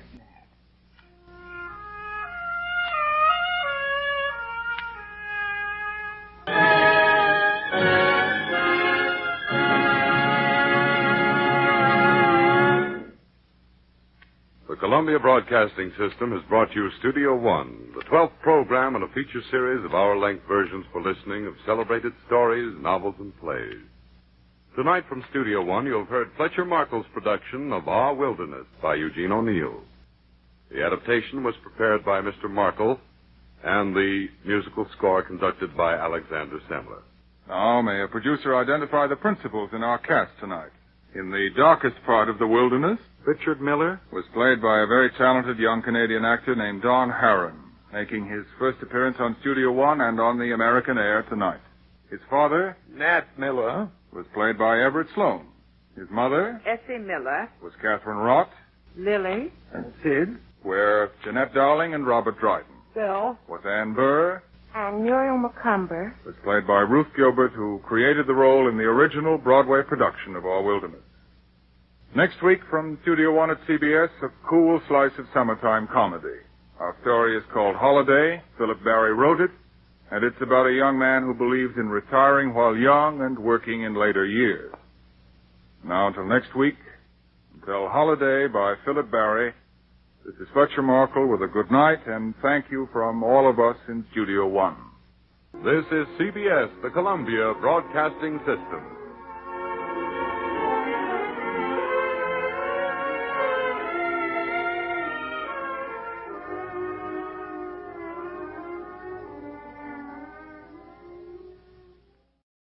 Here, transcribed, is another in NBC's outstanding parade of new shows.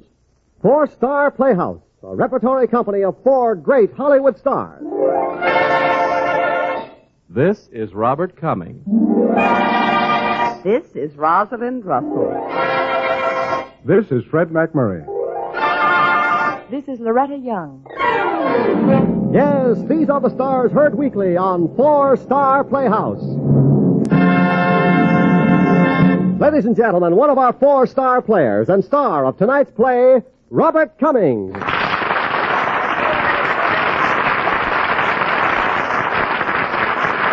Thank you. Thank you very much. And welcome to our Playhouse again. Every Sunday night at this time, Rosalind Russell, Fred McMurray, Loretta Young, and I appear in new dramatizations of stories selected from Cosmopolitan magazine. Stories by the world's leading writers of popular fiction. And tonight, Cummings carries culture to our playhouse. I play a young college professor who is not absent-minded, who is a quick fellow with a flip quip, and who is by no means indifferent to the girls. In fact, he's so different from indifferent, he's in difficulties indefinitely. And if that's confusing, it's nothing to the confusion and hoopla we're about to bring you in Richard Stern's gay comedy, Surprise for the Professor. Dignified college music, please, Dr. Harris. Professor Oliver Winthrop Jones, huh? A.B.M.A. Ph.D., huh? And not a day over 30, huh? Oh-ho. Aha. Wow, wow. Get busy, Amanda. Get busy. Amanda Thomas, eh? Distressing young lady. Very good student, but, those sweaters. Not that I'm against sweaters. Or perhaps I should rephrase that. Not that I object to sweaters, but, such colors. It's distracting. The colors, I mean. To the student body, I mean. Well, not body. I mean, well, yes. Well, I must speak to her about it. After class, that is. Well, sometime, that is. About those sweaters, that is.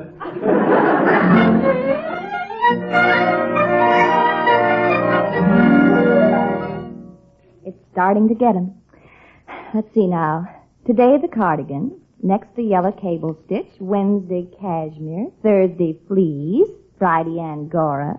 Will Dr. Jones be bothered? I hope to kiss a pig.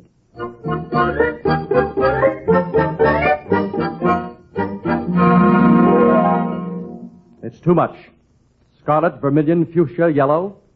Sweaters are for football fields. Sweaters are for grandmothers to knit and little dogs on cold days.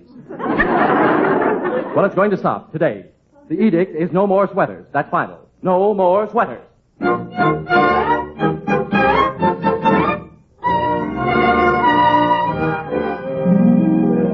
we consider Concord as the cradle of American literature, Concord with its Emerson, Thoreau, Hawthorne, we can truly say, America, too, has its Stratford where literary genius flowered. Now, if there are any questions on the notes that you've taken? No questions, ladies and gentlemen? Then I should like to dismiss the class. And may I ask Miss Amanda Thomas to step into my sweater, please? I mean Miss Amanda Sweater to step into... Class! Oh, wait a minute. Go home. Miss Thomas, you stay here. You, wanted to speak to me, Professor? Yes. Miss Thomas. Yes, Professor. Those, May I look at your glasses, please? Look at my glasses? May I? Why, yes, of course. Here, why? Just as I thought. What do you mean, just as you thought? Plain glass in your spectacles. Optical falsies. Miss Thomas. I've been watching you during your lectures, and I was pretty sure your glasses were phony. About your sweaters. I won't tell anybody. You don't have to tell anybody. They shriek to high heaven. About your glasses, I mean. It's our secret. What's our secret? That you wear plain glass cheaters to make you look older. You are a brash and impertinent young woman. And you're a nice guy, Jonesy. Well, thank you. Jonesy? I like the way you lecture, and I like to read your essays. You know, they sound real mature. And it's nothing against a professor if he happens to look like Robert Cummings. We are here to discuss your flamboyant sweaters, Miss Thomas. I wish to discuss your beard. I don't have a beard. Well, that's why we should discuss it. Really, Miss Thomas? If you want to look older, why don't you grow a beard? Well, what if I don't like beards? Then I must regard you as being against the Abraham Lincoln administration, sir. Miss Thomas, your levity notwithstanding, Come now, let's not fight the Civil War all over again. About your sweaters again. All right. What about them? What about them? Yes, what about them? You don't know? I like them. You like them? Well, I like them too, but I mean... You're thinking of the rest of the class, I know. That's just it. I'm not thinking of the rest of the class. How could I think of anything when it's those colors. Okay. I'll wear white. White? Black. Miss Thomas? Present. It's unfair. You're unfair. Wool raisers of the world, unite. Now, see here. You're anti-sheep. I'll have you suspended. You can't. My dad endowed this college, R. Llewellyn Thomas. Oh, blackmail, huh? Well, I don't know how he made his fortune. I'm just saying he sunk a lot of it in this college. Sank. As a matter of fact, he made his fortune making sweaters. Then he should have hired his models and not spawned one. Professor, good for you. And there's more where that came from.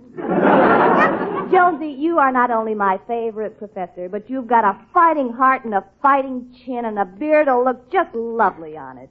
Go to it, Jonesy. Now get this straight, Miss Thomas. There will be no beard. But I like beard. I dare say you like sweaters, too, but I won't wear them for you. Silly boy. You may go, Miss Thomas. You will grow a beard, though, won't you? I will not. For your own dignity? Not even for the faculty play. For me? No, especially not for you. I'll make a bargain with you. You start a beard, and I'll stop sweaters. Ha! Another attempt to pull the wool over my eyes, huh? Good afternoon, Miss Thomas. It was outrageous.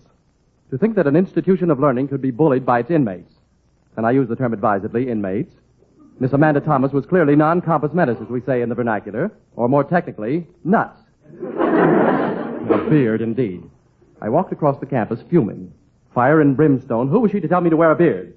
I don't know to this day how it happened, but walking up the steps of my house, I must have tripped on something and...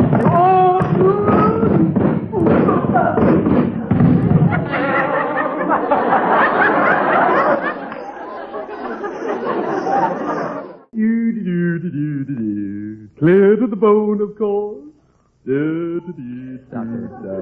Doctor. Yes? Just sew it up. A couple of more stitches, Professor. I wonder if Ethiopinza removes gallbladders. Pardon? Nothing. Ouch! Yeah, there we are, Professor. And a neat suture, too. Well, if the suture suits you, it suits me. Again? Nothing. Now then, a little sulfur, a bit of sterile gauze. And a cozy table for two. And there you are. Will there be a scar, Doctor? Only on your dignity, Professor. Only on your dignity. When can I take the bandage off my chin? A couple of weeks. A couple of weeks? Well, how will I shave? You won't. But I've got to shave. Why? Why? Well, Santa Claus doesn't. Leave Santa Claus out of it. Just grow a beard, that's But I can't grow a beard. Well, then you don't have to shave. Well, what I mean to say is, I don't want to grow a beard. Why not? Fight. I won't have her thinking that I did it to make her wear field jackets. Perhaps I'd better have a look at your head. Never mind. What do I owe you? I'll send you a beard. Imagine 2 weeks in a beard. Well, Uncle Sam wears a beard. I don't care! Well, aren't you interested in your country? Just let me out of here, that's all. The Smith brothers wore beards. The winters were colder then. Good beer.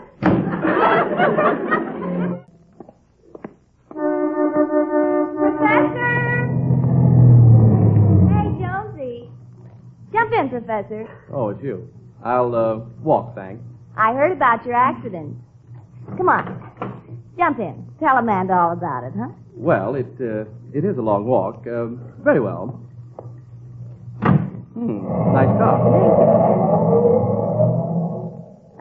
Too bad about your chin. Well, it's nothing, just clear to the bone. How did it happen? I fell down my front steps. Oh. It's all my fault, of course. Your fault?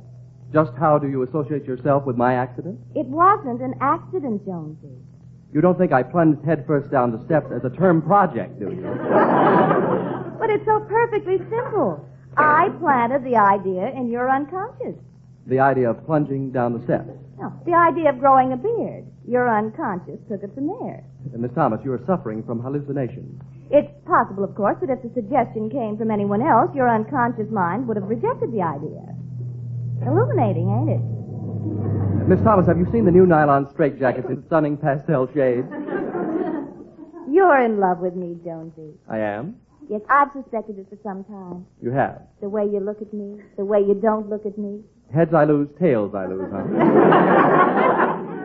You love me. It's a revolting development. This so-called accident proves it. It's psychology. Manifestly the subject in which you are most likely to flunk out. Oh, now you're just being perfectly dense. No, believe me, it's the most natural thing in the world with me. I won my Ph.D. in a quiz show. You know, Jonesy, I think it's kind of sweet you're being in love with me.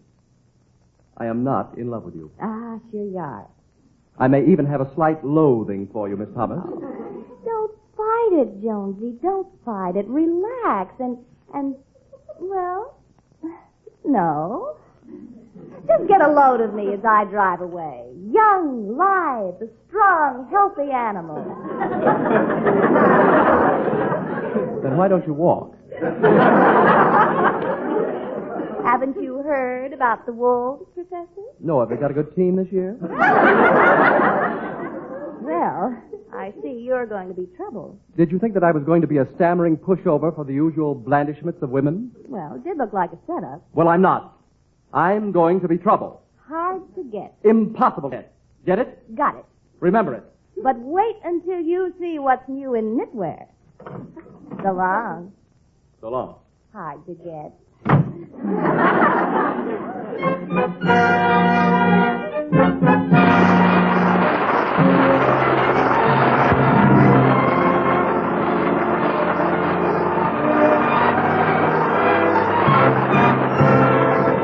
You are listening to the four-star Playhouse dramatization of Richard Stern's Cosmopolitan magazine story, Surprise for the Professor, starring Robert Cummings, with Mary Jane Croft. I spent the evening reading Henry James' The Aspirin Papers. I had a slight headache. However, it was pleasant stuff. Gentlemen behaved like gentlemen. Ladies did not wear snug, brightly colored sweaters, and men had beards practically from birth. I arose the next morning confident, restored, and refreshed. I was again the master of my fate. Until I looked in the mirror. Around the bandage on my chin was a very tiny beard. I looked like a cheap grade of sandpaper. Before breakfast, I stopped at Dr. Swithin's to have the bandage changed. Going to have a nice beard there, Professor. Yes, today I am a man. You have a nice chin for a beard. Yes, they were made for each other. I wish I had a chin. Well, keep on exercising it like that, and you'll look like Dick Tracy in no time. You're an odd sort of a professor. Yes, but I'll get even. With who? Whom? You're a professor, all right. Make it quick, Doctor. I'm late for breakfast at the faculty club already.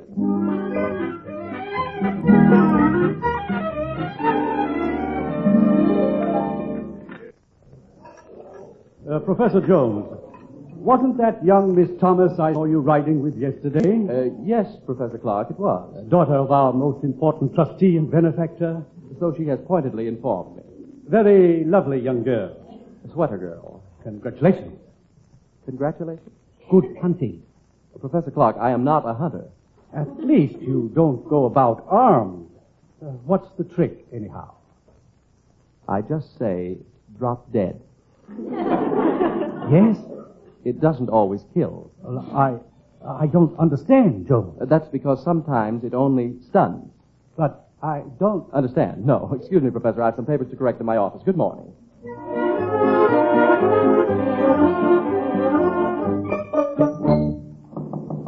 Come in.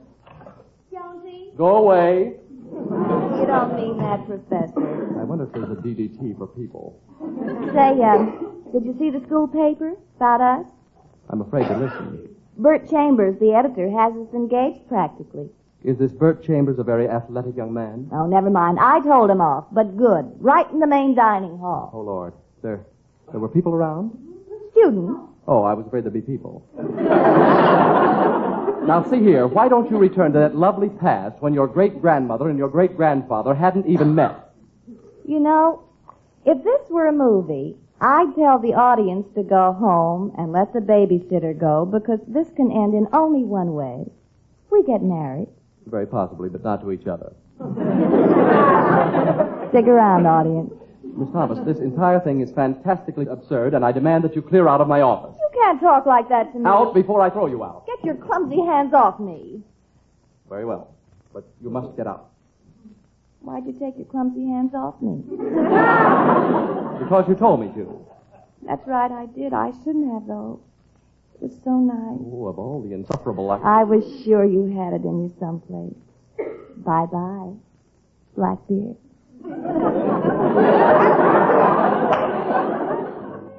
Thomas, sir. The name, sir, is Thomas. Thomas. R. Llewellyn Thomas. R. Llewellyn Thomas. My daughter tells me you're in love with her. Mr. Thomas, I am not in love with your daughter. I am not even faintly fond of your daughter. I have tried to convince your daughter of that. Hopeless, isn't it? Hopeless? Trying to convince her you don't love her. I told her mother the same thing for years. No, oh no. This can't go on for years. Like mother, like daughter is what I say. But I don't want to marry Amanda. Has nothing whatever to do with it. Look, I am the master of my fate. I am the captain of my soul. You can be a general of the armies, and that girl will still pass out the orders. I wonder if I should kill myself. She's not so terrible. I do not want to get married. Is that clear? As if what you want matters. If she marries me, I'll run away after the ceremony. You'll be back, though. I was. Obviously. I've heard a lot about you, Jones. You shall hear less and less, and then finally, nothing. I thought I'd just drop in and see what my future son-in-law looks like. Well, chin up, old boy. If I'd kept it up when I fell, I'd have cut my throat and been out of all this matter. There was only one alternative. I'd resign before submitting to being lassoed and branded with a bobby pin. I wrote out a resignation. I chose my words beautifully. They rolled and reverberated. I finished the draft and carried it home with me, cherishing it as a spy cherishes his vial of poison. On the morning of the 14th day of the beard, I went back to Dr. Swithin. Ah, there. Magnificent brush you've got on your chin now. Yes, I'm the envy of every fox on the campus. You're keeping it nicely trimmed, I see.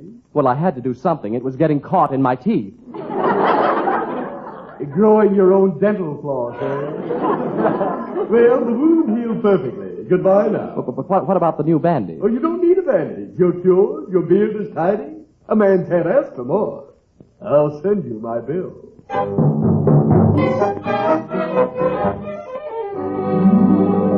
It was like one of those dreams where you find yourself walking down Main Street in your shorts. I felt naked with my now uncovered beard. Of course, I could shave it off or fake a bandage. Oddly, neither scheme appealed to me. Besides, there was my 10 o'clock lecture. I entered the campus and almost stumbled over the ankles of Amanda Thomas on the stone bench outside the lecture hall. Oh, I've been waiting for you, Jonesy. Jonesy! Oh, shut up. Oh, your beard. You like it? It's magnificent. I was just on my way to set it on fire. Poor Jonesy. You just won't give in, will you? Look, will you go marry an underclassman and have 16 retarded children? I want you. The vice versa is distinctly not the case. I think you need a rest. I need a rest from you. You and those sweaters. I wouldn't go so far or be so trite as to say that beard has sapped your strength. Well, be so far and go so trite because, believe me, it has. Jonesy. Miss Thomas. You need something, Jonesy. I do? Well, not you. There's just one thing that I need, and that is... Don't say it. It's what I've been trying to tell you all the time. Is that why you ambushed me out here? I am here with tidings. Really? Where's tidings? Watering the horses? My father wants to see you. He did see me. Well, he wants to see you again. What this for? This time with President Clark of the university. Oh. You'll find out what for at lunch. Here's Dad's note to you. I see. This, then, is it. What, then, is what? I have a letter also to deliver. Oh? What kind of a letter? They'll find out at lunch.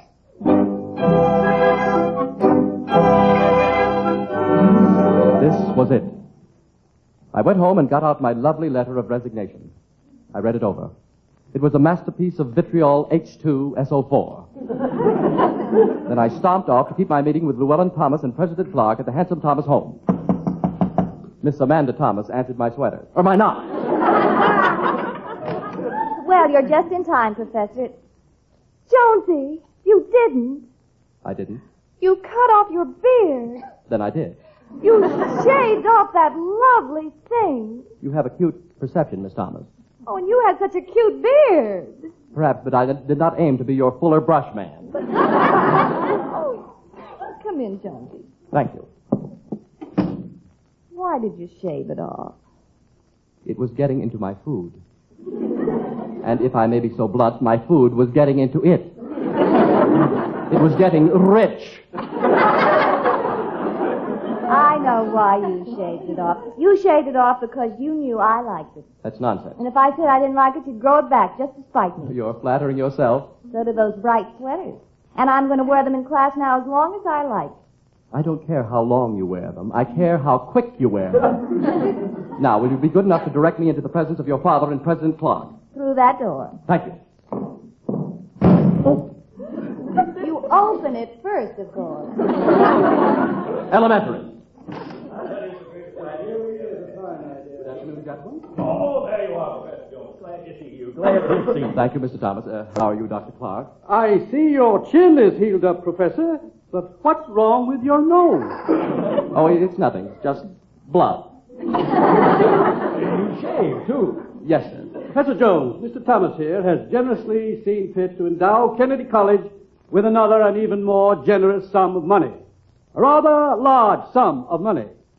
A sum of money... The point, Clark. Get to the point. Oh, yes, quite.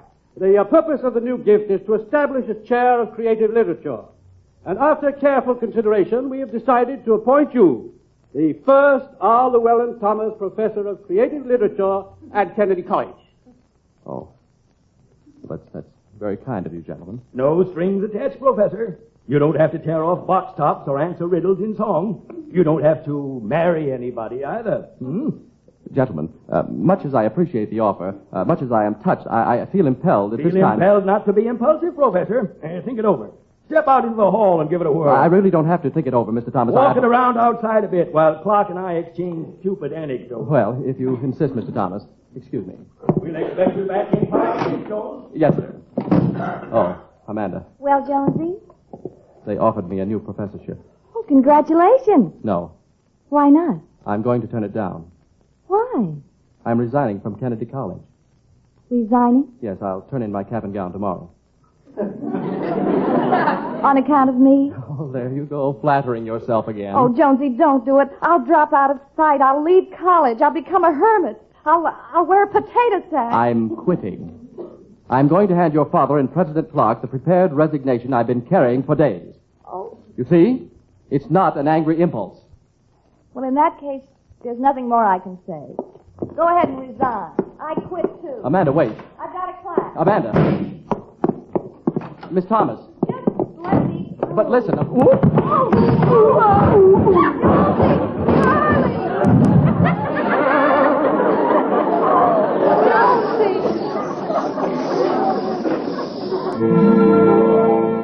Jonesy? Oh, that top step. Yes, it's a Lulu, I know. Prexy Clark went to the doctor. Oh, did he? Well, help me up. This sidewalk needs inner springs. No, you just lie still. Why? You're busted open again. Again? Amanda, not... Your chin, clear to the bone. I'll have to grow a beard again? You want to grow a beard again. I do not want to grow a beard again. I never want to grow a beard again. Darling, you have nothing to say about it. They itch me. Your unconscious makes you take those dyes. I'm going to sue that guy unconscious. You see, deep in your inner self, you love me dearly. Oh, certainly, dearly. Don't fight it, darling. If you don't marry me, you'll just keep taking it on the chin. Oh, no. You'll have to grow beards indefinitely. Oh, anything rather than that. You see, Jonesy, your unconscious knows you love me. My unconscious is in love with you? Desperately. Then let unconscious marry you. Will you be at the wedding, honey? Wedding? I'll be on the honeymoon with you. Oh, Jonesy. You don't for a minute think I'd leave you alone with him, do you? A tricky guy like that unconscious?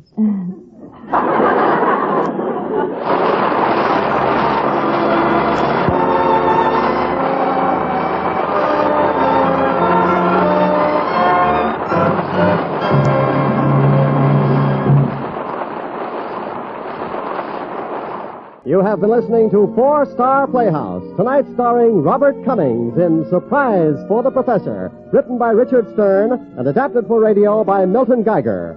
Mary Jane Croft was featured as Amanda. Others in the cast were Frank Nelson, Charles Seal, and Herbert Butterfield. Four Star Playhouse is directed by Warren Lewis. Music composed and conducted by Albert Harris. Portions were transcribed. Robert Cummings will soon be seen in the Columbia Pictures comedy Tell It to the Judge. Listen again next Sunday at this same time for another special adaptation of a popular fiction story selected from Cosmopolitan Magazine. written by the world's foremost fiction authors. And starring one of our four great Hollywood stars, Fred MacMurray, Loretta Young, Robert Cummings, and Rosalind Russell. Ladies and gentlemen, it can happen to you on this holiday weekend. So many of us blandly believe that traffic accidents always happen to somebody else. That's what somebody else thought until it happened to him. There need be no victims today or tomorrow if you remember that traffic accidents are a threat to every one of us. Labor Day driving calls for a clear head, but whether you're a driver or a pedestrian, be careful. The care you take may save a life. The life you save may be your own. Don't let death take your holiday. In just a few moments, you are going to hear the NBC Symphony Orchestra on the United States Steel Company program. And 1 hour from now, Ethel Merman is sure to delight you in her own new show. For the best in entertainment all evening long, keep your dial tuned to your favorite NBC station. This is NBC, the national broadcasting company. Just after the 4th hour of the nighttime show here on WOTR Radio, I'm Greg, staying up with you through the nighttime hours. I'd like to mention some of our listeners who have written in with their kind words about the show and how much they enjoy the old-time radio shows we rebroadcast from the golden age of radio. Jean Simmons, who is 82, wrote that she listens religiously. Thank you, Jean. Tammy Miller is a regular listener and enjoys the comedies and especially Lux Radio Theater, which she says she used to listen to as a child with her parents in their living room. Jonathan Polachek, from our neighboring town of Derby, says he works third shift and he appreciates us keeping him company through the night. Larry Haynes, who is 88, loves the show and says it takes him back to when he was a kid. Thank you, Larry. I appreciate it. And thank you to all of you who listen in and have written into the show. And now our next rebroadcast, one from the Frontline Theater, that program that ran from 43 to 44 during World War II and broadcast by the Armed Forces Radio Services to our troops overseas. This one is Johnny Eager, about a gangster on parole who masquerades as a taxi driver for his gullible parole officer, while actually running a dog track and taking over the rackets in the city. It aired on May 10th, 1943. Then after that, we have one from the Ford Theater, that great drama anthology show that ran from 1947 to 49, with Ford as its sponsor. A Star is Born was their version of the famous 1937 film, and it starred Elaine Rost as Esther Blodgett and James Meehan as Norman Maine. If you haven't seen or heard any of the multiple adaptations of the story in film or on radio, this is an excellent one to start with. And if you have, I think you'll find this is one of the better versions. Enjoy. It's the Frontline Theater. Today, presenting an exciting melodrama, Johnny Eager, starring John Garfield, Carol Landis, and Robert Page. And as our special guest, Benny Carter and his famous orchestra. This is Ken Niles welcoming you again to the Frontline Theater, brought to you men in the Armed Forces of the United Nations by the Special Service Division of the War Department. This is your theater, and every performance in it is presented especially for you, the men fighting with the United Nations on freedom's front line. Tonight's play is the story of Johnny Eager, a drama full of passion, suspense, and action. The stars are three names from the top roster of Hollywood's fame department. John Garfield in the title role, beautiful Carol Landis as Lisbeth Bard, and Robert Page as Jeff Harnett. So, on with the play, because everything is set for another stellar Frontline Theater production. Well, on the first day of each month, Johnny Eager donned his cab driver's uniform and drove his cab to the building housing his parole officer and made his report. Because on the surface, Johnny was an earnest and reformed young man, his friendly, cooperative manner blinded the parole officer to Johnny's underlying viciousness. And then, on the day our story began, Johnny met a girl in that office, a girl who changed and shortened Johnny's life. There's something else I don't exactly understand about your work. Oh, I'm sorry. I didn't mean to barge in, Mr. Verne. I'll wait outside. No, come in, Johnny. Sit down. This is Miss Lisbeth Bard, Johnny Eager. Hello. I'm glad to know you. Lisbeth is studying sociology. I'm her homework. Oh, I'll take that job. Mind if Lisbeth sits in while you make your report, Johnny? Oh, help yourself. Here it is, all filled out. Mm-hmm. But, Johnny, this is splendid. You keep your parole as clean as this, and you'll be out of our hands in a year. If you don't mind my asking, Mr. Eager, what were you sent to prison for? I hit the jackpot. They sent me up on 38 counts. But Mr. Verne can tell you that that's definitely from yesterday. I'm a changed man. Hello, Jeff. Well, Machiavelli returned. Where did you tie your yellow cherry? And the patter. Where's Julio? He's around. What happened with you and the parole board? Did they give you a lollipop for being a good little boy? Look, Jeff, crawl out of that alcoholic mist and find Julio. Thy wish is my command. Hey, Julio. Johnny wants to see you. Okay. What do you want, boss? You see Halligan? Yeah. And? No dice. What do you mean, no dice? I've got $500,000 in this racetrack, and we still can't open. We've got to get that injunction lifted. We've got to start those dogs racing and raking some dough in those mutual windows. There's only one guy who can get that injunction lifted. Who's that? The city prosecutor, Farrell. Farrell? I've got to run into him a second time, huh? Look, Johnny, he helped the DA send you away once. There wasn't any pushover then. Go easy now. John Benson Farrell. That righteous old jerk. That's a hot one. Well, Farrell or no Farrell, this track is going to open. And no pot-bellied city prosecutor is going to make a sucker out of Johnny Eager.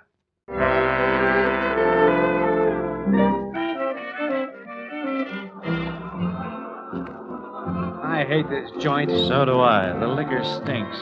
Hey, waiter. Bring me another one of these kerosene cocktails. That's a fine note when you can't even get a decent drink in your own nightclub. You know, I got a feeling those mugs are chiseling in on me, and I don't like it. Relax, Johnny. Have some fun. Have a drink. No, I've got to figure a way to get something on John Benson Farrell. Farrell over a barrel. Interesting thought. You know who you remind me of, John? Herod Agrippa. That's it. Herod Agrippa, 1943. You're drunk. Now, Eager, that's obvious. Very obvious. You're out of character when you're obvious. Adroitness is your racket. Hard, clever, and adroit. That's your description. Here we go again, kids. Some people think I'm a stooge for you. They don't know that I'm a modern Boswell, meticulously recording for posterity the doings of a unique individual. An individual out of the days of the Medicis. And I'm your Boswell. Mr. Eager, sorry to bother you. What is it, waiter? Your girl over here. Any money to pay a check. Oh, she hasn't, huh? Those college kids think they can get away with murder. Let me talk to her. Yes, Mr. Eager? Well, Miss Bard, what brings you here? More homework? Hardly. The gentleman I was with tonight became quite intoxicated, excused himself, and wandered away, leaving a bill for $85. That's okay. I'll take care of it. Yes, Mr. Eager.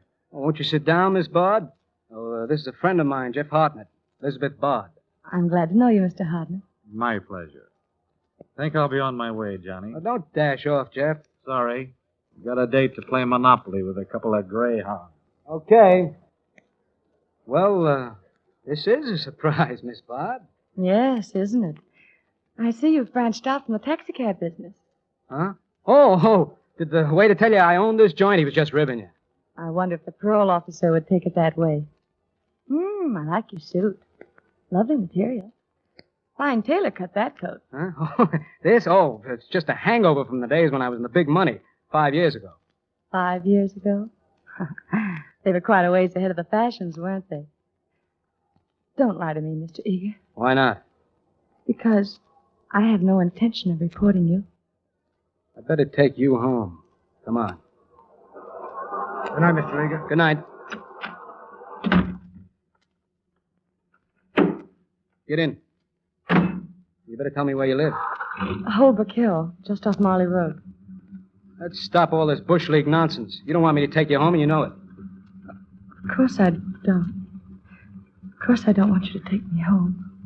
Come here.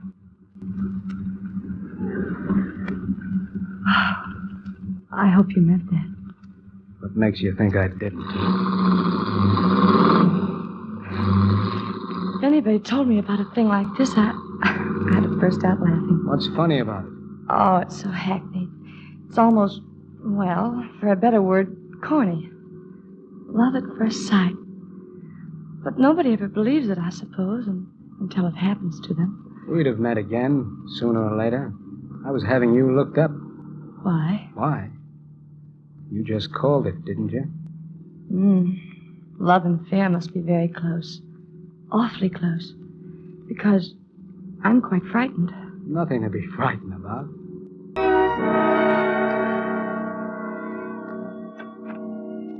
the name of heaven, Elizabeth, where have you been? Oh, I'm sorry, Father. You shouldn't have stayed up, though. The silliest thing happened. Floyd vanished and left me with the check. Mr. Eager got me out of a lot of trouble.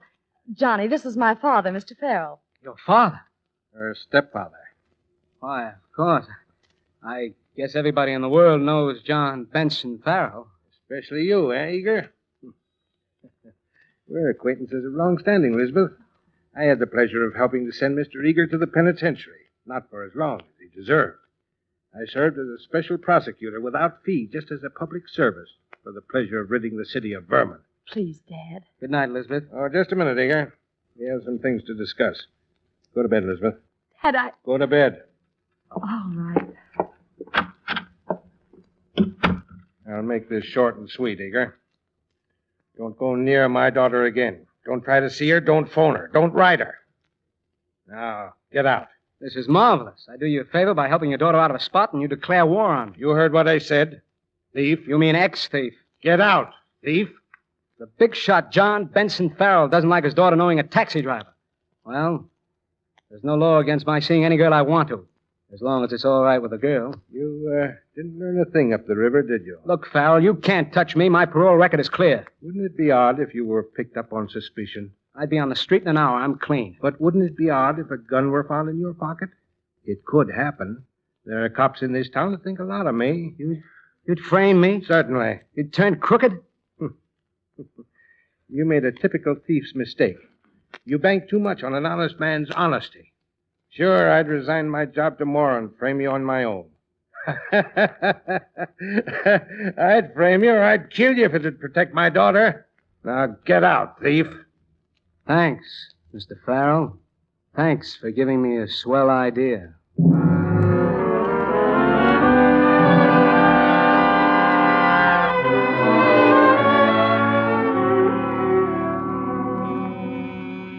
Come in. Johnny. Darling. Oh, it's been so long. I didn't know whether you were come or not. Did you think anything could keep me away? This is a beautiful place, Johnny. You see the greyhounds? Uh-huh. Jess showed them to me on the way in. They're wonderful. You love dogs, don't you, Johnny? I guess so. What kind did you have when you were a kid? None.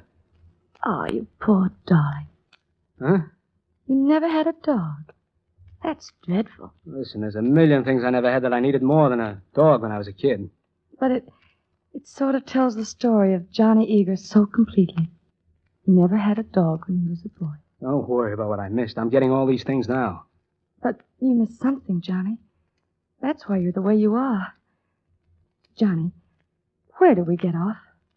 What's to become of us? Don't turn ordinary on me. How do I know what's going to happen to us? I just live here. Oh, I didn't mean to turn ordinary on you, Johnny. It was just an approach to get you to say you loved me. This is how I tell a girl I love her. A very pretty picture, I might say. Julio, this is no time for a social call. Do I pay a social call with an automatic? Have you blown your topper? No, Eager. Never no blow my topper. You played me for a sucker, Eager. Julio don't like that. Put away that gun. Let's talk sense. Johnny. Stand aside, sister. Eager, this time you get yours. Johnny! Now move it, sister. No! Johnny, look out! Liz, the gun! Pick up the gun! I've got it, Johnny. Johnny, be careful. He's got a knife. Lisbeth, do something! Thanks. Thanks, Liz. If you hadn't pulled that trigger, I'd be messing up the carpet instead of Julio. Doctor. Get a doctor. He needs an undertaker, that daffy chump. I wonder what's eating him. Come on.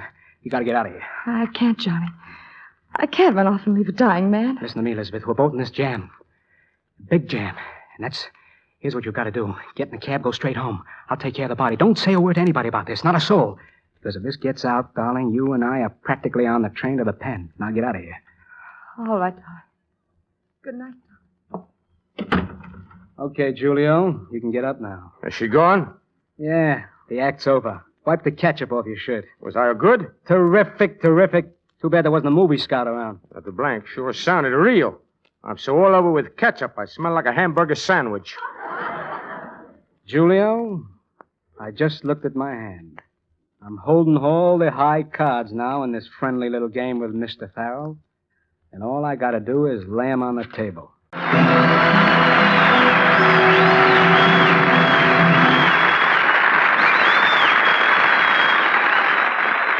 And so the curtain falls on Act One of Johnny Eager. Well, it's intermission time in Frontline Theater, but don't go away because there's no lull. They're rolling a portable bandstand out on the stage, and sitting on that stand waiting for a cue is Benny Carter and his famous orchestra. Benny has been drawing big crowds into the dance halls all over America.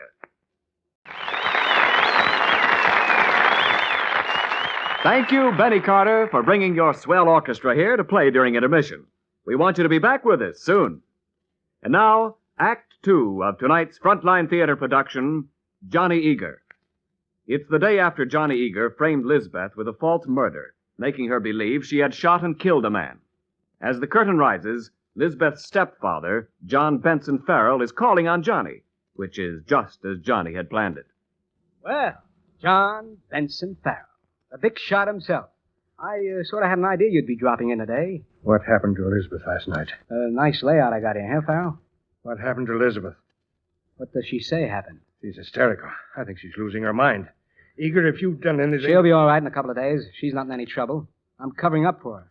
You're the one that's in trouble, Farrell. Wake up. What do you mean, covering up for her? Elizabeth was here last night. A yeg I know busted in, gunning for me. It was quite a ruckus, and while he was trying to carve me up, Elizabeth shot him in the back with his own gun. You believe me for covering her? She saved my hide. It isn't possible. Elizabeth. You saw her face, didn't you? Any witnesses? None I can't handle. Where's the gun? Oh, I've got that safe with her fingerprints on it, just in case you might try to think of some way to pin it on me. All right. I have no choice. I'll have to keep quiet. You'll do more than that, Farrell. You'll have the injunction on this track lifted. I'm opening up Saturday night. And if I don't lift the injunction... I'll blast the whole thing. After knowing a girl like my girl, after knowing Elizabeth, a girl that loved you enough to kill a man, you'd do that to her? I don't know from that love routine. This is business. All right. Open Saturday. I won't shut you down. The winner, Dane Ware. That's it. The final race for today, and the net take is 42 G's. Not too bad. I feel generous. Here, Julio. Here's $50. Go buy yourself a swimming pool. I feel generous, too. I'll give you $100 out of my half of the take. Your half? Yeah, Johnny. I'm going to take $21,000 starting today. Julio gets you 50% of the net. Who taught you arithmetic? Where'd you get any ideas like that? I figure I'm a leading man in this little play. And if I happen to speak of my lines to the right audience about the bottle of a ketchup and a blank cartridge, curtain comes down on this racetrack like a ton of brick. Come down off that cloud, you small-time squirt. Who do you think you're bossing around? Johnny Eager. Get out! I'll get out. But this time, Julio holds the cards. And don't call me Johnny Eager. I'm not a bluffy. Quite an exit Rasputin just made. Dirty little double-crossing heel. Don't tell me Julio's getting big ideas. I'll pull him down a peg or two, Jeff. Here's something to cheer you up. Your fairy godfather just called. Farrell wants you to come a-calling. Elizabeth. She must be pretty sick for you to get an engraved invitation. Thanks, Jeff. I'll go right over. Don't you think you'd better start hoping it's all a bunk about that Judgment Day stuff? Thanks for coming, Eager. She's in there. Okay, Farrell. Hello, kid. Johnny. Oh, you shouldn't have come. There might be someone, but they might... It's okay, kid. We're both covered in this. It's happy days. You've got to snap out of this. Hold me, Johnny, darling. Hey, you're cold. Johnny, there's one thing I have to know. Did that man... Did he have any family? Oh, no, not a soul. Oh, thank heavens. Been on my mind, so thank goodness for that. Listen, Elizabeth, you've got to be tough about this. Oh, I am, darling. I will be. Your parole has less than a year to run, hasn't it? That's right, but what? And after that year, they couldn't take you back for just being present at a thing like that, could they? I can hold out that long. A year isn't so much. You'll just hold me like this every now and then. Hey, what are you getting at? They'll never get a word out of me until then. Oh, darling, it'll be such a relief to tell.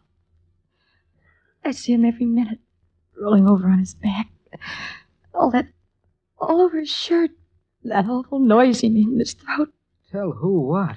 The police. Everything. As soon as it won't get you into trouble. I must. You can't live with a thing like that in your heart. It's only the thought of them taking you back again that gives me the strength to hold it back that long, Johnny. Don't you see? Holy moly. Kid, he's suffering. It's all right, darling. Listen. Just be quiet a minute, see? Just, don't say anything till I tell you something. I'm telling you I love you. You hear that? I've known that all along, darling. But for the first time, I mean it. Elizabeth, listen to me. I mean it. But you've got to get yourself set. Get all set to start hating me. Hating you? I used you, understand? You never killed anybody. That guy worked for me. That gun was full of blanks. I framed the whole deal just to think you were in a jam. That wasn't blood on a shirt. That was ketchup. I used the whole thing as an angle with your own man. He still thinks it's on the level. That's why my dog track's running. He doesn't dare close it because I've got him on the hook. He's afraid I'll spill the beans about you. Don't you understand? I framed you. You've got nothing to worry about. That guy's walking around like you and me, no more dead than we are. Oh, Johnny, darling. My darling, I love you so. To think of such a lie. Such a gorgeous, dear, wonderful, fantastic lie. No, that's the straight truth. Oh, such a dear, beautiful lie to make your very best girl feel better. Oh, Johnny, darling. It's sweet. I'm so tired. I want to lie down. You've got to believe me. Sit down, darling. Here beside me. Hold my hand. Look, don't you see it? It's just a gag that... I know. A gag. And he looked so mad there for a minute, trying to make himself convincing. Kid, listen. Want to go to sleep? Too tired for more jokes. Just hold my hand, Johnny. I'll sleep now, darling. I'll sleep so quietly because I know you love me. Jeff, we've got work to do. I'm at your beck and call. Get Lisbeth. Drive her over to Julio's place, park in the alley, and wait. For what? I'm going to march Julio out there on his own power so Lisbeth can see him alive. It's the only way to get her straightened out. What makes you think Julio will want some fresh air? He'll do what I tell him to. That ain't the way I heard it, Johnny. Julio's running his own show now, and he loves it. I hear he's practically out of blank cartridges. I don't figure Julio to roll out any red carpet when I come along, but I can take care of myself. He's a killer, Johnny. He'll either get you or you'll get him. You'll climb right back into the death cell. There's no parole from that. Don't worry about me. Get going. Sure. So long, Johnny. Johnny. What now? You ever been out to the Rockies? Are you nuts? No, I never been out to the Rockies. Oh, they got high mountains out there. Like Christmas trees with lakes as clear and deep as you ever saw in your mother's eyes. Let's go out there and climb a couple of mountains. Will you get going? Okay. I'll get Lisbeth to Julio's. So long, Johnny. So long. And be waiting for me when I get there because I may be in a hurry.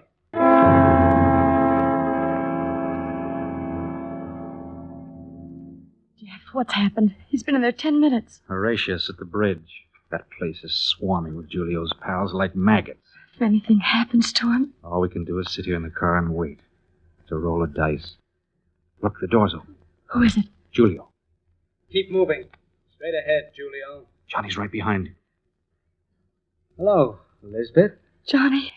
Well, there he is, kid. Alive and kicking. Ugly rat, isn't he? You see him, don't you? Yes. You can get some sleep now, huh? Now you know you didn't bump him off. You don't have to hold that thing in anymore, see? I see, Johnny. I see. Open the rear door, Jeff. Right. Get in, Julio. We're going for a ride. I said get in. I'm not going anyplace. That's your story, Mug. Get in. Johnny, these are my boys that watch you from upstairs. You got a back like a bullseye. Johnny, look out. Johnny! You win, Julio. Yeah. You win the lead jackpot. Johnny. Oh, Johnny, darling. Hello, Liz. Jeff. Yes, Johnny? What's the highest mountain? Where we're going? Don't try to talk. I love you, Elizabeth. I've got to get a doctor, Jeff. It's too late. What did he say? About a mountain? A mountain? Sure. He could have climbed the highest mountain in the world. If he'd started up the right one.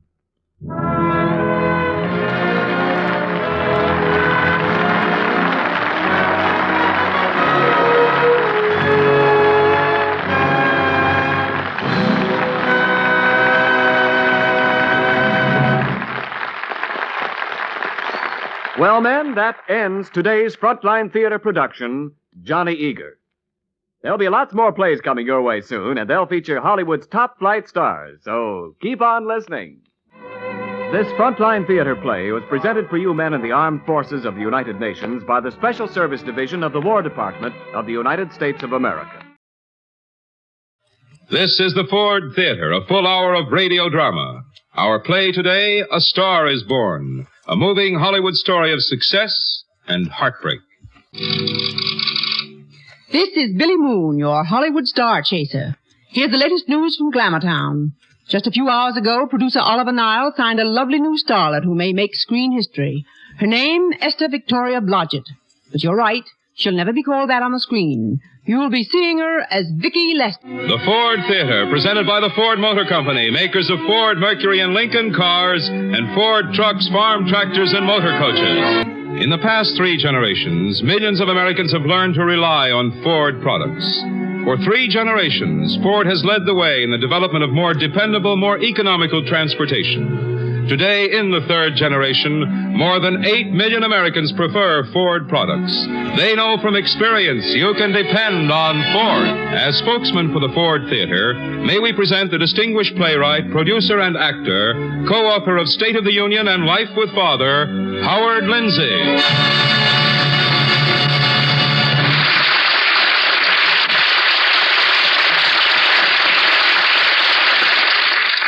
Good afternoon, ladies and gentlemen. Today we are privileged to present to you, on the Ford Theater, a radio version of the famous movie about movie land, A Star is Born. Our story starts on a transcontinental bus, westbound, on a clear autumn night. A score or more of sprawling, travel-weary passengers are dozing uneasily as the huge vehicle hurtles across the Mojave Desert. But in a forward seat, at least 2 passengers are awake. The girl sits erect, peering out ahead. The man, a more seasoned traveler, comments dryly, "It's no use, North Dakota. You can't see it from here. You'll have to wait about 6 more hours. See what? The promised land, where they're already mixing the cement for your footprints in front of Grauman's Chinese. How did you know where I'm going? Oh, I can spot the lambs being led to the Hollywood slaughter a mile away. Anybody meeting you in the morning? No. Know where you're going to stay? No. But you've got a cousin of a cousin at a studio, and you're sure he's going to get you a job in a picture overnight. Still no. What? I don't know a soul in Hollywood. I get it. From prairie to soundstage in one easy lesson. I hope you're right. Look, Dakota. It's Esther. Esther Blodgett. Esther Blodgett. That name's great for Hollywood, too. I'm Danny McGuire. Hello. Tell me, Esther, what experience have you had, acting, I mean? Well, I did the lead in 2 high school operettas, and there's a community theater in Fillmore. Last month we played Blithe Spirit, and to tell the truth, I've got the review from the Fillmore Herald here in my purse. Let me see that purse of yours. Wait, I'll get the clipping. Never mind the clipping. This is what I'm looking for. Mm-hmm. $63. Is that all you've got? Mr. McGuire. Is that all you've got? Yes. $63 to storm the Hollywood windmills. Look, kid, there's money enough there to buy a ticket back to Fillmore. Fillmore, and a few bucks left over for a wedding dress to marry some nice farmer boy you left behind. I'll take the advice of a guy who knows. Do it. Thanks, but I don't think I will. My purse, please. Honey, I know this picture racket. 14 years I've been in Hollywood. Actor, prop, stuntman, assistant director. 14 years and look at me. Big success. So I still ride buses when I tour the country. You're an assistant director? Yeah, I was, For what but... director? Casey Burke, the last time. Casey Burke. He directs the Norman Maine pictures. He's a fine director. Then, of course, Norman Maine's a really great actor. What's he like personally? I've always Esther, thought... listen to me. You can't crack Hollywood like this. What have you got? A pretty face and $63. No, I've got something else. I know I can do it. I want to act. I think I can act. And I'm going to. It's as simple as that, huh? Not really. But you can get something in your heart and, well, nothing else is important. This just happens to be the one thing I want in life. Maybe you're right. Maybe I never will be a star. But I know this. I've got to try. Miss, are you the one who insists upon seeing Mr. Phillips? Yes, Mr. Phillips. Hello. I'm Esther Blodgett. I want to register for extra work. Miss Blodgett, You already have 14,000 people registered, and that's 16 times as many as you can use, I know, but I'll take that chance. So will about 10,000 other girls, Miss Blodgett. But it happens that registrations are closed. They have been for 2 years. But How long have you been in Hollywood? Well, it's nearly 2 months now. Look, why don't you try an agent? I have. None of them will take me without experience. Well, a little theater, then. They want tuition. Well, then try radio. I have. Please, Mr. Phillips, if I could just register as an extra. Miss Blodgett, you saw that switchboard when you came in. Every one of those lights represents someone who thought he was going to be a star. Do you know what your chances are? 1 in 100,000. But maybe I'm that one. Please, Mr. Phillips. I'm sorry, no. And I am sorry, honestly. That's all right. Rules are rules. I'll just have to find some other way. And I sure hate to mention it, Miss Blodgett, but with a rent ceiling on these rooms, well... Pop, you're trying to say that even an old softy like you can't let me go on owing your rent after 5 weeks. That's it, isn't it? Well, I guess so. No luck today? No. There was a call for line girls at Republic. Well, you ain't a line girl, are you? I thought I might be. I found out I'm not. In fact, it begins to look like I'm not anything. Oh, honey. Yeah, you just forget what I said about that rent. No, Pop, I've got no right to... Excuse me, ma'am. Hello? Is Esther Blodgett there? Yes, right here. For you, honey. It is. Mm-hmm. Hello? Hello, Esther. Danny McGuire. Hello, how are you? How you making out, Dakota? Any breaks? No, Danny. How's the bankroll? It isn't. Want a job? A job? Oh, Danny, where? What studio? When? Who's the director? What makeup? Wait a minute. It's not exactly a picture job, exactly. Well, what is it exactly? Well, it's a sort of a waitress job. A waitress? Oh, Danny. Yeah, but it's kind of a movie job, too, in a way. You see, I'm back working for Casey Burke. And on the set this morning, I heard Casey say he needed an extra waitress for a party he's giving tonight at his beach place to celebrate finishing the new Norman Maine picture. It's $10, baby. $10? Uh-huh. And there'll be a lot of big people there tonight. After all, they found movie stars behind soda fountains before. What can you lose? Danny, maybe you're right. Sure I am. Now, here's how you get... I need another tray of hors d'oeuvres, please, bartender. Just a minute. You say scotch for Mr. Burke, Renee? Double. And a martini for Monsieur Niles. That's Oliver Niles, the producer, isn't it? So what? And, miss, you do not have to pirouette before each guest you serve. You are not modeling that uniform in a fashion show. I wasn't. Here's your hors d'oeuvre. Oh, thanks. An hors d'oeuvre, Mr. Burke? Thanks. Mr. Niles? Which do you recommend, my dear? Frankly, any but the caviar. Well, that's what I call an original approach, Casey. I commend you on your service. Yeah, I suppose so. Where's Matt Libby? He promised to show me the press releases for Norman Maine's new picture. Here he comes now. And where is Norman, anyway? You can stop wondering where your guest of honor is, Casey, and your #1 star, Oliver. I was right. I just phoned the Beverly Hills jail. No, Matt, not again. Mr. Niles, I regret to inform you that Norman Maine, that great American heartthrob, was apprehended 2 hours ago driving a police ambulance down Wilshire Boulevard with a siren going full blast. He explained that he was a tree surgeon on a maternity case. Will it be in the papers, Matt? I've already called. I think I can keep it out. But it'll cost you and Oliver Niles Productions another choice hunk of cash. Norman started hitting the stuff this afternoon, Oliver, even before we'd finished the last scene. Would you care for an hors d'oeuvre, Mr. Libby? Sure thing. Hey, Casey, your help is improving. Where'd you find this one? At Central Casting. Huh? Where is Norman now? Who knows? They let him out of jail a half hour ago. He's probably back in some bar. Oliver, as long as this has come up, I don't want to direct another picture with Norman. I can't take it. Casey, you do wonderfully with Norman. Sure, I'm told I mix a great bromo seltzer. Now, let's be frank, Oliver. Norman's about to fold up personally and as a star, and I don't intend to fold up with him. Casey's right. Norman Maine was never anything better than a cheap stock company hand to start with. And now he's even worse. He is not. What? Norman Maine is a fine actor, maybe even a great actor. I know. I've seen some of his pictures a dozen times. And if he's drinking too much, there's some other reason for it. It's not because he's slipping as an actor. And if you had any sense, you'd try to find out what it is instead of standing here saying terrible things about a man who's supposed to be your friend. Well, Matt, I guess we've been told. You certainly have. Norman's around. Young woman, I bow. No man could ask for a fairer champion. Mr. Maine, I didn't know that I had arrived. I'm very glad. I might never have known that in this assemblage of my friends, there's at least one person who can say a good word for me. Thank you, my dear. Well, what are you all so quiet for? On with the party. Renee, bring me a double scotch. No, on second thought, make it a triple. I'm way behind. And stay out here and put those dishes away, Miss Blodgett. One more outburst from you like that one before dinner, and both you and whoever sent you here will be in trouble. Yes, sir.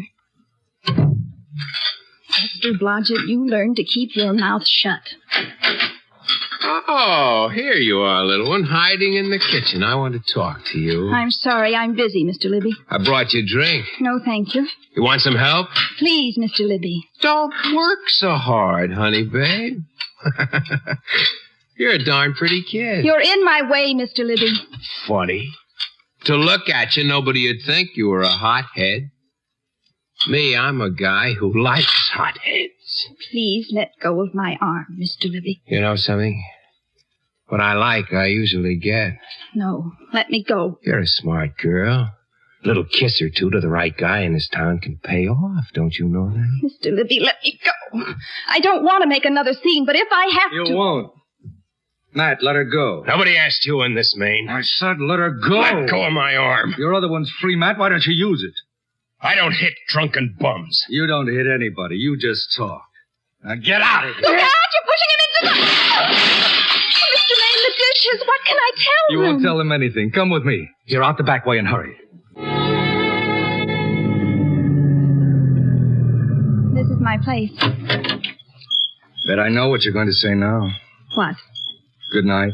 That's right. And thank you, Mr. Maine. Norman. Norman? Look, do you realize that all I've found out about you is that you're foolish enough to want to go into pictures? Is it foolish? Look at you. Yes, I am looking. That's what I mean. Say, I've got an idea. Suppose we drive up to my place right now and talk all this over.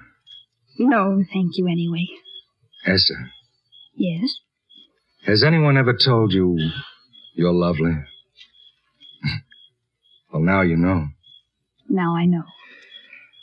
I have a reputation for being well, you know. But whatever I do, I still respect lovely things. And you are lovely. Do you understand? I understand. Esther, I mussed up Matt a while ago for wanting to kiss you, but now... Matt didn't ask the same way.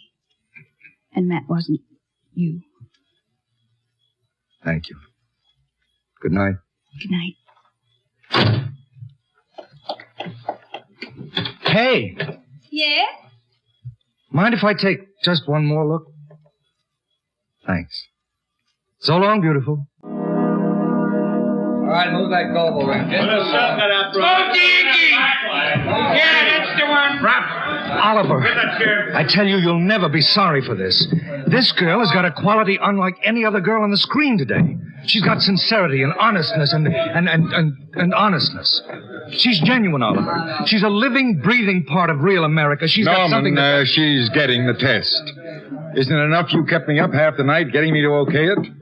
Don't oversell it. We're all set, Norman. Oh, that's fine, Casey. Where's the girl? I'll get her. She's in the dressing room. Thanks, Danny. Blodgett, Miss Blodgett on the set. What goes with this girl? Norman insists on playing the test with her himself. My assistant knocks himself out to wait on her. What have I got here, another Bergman? Bergman, as I remember, didn't have an established male star trying to promote her. Shut up, Matt. What was that crack supposed to mean? Anything you like, Mr. Maine. Anything you like. Get off this set. I work for Oliver. Oliver, get him off and so help me out. Beat it, Matt. Beat it. Sure. It's a pleasure. Here she is, all set. We're all ready, Miss Blodgett. Norman, on the set, please. Hit the lights. Is my hair all right now? It's perfect. Are we going to rehearse again? No, this is the picture. Oh, Norman, I'm scared. Oh, don't be foolish. Just be you, and you're in. Good luck, beautiful. Okay, here we go. Places. Quiet, this is a take. Quiet. Roll 'em. Turning. Esther Blodgett test. Take one. Action. This is Billy Moon, your Hollywood star chaser. Here's the very latest news from Glamourtown. Just a few hours ago, producer Oliver Nile signed a lovely new starlet who may, say those who have seen her test made last week with Norman Maine, make Hollywood history. Her name, Esther Victoria Blodgett. But you're right. She won't be called that on the screen. Matt Libby and the publicity boys at the studio have thought up a new name for Esther, and you'll be seeing her as Vicki Lester.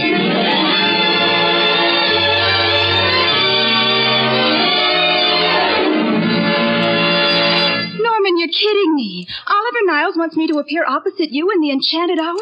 It isn't true. But it is. Oliver called me in this afternoon to ask my advice.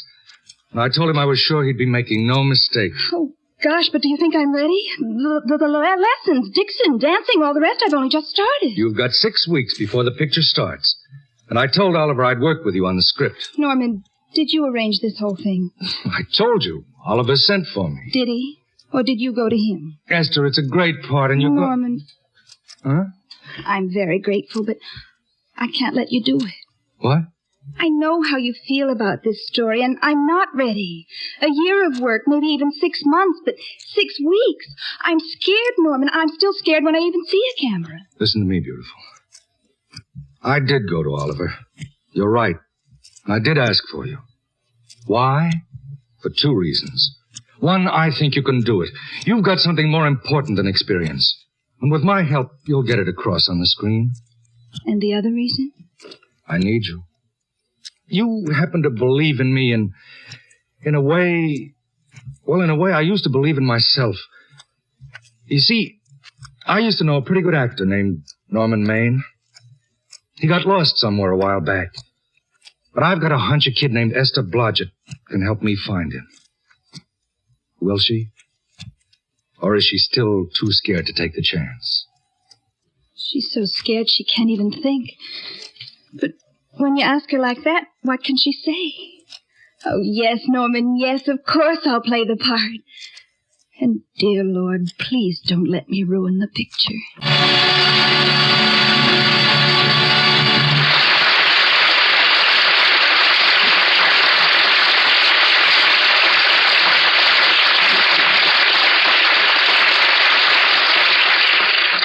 Our curtain falls on Act One of True Boardman's radio adaptation of the original screenplay, A Star is Born. And now we have news, important news, about a new star in the world of automobiles. Here's Kenneth Banghart with big news from Dearborn. Ladies and gentlemen, almost half a century ago, the Ford Motor Company began leading the development of the automobile industry when it pioneered the car everyone could rely on and afford. Through the years, Ford has introduced more improvements and refinements than any other car in its field. Ford firsts have become famous, and the whole progress of the automobile has been symbolized by the Model T Ford, the Model A Ford, and the Ford V8. For 3 generations now, millions of Americans have preferred to drive Ford cars. Millions have learned from experience. You can depend on Ford. That's why today's news from Dearborn is so important, why people all over America are talking about it. Everyone is interested in the news that the Ford Motor Company is building a new Ford, an entirely new Ford. Within the next month, you will see a new Ford more different from the Ford you see today than the Model A was from the Model T. Within the next month, it will be on display in your community. A Ford with all the fine engineering, dependability, and economy that are traditional in Fords, but as new in style, looks, and performance as its name. The Ford 49er. You've seen the billboards that say, it won't be long now. It won't. Less than a month. And soon you'll see the billboards that say the 49 Ford will knock your hat off. We think it will. Ladies and gentlemen, there's a new Ford in your future, an entirely new Ford in your immediate future. In June, you will see the 49 Ford. At the end of Act One of the Ford Theater's presentation of A Star is Born, you will recall that Esther Blodgett, now known as Vicki Lester, had agreed to play opposite the well-known star Norman Maine in his new picture. Now, after many weeks, long, strenuous, work-filled weeks, the enchanted hour is at last completed. Tonight, in a suburban movie theater near Los Angeles, the event is taking place which every Hollywood actor hopes for and fears with each new picture he makes, the sneak preview. At this particular preview, just as the final scene appears on the screen, a man and a girl rise and unobtrusively steal out the side door of the theater. Stand here, Esther, under this stairway. And keep your face turned away as the audience comes out. But, Norman, why did you bring me out here? We're missing the last scene. Look, which interests you more? What the critics write in the trade papers tomorrow? Or what the people in there think? The ordinary Mr. and Mrs. John J. America customers. Well, here you'll get their verdict. And what they say will be plenty. Oh, Norman, what will they say? You were wonderful, but me, I don't know. Aren't you beautiful? Well, listen. Listen and learn. Oh, here they come now. Well, personally, I think that Vicki Lester's just wonderful. Didn't she remind you a little of me? I haven't cried like that at a picture for years. That new girl, what's her name? She's not like an actress at all. It's Vicki Lester's picture, all right. Harry, check in the morning and find out who's her agent. If Oliver Niles hasn't got her on an airtight contract... Well, Norman Maine looked better than in his last picture, but he still looks like he was drunk half the time, and from what I hear, he is. I still think Norman Maine was good. Norman Maine, when are you going to stop drooling over that has-been? That you girl is great. Where do you suppose they found her, right? Norman, let's get out of here. I told you you'd hear the truth. And there it is. It's your picture, beautiful.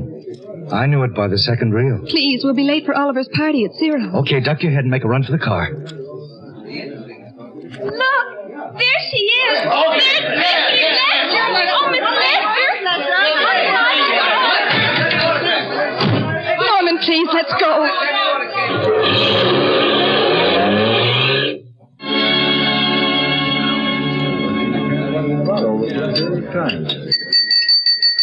Hold it, everybody.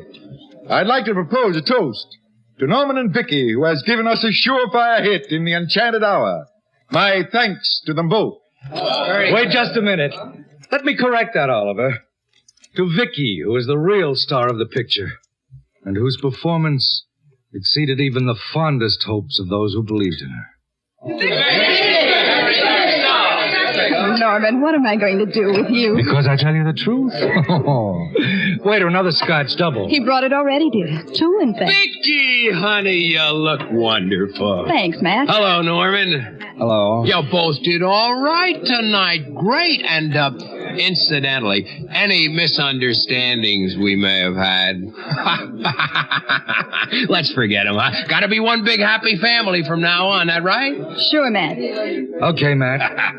After all, Vicky's a press agent's dream right now. And you're the best in the business when you want to be.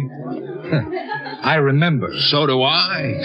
Dance, Vicki? Well, Matt, Norman and I... Oh, sure. Some other time. I'll see you. Hi there, Dakota. And congratulations. Danny, you got here. Oh, Esther, honey, you were great tonight. You too, Norman. You know, I'm the bright guy who tried to tell this kid to go back to Gilmore. Gilmore. Have a drink, Danny. You can now. See you later. But I'm really happy for you, kid. I couldn't be happier. Thank you, Danny. Esther, there's Billy Moon beaming at you. She'll be over here in a minute. What did I tell you, beautiful? You're in. Norman, let's dance. Take me out on the balcony. Oh, but this is your moment. Please, I want to be... Please, Norman. Okay, Princess. Your word is my command. There it is, Esther. The whole town at your feet. And that's right where it's going to be from now on. Oh, look, a falling star. When I was a very little girl, I used to cry when I saw a star fall. I got the idea it was dying. The other stars would be lonesome. Well, the skies are even for that one just now, beautiful. Another star was born tonight. Oh, Norman, how There's can only I... one thing wrong about it all. Why'd she have to come along too late? Too late? A man can't throw away his life the way I've thrown away mine and have anything left that's good enough now. Are you so sure, Norman? I'm very sure. Maybe I'm not. Esther. What? I just thought of a joke on Oliver and on Casey Burke. And especially on the guy who's all of a sudden our very good friend. Matt Libby. You know Matt's idea of a wedding for two of his stars? A production like the finale of a Fox musical. The whole Rockettes chorus for bridesmaids. The 3rd Marine Division for military escorts. 4 archbishops to perform the marriage. And a honeymoon that would include personal appearances in 12 major cities.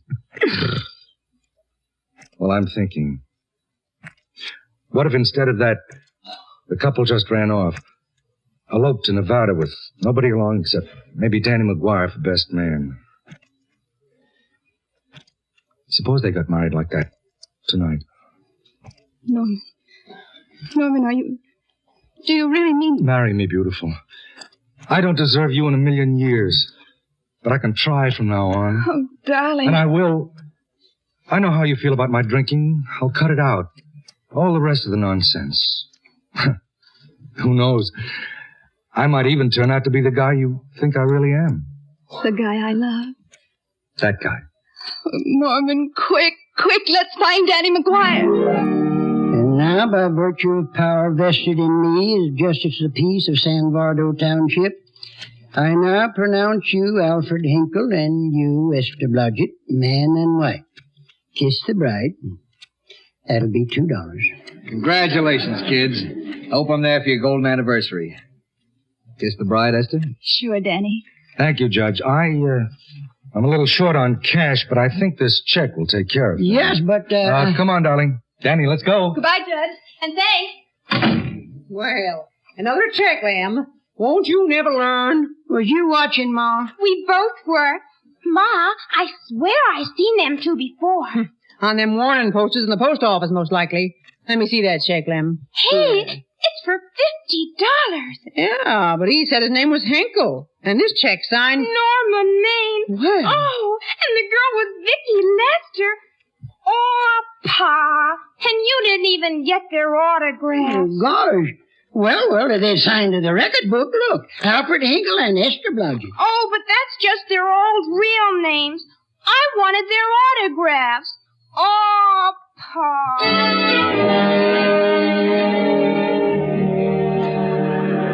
Oh, darling, it's a wonderful house, and right on the beach. It's...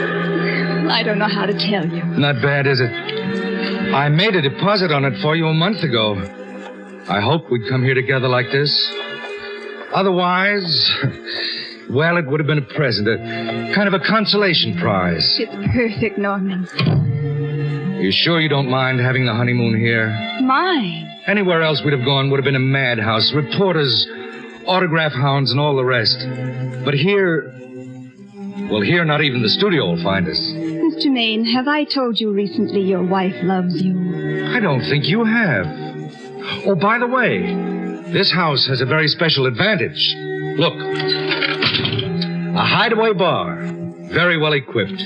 Norman. And with it comes a very efficient key, which is for you, my other wedding present. Oh, darling. Norman, darling. Hey, take it easy, beautiful. Hold that. It's perfect. Hey, what is this? Got the picture, man. Now what else? Matt. Get him at the doorway with Norman carrying over the threshold. Matt, what's the meaning of this? Crashing in here Don't like some... talk to me, you Judas. Friends, one happy family, and you pull an elopement to San Vardo, Nevada yet. The biggest publicity break of the year, and you toss it out the window. Matt, we wanted it that way. What you wanted has nothing to do with it. You belong to the public. Now stand over there. Matt, what is all this? What do you think? Honeymoon pictures. With luck, I can still make the morning editions. All right, Romeo, pick her up. Matt, get out of here. You too, Otto. Sure, as soon as we get pictures. Norman. We'll take no pictures of this honeymoon. You heard me. Beat it. Look, Brother Big, you'd better think twice. You're lucky to get in a paper these days. Just happens you qualify again by marrying somebody the public does want to see. You heard me, Matt. Get out of here before I throw you out. Oh, the guy even talks brave when he's sober, for once in his life. Matt, don't talk like that, and please do go. I don't want pictures either. Now look, Vicky Lester. Please get out of here, now. Come on, Otto. We'll develop that one clinch shot. I want it 6 months from now. For laughs. And here's a Hollywood question that you shouldn't have trouble answering yourself if you've been watching recent releases of a certain major studio. What established male star who used to enjoy far too many lost weekends, but who, since his marriage to a top new star, has been on the wagon, is nevertheless proving to be poison at the box office? Such poison, in fact, that his studio is not even releasing his last picture, and is buying off what's left of his contract. As a result, while his young wife is shooting 2 pictures at once in different lots, said husband stays home and answers the phone on the maid's day out. It's one of those stories that couldn't even happen in Hollywood. But it has. Hello? Oliver Niles, please. Norman Maine calling. Hello, Oliver. Have you heard the news? Tracy just called from the Academy. Esther's been nominated for the award for Dream Without End. Oh, it sure is. Well, sure, it's still a long-shot chance that she'll win, but even the nomination. Look, is she still on the set? Late, huh? Well, if the word does get around, try somehow to keep it from her till she gets home. I'd like to be the one to tell her. Me? Oh, swell, Oliver, swell. Never better. Oh, you know, golf, swimming. And I'll take you in tennis any day you say. My solitaire game is doing all right, too. Tell that slave driver of a Casey Burke not to keep her too late tonight, will you? It's cook's night out, and I don't want the dinner I prepared to burn. Yeah, so long, Oliver. See you at the Academy dinner. Oh, darling, I know I'm terribly late. Finish? Yes, but I've got to change and go back into town. Tonight? Darling, Casey Burke asked me to stop by. He's got to talk to me tonight so he can set a starting date on my next picture. Unhook me, will you? Yes, ma'am? Come in with me, darling. We'll go somewhere afterwards. No, I'll wait here. You go on. I've got some letters to write. Norman. Huh? You fixed dinner. Cold beef sandwiches and a salad, they can wait. I didn't realize. I'll call Casey. We'll do it tomorrow. Don't be silly. Hey. What? News for you. What? Tracy called from the Academy and he said that... Norman, you know when I wanted to surprise you. Of course, it doesn't mean a thing, darling. We mustn't count on it. Oh, the door. I'll get it. You go on and dress. Vicky Lester live here? Yes? Got a package for her. Well, can I sign for it? Who are you? I'm her husband. Oh, sure. Sign right here, Mr. Lester. Mr. Lester? Sure. Sure, there you are. Thanks. Who was it, darling? Just a package. Esther. Yes? I want the key to that cabinet. Norman. I want that key. But you promised you'd never... All right, darling. Here it is. Thanks. You better hurry. You'll be late for your appointment. Zal, I tell you, these Academy dinners are getting duller every year. This is my first one. Don't disillusion me, Norman. Feel nervous, Esther? I'm not going to win it, Oliver. What do they mean by giving us a table without a bottle? You've had enough to drink, Norman. Why don't you get lost, man? Ladies and gentlemen. Here we go. Now, got everything crossed, Esther? I sure have for her. I've got the copy all written just in case. Don't be silly, Matt. I won't win. Here's the verdict. Ladies and gentlemen, we come now to the really dramatic moment of this Academy dinner. Presentation of the award for the year's finest performance by an actress. The award will be made by last year's winner of the Actors Award, Mr. Ronald Masters. The Academy Award for Best Performance by an Actress. The winner for her performance in Dream Without End, is Vicki Lester.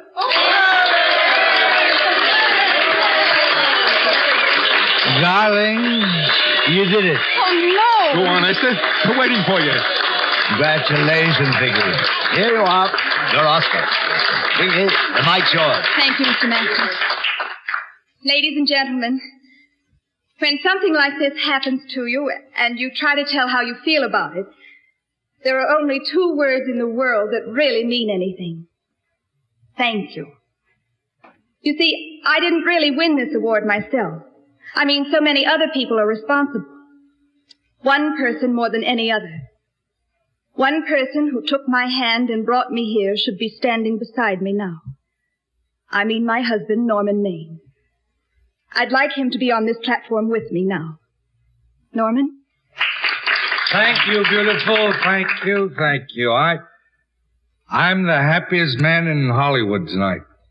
And I want to be the first to congratulate you upon winning your Oscar. An Oscar is a...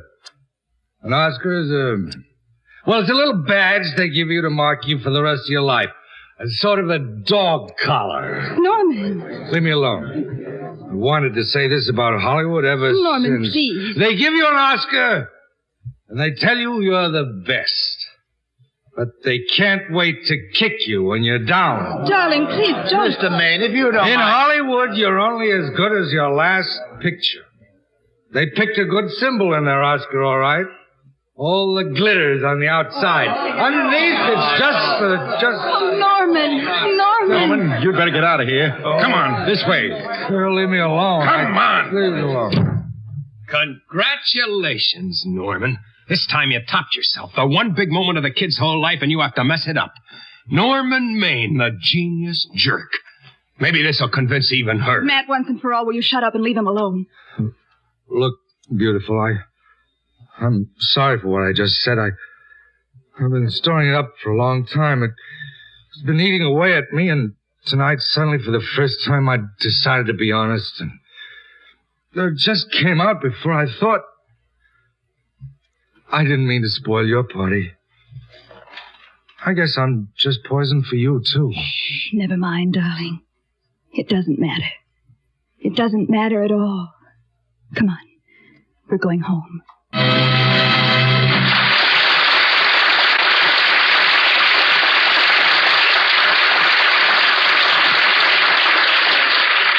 It is the tragic circumstance of our story that little Esther Blodgett of North Dakota must climb the ladder to movie success over the debris of her husband's ruined career. The dramatic outcome of this situation will be revealed in Act 3. In the meantime, the spotlight of our attention is focused briefly upon Kenneth Banghart with a preview of the new Ford.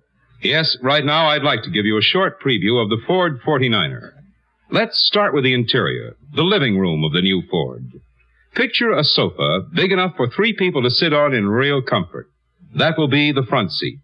Then picture another big sofa for the rear seat, but add 3 inches in width, because the rear seat of the new Ford is going to be a full 5 feet wide. Add room overhead and lots of room for your legs. Then add picture windows all around, because the new Ford will have picture window visibility, more than 20 square feet of sparkling glass. Add lots of closet space, too, because that's what the new Ford deep deck luggage locker will give you. And as an accessory, you may want to add a thermostat, because the new Ford's Magic Air temperature control will let you make your own climate the year round. In summer, plenty of fresh, cooling air. In winter, warmed air, thermostatically controlled for your comfort. The picture you have now is fairly close to the interior of the new Ford, a living room on wheels. Then enclose it all with the new Ford Lifeguard body. Place it in the center section between the front and rear wheels for smoothest riding, midship riding, and suspend it over Ford's new springing, new springs front and rear. And don't forget Ford's new Magic Action king-size brakes. Brakes that stop on a dime quickly and surely. And now you have a faint idea of the comfort and safety you'll find in the Ford 49er. As for the overall appearance of the new Ford, I'll just say that its entirely new style and new low silhouette beauty gives it the look of the year. That will do for a preview. Within the next month, you'll be seeing for yourself the car of the year, the 49 Ford. The affair of Norman Maine's impromptu oration on the occasion of his wife's winning the Academy Award has now passed into Hollywood history. And in the months that followed, Esther, as Vicki Lester, has gone on to continued triumphs as an outstanding new star. For Norman, the interval has been somewhat different. Most of it he has spent in a sanatorium. But now, there again has been a change which has brought Esther to the office of Oliver Niles. And this time he's really cured, Oliver. He hasn't touched a drop in 10 weeks. Well, that's good news, Esther. And it's not only that, his spirits are... Well, it's like the old Norman. In fact, there's just one thing he needs. My dear, I know what you're trying to say. Norman needs to go back to work. Oh, Oliver, would you? So he didn't tell you. What? I went to see Norman while he was in that place. I offered him a part in Secret Passage. Not the lead. I couldn't do that, but a good part. You know what he said? What? He was tied up. Too many other commitments to other studios. As I remember, his words were, I'm trying to decide between a number of good offers. I see. Oliver, don't blame him. He was tops. It's not strange if he hates to find himself... He's a funny guy, Oliver. He's a guy I'm very fond of. Almost as fond as I am of the girl he married. Can we try again later? I'll work on it, too. We can, and we will. Thanks. Where is he today? At the races. First time. Isn't that unwise? I'm not worried. I tell you, he's cured, Oliver. Completely and absolutely and finally cured. Across the board, number 4. Thanks. Number 6. Hey, why don't you look where you're going? Oh, sorry. Otto Davis, how are you? Huh? Oh, hello, Norman. Glad to see you. Yeah, me too, Norman. Come on, Grace, or we'll miss the race. Wasn't that Norman Maine? My gosh, he looks awful. When they go fast. Hello there, Mr. Maine. Haven't seen you in a long time. What are you drinking? Still double scotch? Oh, hello, Joe. I've been resting. Ginger ale. Ginger ale and what? Just ginger ale. Hey, new leaf. Whole new book. Bartender, bourbon and water and make it quick. Yes, sir. Hello, Matt. Well, it's Mr. America of yesteryear. Do they let you wander around now without a keeper? Oh, I'm a trustee now. I suppose you'll be here all the time now that you've retired from the hurly-burly of the silver screen, especially since you've got somebody in the family to make the dough for you to lose. Hey, go a little easy, Matt. This is a new day. And you know, I can even remember when we were friends. Friends, my eye.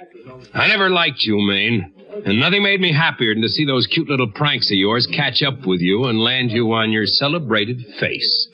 Pretty work, Matt. Always wait till they're down, then kick 'em. Say, listen. You fixed yourself nice and comfortable. You can live off your wife now. She'll buy your drinks and put up with you, even if nobody else will. Why, you lousy... Swing on me, will you? Well, you should have done it while you had a swing left. Hey, mister, take it easy. He acts sick. That fellow's died. Hey, Norman Maine. He must be drunk again. Drunk? Now get up, you, and come along. Look, officer, this fellow... let him go, officer. He's harmless, just a rum dog. Well, okay, Mr. Libby, if you say so. Sure, he can't fight any better than he can act. Up, there's the race. So long, Mr. Vicky Lester. Enjoy yourself. Sorry, Mr. Maine. Never mind, bartender. Give me a scotch. Double.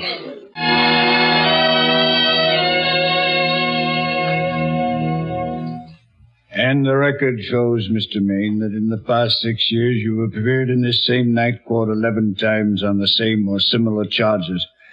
It's no longer a time for leniency, Mr. Maine. You've proved beyond all doubt that you don't deserve it. So the court will make sure you don't drive while drunk again in this town for a good while. 90 days in the city jail. Your Honor, please. Esther. Yes, miss? I'm his wife, Your Honor. I just heard I'd have been here sooner if I'd known. I'm sorry, Miss Lester. Please, Judge, this is partly my fault. I promise you it will never happen again. I'll be responsible for him if you'll just not send him there. You realize the responsibility? You're sure? I do, Your Honor. And you have my word. Very well. Sentence suspended. Prisoner remanded to custody of wife. And, of course, Esther, I came the minute I got your message. This concerns Norman, Oliver. Where is Norman now? Swimming. I want to get this over before he comes back. He's worse? No, Oliver, he's better. Much better. But I was wrong before when I told you what he needed. I know that now. Are you sure? What Norman needs is to get away from Hollywood and stay away. Oliver, I'm trying to tell you I can't do any more pictures. I'm going away with Norman. What? Oh, you can't do that. You're at the peak of your success. You've worked your head off to achieve it. Maybe I've worked too hard, Oliver. Maybe if I'd been more of a wife and less of an actress. Maybe if I'd been with him yesterday. It's too late to think of that now, but it may not be too late to go away with him and start over again somewhere else. Well, it's your life you're giving up, my dear.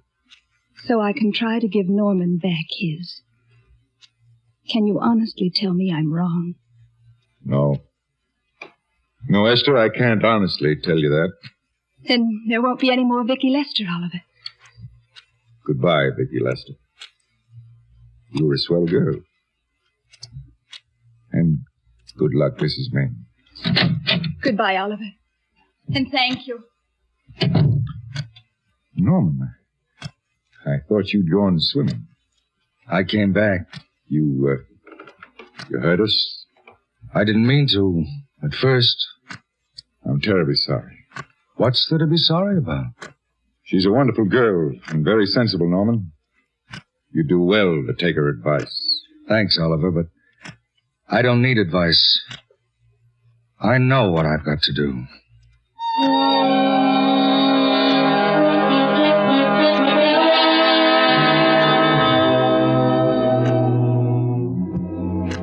Oh, Esther? Yes, Norman? Darling, have you seen my beach robe? Haven't you been? I just decided to go in again. Hey, what goes? You look like your best husband had deserted you. He'd better not. He wouldn't dare. You'd tell the judge. Norman. Care to come with me for a swim? No, thanks, darling. It's too late. Beach is beautiful right now. Just sundown. You can walk right down the sands and out into the liquid gold of the western sky. Hey, how's that dialogue? Maybe I've been in the wrong end of this racket. Norman. Huh? Kiss me. Kiss me long and hard. Funny. I just had the same idea. Thanks. Well, now for my swim. Don't be too long. Hey. What? Mind if I take just one more look? Thanks, beautiful. So long.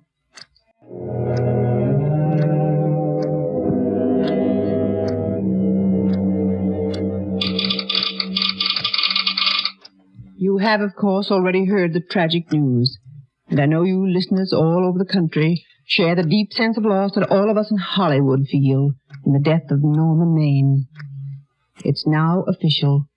The body found this morning off Santa Monica was positively identified by his wife, Vicki Lester, who collapsed completely immediately afterward. Not in years has Hollywood had a shock to equal the one of today's news. Norman Maine was one of the truly great stars of his day. And despite shortcomings he may have had, he had many, many friends throughout the industry. As to the effect of his tragic occurrence on Vicki Lester, we can only conjecture. There's nothing I can say to persuade you, Esther. Nothing, Danny. Oliver Niles is offering you a great picture. I tell you, I'm through. I never want to see this place again. Oh, Danny, that funeral, those harpies of women. Miss Lester, give me your autograph. Vicki, look this way. Vicki, pose for a picture. While Norman was lying there. Yeah, maybe you're right. I should go back home to Fillmore for a while and rest. It's not for a while. I won't be back, Danny. any more than Norman will. Oh, honey, you can't. Why can't I? Is there any reason for me to stay? Hollywood has ruined everything for me. It killed the one man I love. Dakota... Don't, Danny, please. All right, I'm not going to say anything else. You'll do what you have to. But before you walk out on all you've built, there's one thing you ought to know. I've got to go home, Danny. Maybe you do, but... Esther, when Norman was up in that sanatorium, I couldn't get up there much, so I used to write to him, and he wrote to me. There's one letter of his I want you to see. Yeah, I'll read you part of it. I have one fear out of all this, Danny. Fear that I wish I could find the words to make Esther understand. Whatever's happened to me is my own fault and only mine. By her love, Esther's given me a reprieve, a new hope in my life that I still may be able to fulfill. But if I don't, none of it will be her fault. You see, here you read the rest. You see, Danny, I know that only in part, in a very small part, does Esther belong to me. Mostly she belongs to a dream she had of herself, a dream she told you about that time you met her on the bus. And if I were a guy who still could pray, my prayer would be that nothing would ever make her forget that dream. I love her as I thought I could never love any woman. But I feel my life was a complete failure if, because of me, anything should keep her from going on. Yours for a brighter, if soberer tomorrow, Norman. Danny. How do you see? I do. Yes. Yes, Danny, I do. Hello? Yeah. Oh, sure, just a second. Esther, Oliver Niles is on the phone. He wants to talk to Vicki Lester about her career. Interested? Give it to me, Danny. Hello? Yes, Oliver, I will take the part. But you've made a slight mistake. This isn't Vicki Lester. This is Mrs. Norman Maine.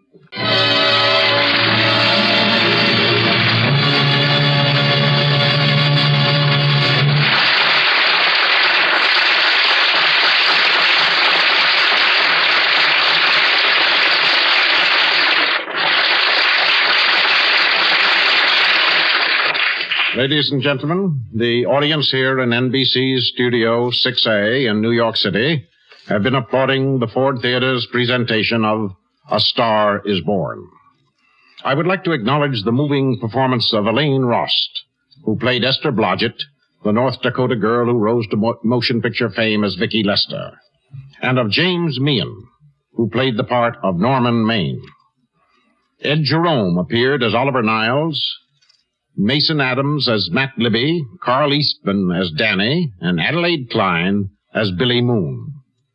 Won't you join us again next Sunday afternoon when the Ford Theater presents a special radio adaptation of Vera Casperi's thrilling murder mystery, Laura, which you will also remember as a distinguished motion picture. A Star is Born, from an original story by William A. Wellman and Robert Carson, with screenplay by Dorothy Parker, Alan Campbell, and Robert Carson, was adapted for radio by True Boardman, edited by Howard Teichman, and directed by George Zachary. The musical score was composed and conducted by Lynn Murray. Other players heard in today's play were Florence Baker, Sandra Barkin, Horace Graham, Jeffrey Bryant, Cliff Carpenter, Roy Fant, Jack McBride, Daniel Ocko, and Walter Vaughn. The 6 Hour of the Nighttime show isn't far off, and it's a beautiful 69 degrees in our fair town. Perfect for sleeping with the windows open, or sitting up and listening to the old-time radio shows we are rebroadcasting for you tonight. Don't forget to stop by the Seminary Deli at 415 Seminary Street for the best meats, cheeses, and baked goods.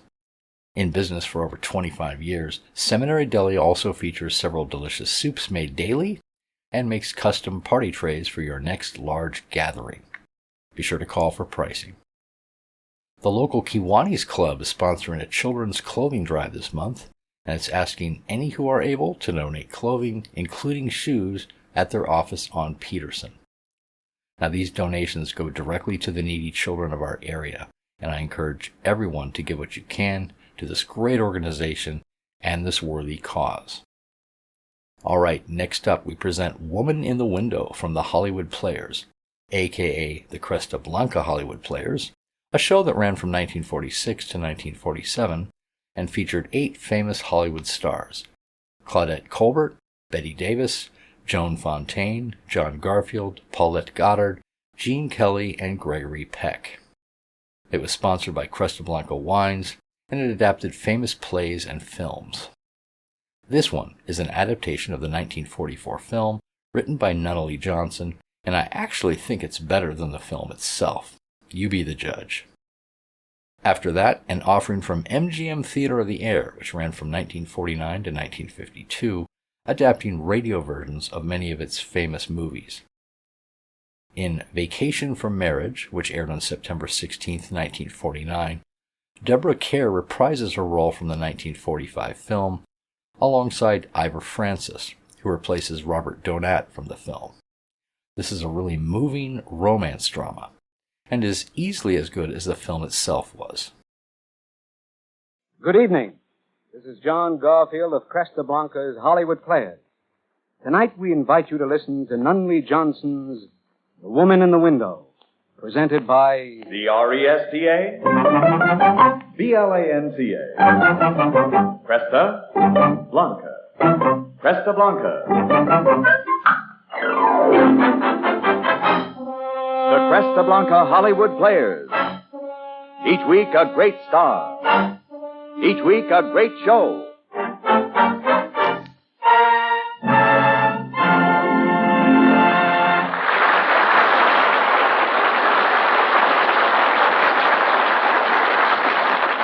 Tonight and every Wednesday night, Cresta Blanca brings you its Hollywood Players, a company of Hollywood's greatest stars.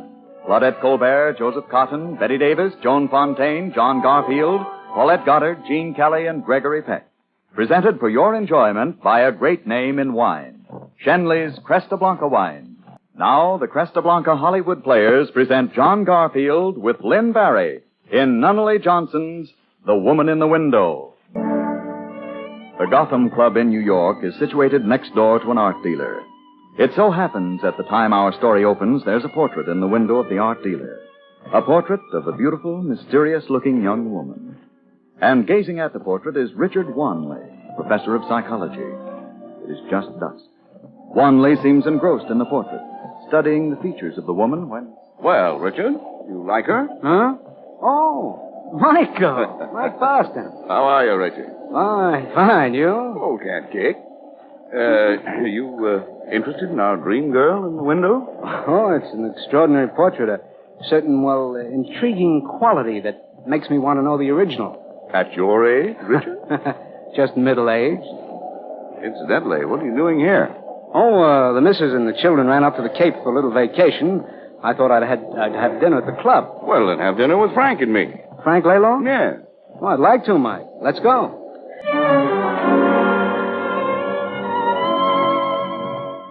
But that's not the point I'm trying to make, Frank. I say as soon as a man feels that comfortable solidity that comes with middle age, he's finished. Well, middle age should bring that feeling. Why? Well, youth is past by then. We no longer have the resiliency to handle trouble.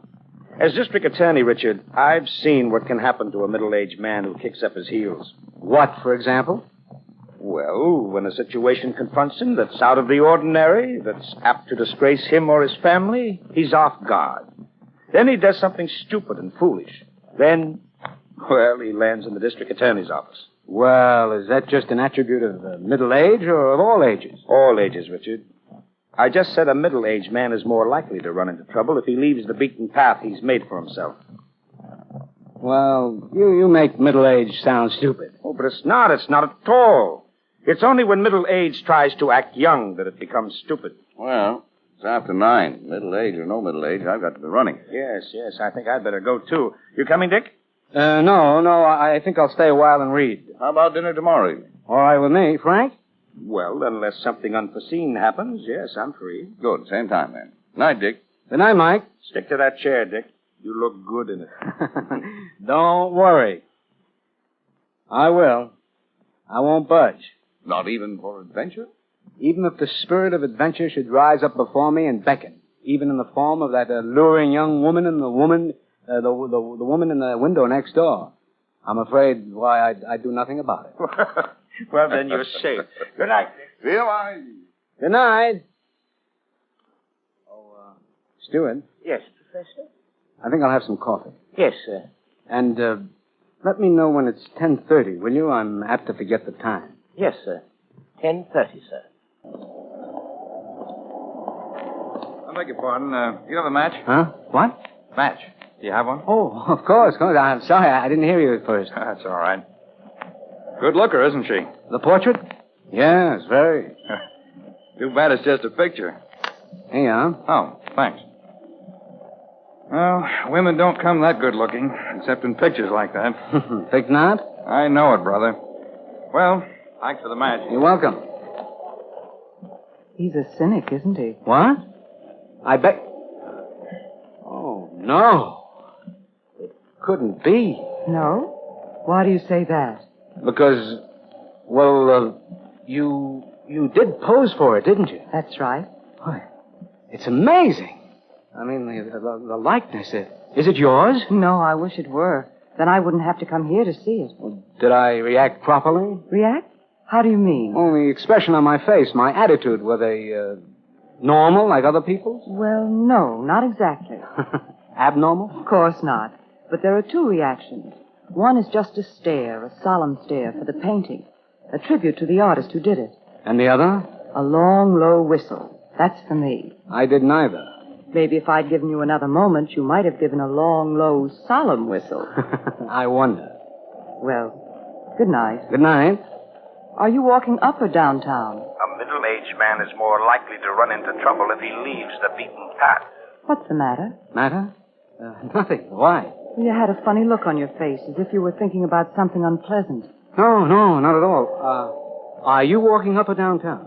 Down. May I? Walk with me? Yes.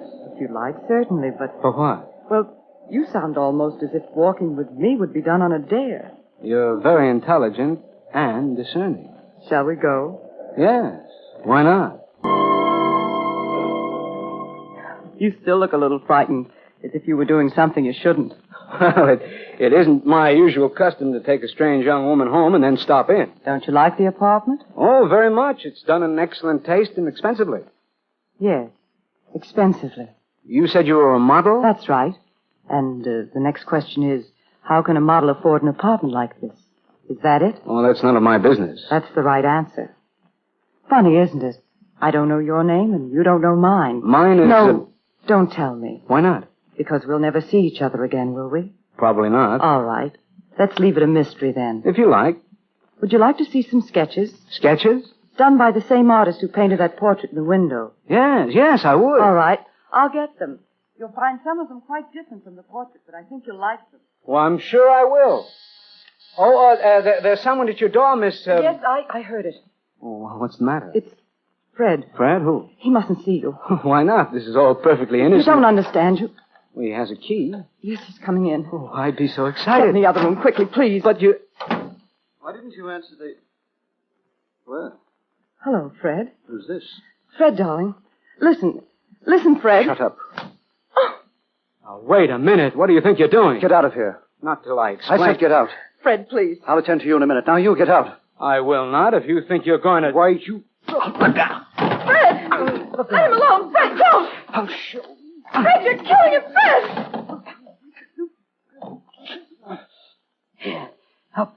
Help me. Take these scissors.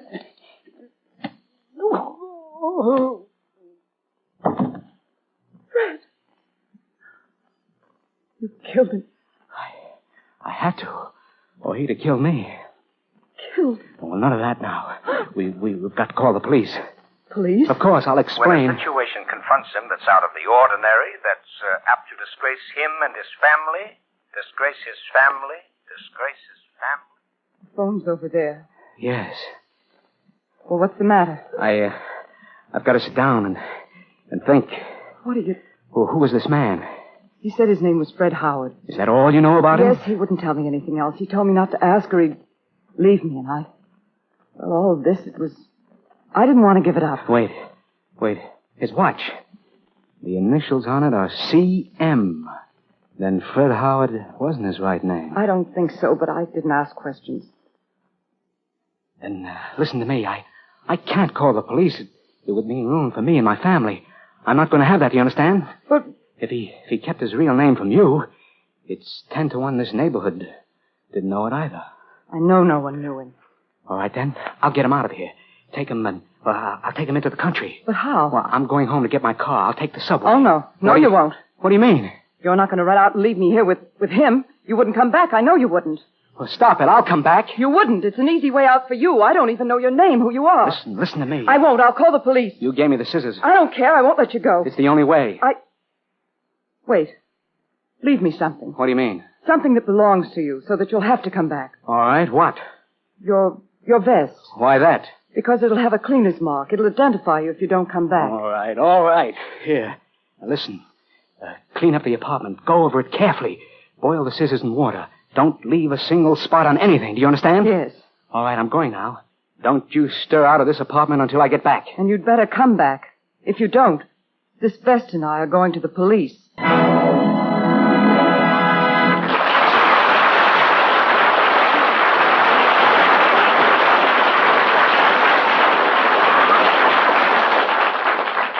You are listening to John Garfield in Nunnally Johnson's The Woman in the Window.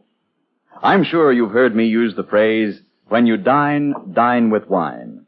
Now that means whether you dine at home or at your favorite restaurant. When you're dining out, a glass of fine wine will make the evening just that much more of a special occasion. And at home, wine with the meal helps make everyone appreciate the care and skill that's gone into the preparation of the meal itself. Of course, when you dine with wine, make it the best wine. And that means Cresta Blanca. And from the Cresta Blanca family, you can choose the wines to suit your taste and purpose. Any Cresta Blanca wine is a superb wine. A wine that starts with the finest grapes and is then carefully, skillfully brought to perfection by master winemakers. So remember, friends, when you dine, at home or out, dine with wine. And make it the best wine. C-R-E-S-T-A? B-L-A-N-C-A. Cresta Blanca. Cresta Blanca. Now, Shenley's Cresta Blanca Hollywood Players present the second act of Nunnally Johnson's The Woman in the Window, starring John Garfield as Richard Wanley, with Lynn Barry as the woman. As the second part of our story opens, Professor Richard Wanley is driving toward the country. In the back of his car is the body of the man he killed in self-defense. Wanley is certain he has made no mistakes when... Hello, on the side.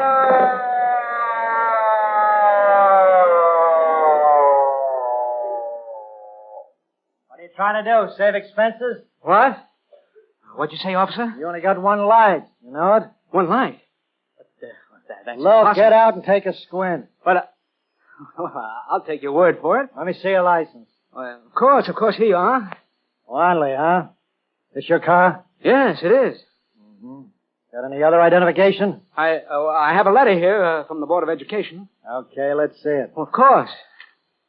That's the Wanley, huh? That's right. Okay, Prof. Better get that busted lamp fixed as soon as you can. You mean it's all right for me to go on? Unless you want to stay here with me. No. Thank you. Thank you very much. Wait a minute! What's the matter with you? What do you mean? Well, don't you want your letter? Oh, sure. Thank you. Take it easy, Professor. The way you started off there nearly took all the rubber off your tires. Well, the clutch is bad on my car. It kind of grabs. Uh-huh. Well, go ahead. Thank you. When a situation confronts him that's out of the ordinary, he's off guard. Then he does something stupid or foolish, and he lands in the district attorney's office.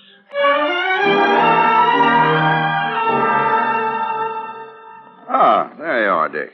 Sorry I'm a little late. Got held up. Last-minute patient at the office. It's all right, Mike. Well, I suppose you've heard the news. News? No, I haven't. Claude Mazard's been killed. Claude Mazard? Who's he? Well, you don't get around much, do you? Mazard's director of a dozen big industries. Oh? I don't know much about the business world. Police found his body out in the country. Frank's on the case now. That's why he's not here for our dinner engagement. How did they know this was Mazard? Police recognized him. Everything was taken from his pockets. Robbery? I don't think so. Do the police think so?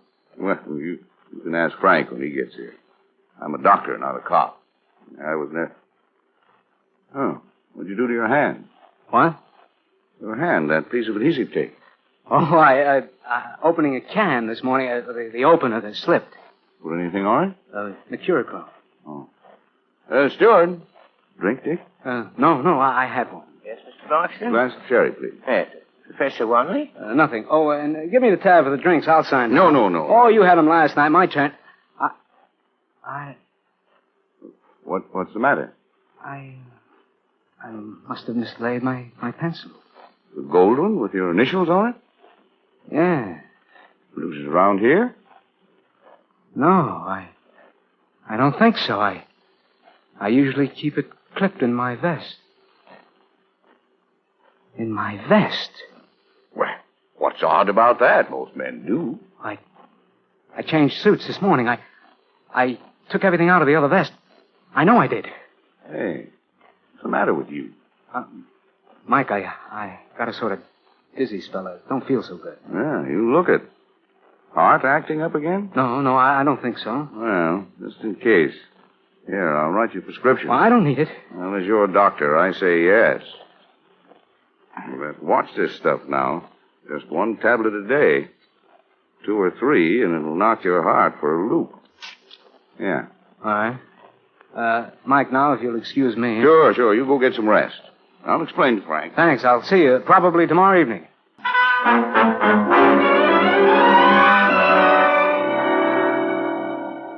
Local news centers upon the murder of Claude Mazard, whose body was found early this morning by a Boy Scout. Police are continuing their search for Mazard's bodyguard, who has disappeared. Further investigation showed that Mazard and his bodyguard left Penn Station early last evening. Mazard... Hello? Hello. I'm calling about a certain portrait. You? How did you know where to call me? I saw your picture in the paper, Professor Wanley. What do you want? Listen, we're in trouble. Not if you don't get panicky. Listen to me. Fred, Claude Mazard had a bodyguard. Don't mention names, you fool. All right. But he came to see me. He knew about me and Fred. What did you tell him? Nothing, but he found your pencil. What? I took it out of your vest and kept it in case you... Oh, look, we can't talk over the phone. Listen, please, meet me in 15 minutes on the corner of Lexington and 44th. Can you do that? Yes. All right. But what are we going to do? He wants them. I can't talk now. I'll meet you. All right. I'm coming. Hello, Richard. Frank. Yes. Well? Oh, what do you mean? Well, how are you? Mike said you'd gone home ill, so I thought I'd drop by. I'm on my way to the office. Oh, it was nice of you, Frank. I was just going to turn in. Well, I won't stay but a minute then. Ooh, boy. I'm knocked out. I've been on the go since 7 this morning. The Mazard case. Oh, yes. How's it coming? Oh, pretty good. We got a blood specimen of the killer and a piece of his clothing. How did you get those? Well, Inspector Jackson found some on a wire fence. The man who carried Mazard into the woods must have scratched himself and torn his suit. Oh, but a trace of blood like that on a barbed wire fence, could that be of any use? Did I say a barbed wire fence, Richard? Didn't you? No. Well, I mean, what other kind of wire fence could scratch a man? You're a detective, Richard. Well, maybe you could use me. Oh, maybe. Anyway, with the piece of torn cloth and the blood specimen, we've got something to work on. If we ever get a lead to pick up a suspect and the blood and cloth match, he'll have a lot of explaining to do. I see. But how can you get such a lead? How? Oh, something usually turns up. Someone talks. me? No. Don't talk to me directly. Come out to the bus stop. Don't even look at me. Pretend to be waiting for a bus. All right. The bodyguard, what did he want? $5,000. He knew Mazet was seeing me. Can't we go to the police? It's too late. Nobody'd believe now I killed him in self-defense. Well, I didn't kill him. I can go to the police. You're an accessory after the fact. Remember that. The police wouldn't believe you now either. Don't shout. Listen to me. There's only one way out. We can pay that man his $5,000 and another $5,000 as long as he lives. A blackmailer never stops. What are you thinking? Do you want him to hound you for the rest of your life? I don't. What can we do? In my pocket is a bottle of tablets. Heart tablets. 4 of them and a cup of coffee. No. Your life or his. But I can't. You've got to. Or go to the electric chair. They wouldn't send me. No? Women have died in the electric chair. You've got to do it. Give me the bottle. Well, baby, how are you tonight? Come in. I was just finishing some coffee. Nice, very nice. Got the dough? Not all of it. Why not? Well, where would I get that much money? Your boyfriend, R.W., initials on this pencil? There's no one. I know better. I also know Claude Mazard spent a fortune on you. You got some of that? No, I spent it. Too bad, honey. Get it from R.W. or I go to the cops, quick. Wait. Why do you want to do that? Because I'm a law-abiding citizen. Give me some coffee and we'll talk it over. I'll have to get another cup. Go ahead. I got lots of time. I won't be a minute. I said take your time, baby. I'm comfortable. Mazard did all right by you, didn't he? Here's your coffee. Now, can't you give me some more time to get that money? I'm hot, too. The cops are looking for me. I figured if I could keep out of their way long enough, I could turn an honest dollar. 5,000 of them, that's all. Cream? Sugar? No, I'll drink it this way. What's the matter? Let's trade cups, huh? Trade? Why? Because I wasn't born this morning, Cookie. Come on. Yeah, that's fair. Now, down the hatch. So you did have it hopped up on me. Why, you... That's all, sister. Now it'll be 10,000. 10,000 by tomorrow morning. Or else.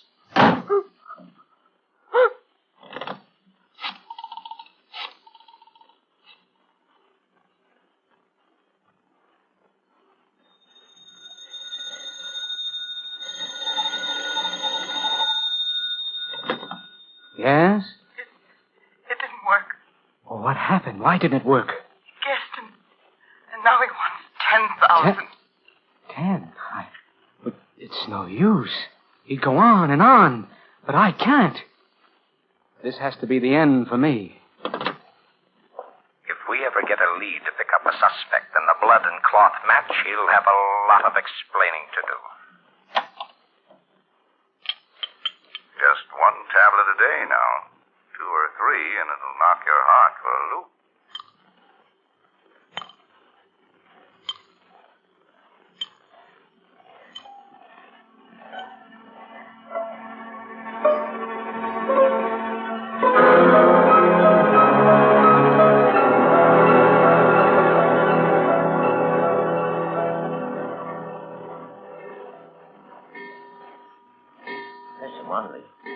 Professor Wanley. Huh? What? I'm very sorry, Professor, but I forgot to call you at 10:30. It's 11 now.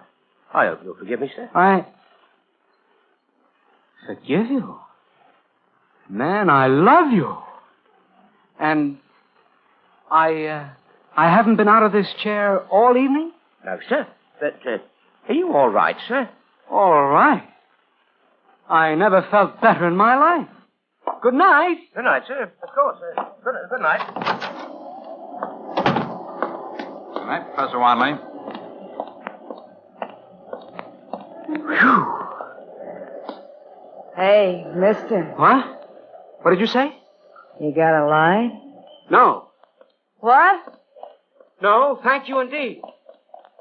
Not for $1 million.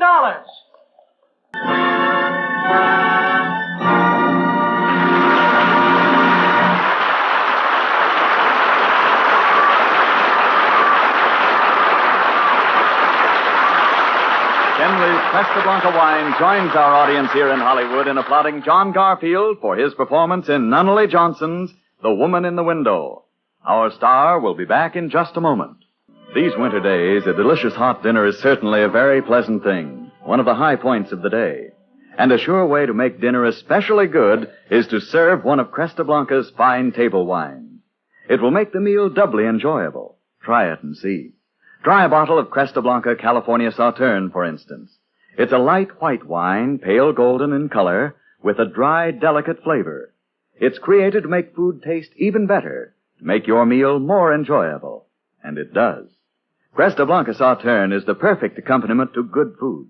That's why so many discriminating hosts and so many outstanding restaurants serve it to their guests. It adds to the pleasure of living. So when you dine, dine with wine. And make it the best wine, Cresta Blanca. And here again is our star, John Garfield.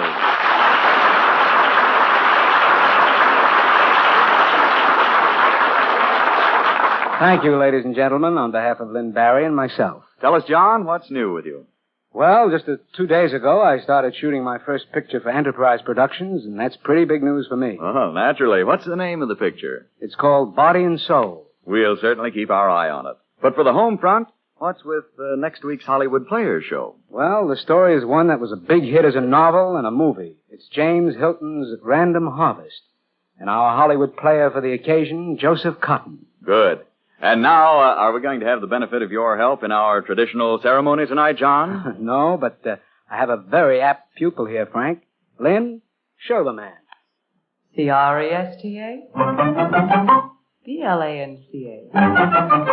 Cresta? Blanca. Cresta Blanca. Cresta Blanca. Fine, Lynn. You work next week. Ladies and gentlemen, each Wednesday evening at this same time, you hear the Cresta Blanca Hollywood Players. Claudette Colbert, Joseph Cotton, Betty Davis, Joan Fontaine, John Garfield, Paulette Goddard, Gene Kelly, and Gregory Peck. Each week, a great star. Each week, a great show. This evening, you have heard John Garfield with Lynn Barry in Nunnally Johnson's The Woman in the Window, adapted for radio by Russell Hughes and presented by arrangement with Universal International Studios. Now releasing Mr. Johnson's The Dark Mirror, starring Olivia de Havilland and Lou Ayres. Lynn Barry currently may be seen starring in the RKO production Nocturne. The musical score for tonight's performance was composed and conducted by Bernard Katz.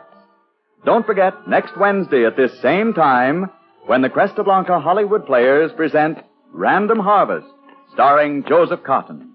And remember, whenever you dine, dine with wine. And make it the best wine. Cresta Blanca wine. Don't forget your contribution to the March of Dimes, the great campaign to curb infantile paralysis during the period of January 15th to 30th. The Cresta Blanca Hollywood Players is a presentation of the Cresta Blanca Wine Company of Livermore, California, and came to you from Columbia's Playhouse in Hollywood. Frank Bingman speaking. This is CBS, the Columbia Broadcasting System. The MGM Theater of the Air. Our star this week, Miss Deborah Carr. Ladies and gentlemen, your host, the Vice President of Metro-Goldwyn-Mayer, and also well known as writer of Broadway musical shows, including the most recent smash hit, Inside USA, Mr. Howard Dietz.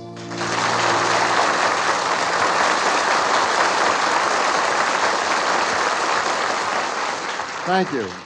The one-hour play that we are about to present to you on the MGM Theater of the Air is entitled Vacation from Marriage. It is one of the many dramatic adaptations from the earlier successes of Metro-Goldwyn-Mayer that will be presented on this station each week. Miss Deborah Carr, who played the original role of Kathy in the film, will herself appear in this dramatization of Vacation from Marriage. The curtain will rise in just a moment. Let us take you back to the year 1945, a year marked by a sigh of relief that breathed round the world. The war was over. Our soldiers were returning home. In that year, Alexander Corder produced for Metro-Goldwyn-Mayer presentation an engaging comedy of matrimonial tribulation. Miss Deborah Carr scored a decided hit in that picture, Vacation from Marriage. Perhaps you will remember Robert Donat and Ann Todd. Perhaps you will remember the early misunderstandings of Kathy and Robert, in real life, Miss Carr and Mr. Donat. At any rate, now, on stage, the MGM Theater of the Air presents Deborah Carr in person as the wartime wife in Vacation from Marriage. Our story of Kathy and Robert Wilson started on a grayish morning in London, and yet a spring morning in 1940. A very important morning, to be sure, in the seemingly uneventful lives of Mr. and Mrs. Robert Wilson, who went about the day as they had almost every day in the 6 years of their wedded existence.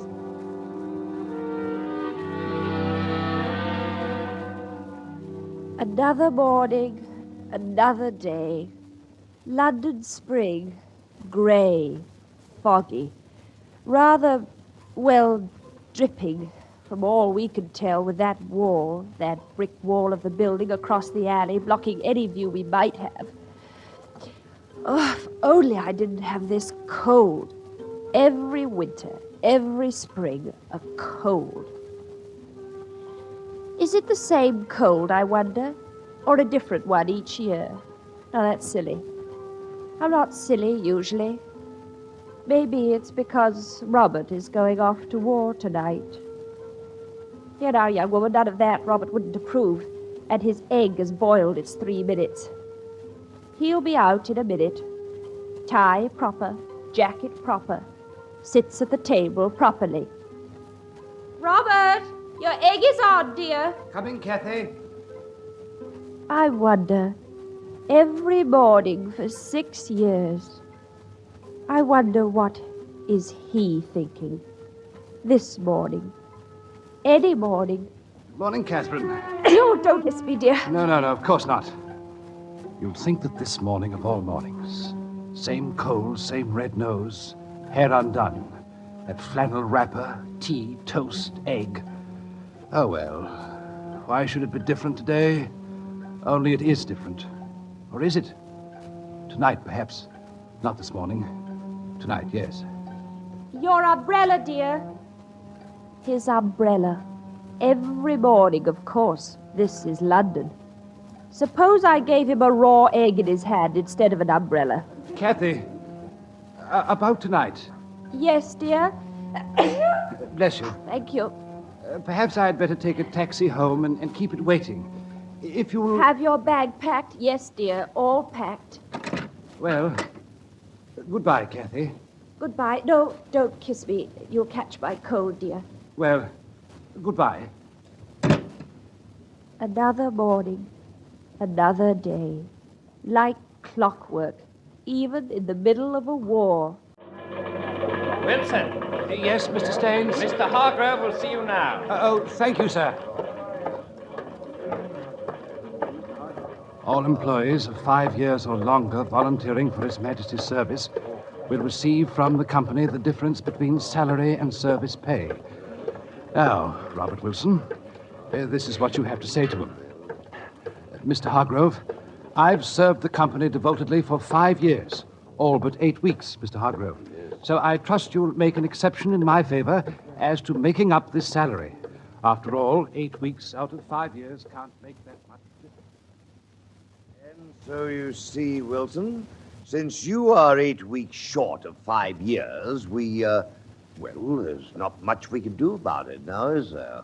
Mr. Hargrove, I've served the company If I were to make an exception in your case, precedent, that is, it would naturally mean... Well, you see what I mean, don't you? Oh, yes, sir. But... Good lad. I'm extremely sorry to lose you, Wilson. But with your calm point of view, you're bound to get on even in the Army. Navy, sir. Oh, yes. Well, the job will be here if you come back. When you come back. Yes, sir. Thank you, sir. Those are his footsteps. I didn't hear any taxi. He's early. He depended so much on the company to take care of me. Perhaps I'd better be at the door. The way he's walking. He didn't get it. Funny, you could tell just from the way he walks. I'll have to do something. A job of some kind. We've got to keep the flat. Couldn't possibly keep it on the Navy allowance. We've saved £97.10. 6 years, £97.10. He's trying to be brave about it. Thinks I don't know. Robert, you're early. Kathy, I didn't get it. They wouldn't. Mr. Hargrove. Oh, Robert. You see, a rule's a rule. He was sorry. Oh, well, never mind. We don't have much time if you have to be at the station at 9.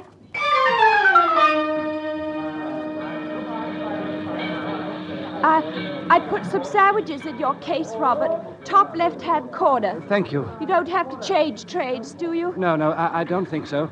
The insurance policy's in the desk. The key's under the clock. I think you'd better wind it every day. Robert, if the worst comes to the worst, I could always get a job. No, Kathy. Now, that's the last thing I want you to do. You know how I feel about that. And there's almost £100.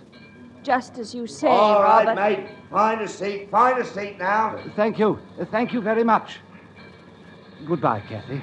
Goodbye, Robert. Oh, I hope you didn't catch my cold. Now, be careful, dear. I will. Goodbye. Goodbye. Goodbye, Robert. Goodbye. Carry on and turn in. Choose your cots. Haven't much time before pipe down. Good evening. Good evening, mate. Is this bed engaged? No, it's not a bed. A bunk? You're in the Navy now. Oh, I see. Oh, yes, of course. When do we actually get on the ship? What ship? Why, His Majesty's ship Benbow, of course. Well, this is it, old son. You're in His Majesty's ship Benbow right now. This? The Benbow? But it's just a hut. A Nissen hut. This is what they call a shore establishment, and all shore establishments are run like ships. Oh, I see. How do you know so much about it? There's nothing much they can tell me about the Navy. I used to be a sea scout. All right, out lights. Pipe down. Out lights. Pipe down. Hello, mate. Anything to report, Robbie? Oh, seasick, are you? Well, the crow's nest of a destroyer ain't the steadiest place in the world. What do you want? Your watch is up, mate. I come to relieve you. Anything to report? See anything out there? No. Here, binoculars. Well, get along, Robbie. Lovely grub tonight. Pork and beans. Oh, no.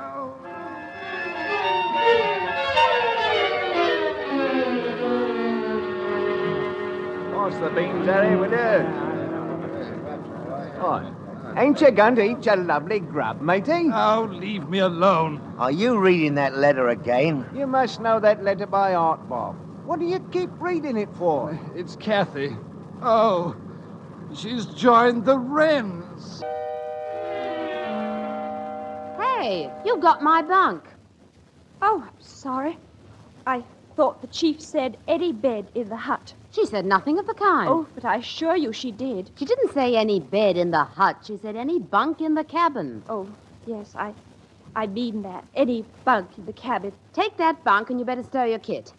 Can I leave it on the floor? Deck, girl, deck. Don't forget you're in the Navy now. It's the deck. That's the deck head. This is the cabin, and the kitchen is the ruddy galley. And if you forget that, you're going to get into trouble. What's your name? Kathy Wilson. Mrs. Wilson. Now, what have you done with him? Who? The fortunate Mr. Wilson. Oh, he's at sea. That'll teach him. If you've got a cold, go straight to nurse. A senior rating in this cabin, I won't have anyone scattering germs. Well, I can't help having a cold. Of course you can. Proper diet, fresh air. I think you're being extremely impertinent. Oh, it's horrid being new, isn't it? You'll quite like it in a week or two. We're not so bad. What's your name? Clayton. Dizzy Clayton. Here, have a cigarette. Oh, no, thank you. My husband doesn't like me to. Oh. Do you think there's somewhere I could post this letter? Of course, I'll come with you if you like. We'll just have time before supper. Oh, thank you. Hey, you can't go out looking like that. Your hat. No, not down over your ears. Look, like this. See? Oh, I really don't think... Now, try some lipstick. Oh, no, I never use lipstick. My husband doesn't like me to. Oh, well, then you must never use it. Never. Hmm? Well, maybe just a touch. I'd... Better? Some. Let's go, sailor. When we shove off, sister, we're going someplace. Are we, Lizzie? Is it far to the post box? A cigarette that bears a lipstick's traces. An airline ticket to romantic places. Hello, Robert. Still alive up here? And kicking. See anything? Yes. Oh, what? A lot of sea. Here, binoculars. I see the convoy's still out there. Yes, there's nothing else in sight. We had a bit of trouble with that Greek over there. She seems to want to go off on her own. The captain gave her a devil of a talking to just now. Hey, what's for grub? An highly original dish known as corned beef hash. Good, I'm hungry as a horse. Good old corned beef hash. Well, who's the pin-up girl? My missus. Hey, I didn't know you was married. Hardly knowed it myself, Stripey. At last leave it was. Only had 1 day for a honeymoon. Funny things, honeymoons. I've had 4. 3 regular and 1 in America. But what I say is, you can't judge a wife by an honeymoon. Now, my first was a bit light-hearted, if you know what I mean. We had grand 5 days, though. Never out of a pub till we was pushed. What happened to her? I just lost touch. How about your honeymoon, Bob? Well, as a matter of fact, my wife and I went to Clacton on the Sea in August on the Tandem. Daisy, Daisy, give me your answer true. I'm too And furthermore, when we make port next week... If we make port next week... And Kathy gets her leave... If they give her a leave... We possibly might go to Clacton on the Sea again. By the sea, by the sea, by the beautiful sea. You and me, you and me.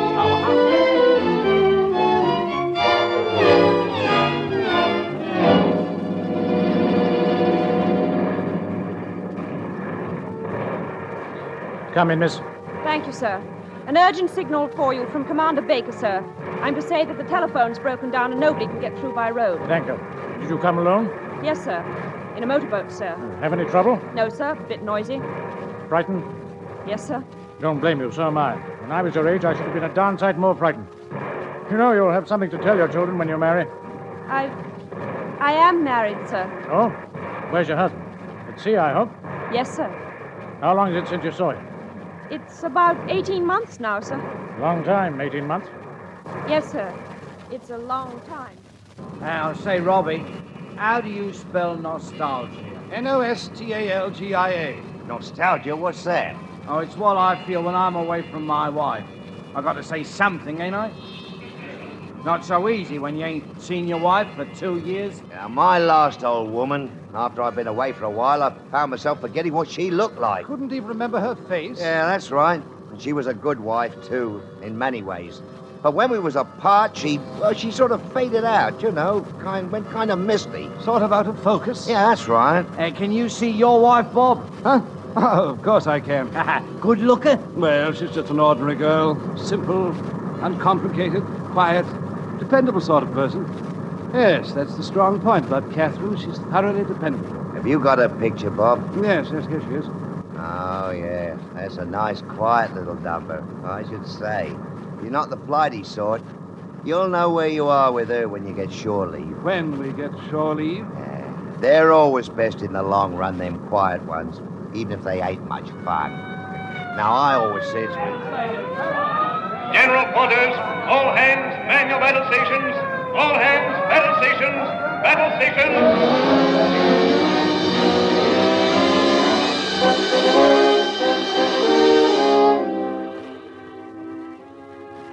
About Wilson, Doctor. Any special instructions? Wilson, nurse?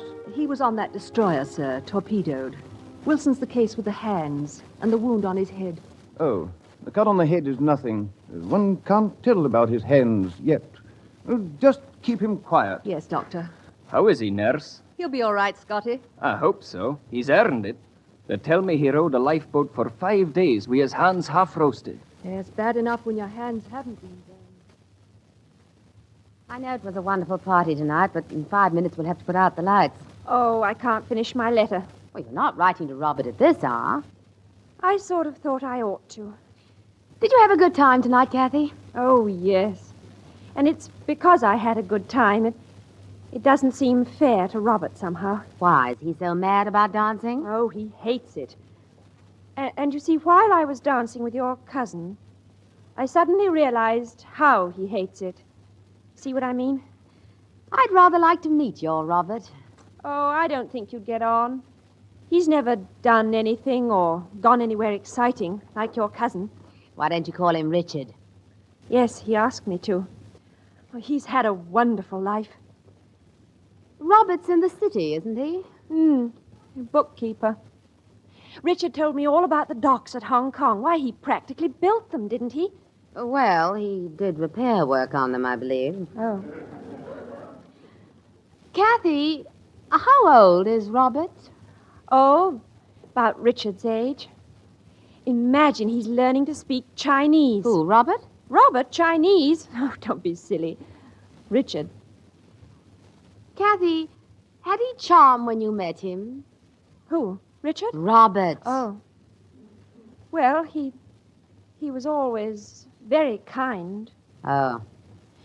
Do you know, Dizzy, I've never danced since I married Robert. It's a wonderful sensation to dance with the right man. With whom? Oh, with the right man.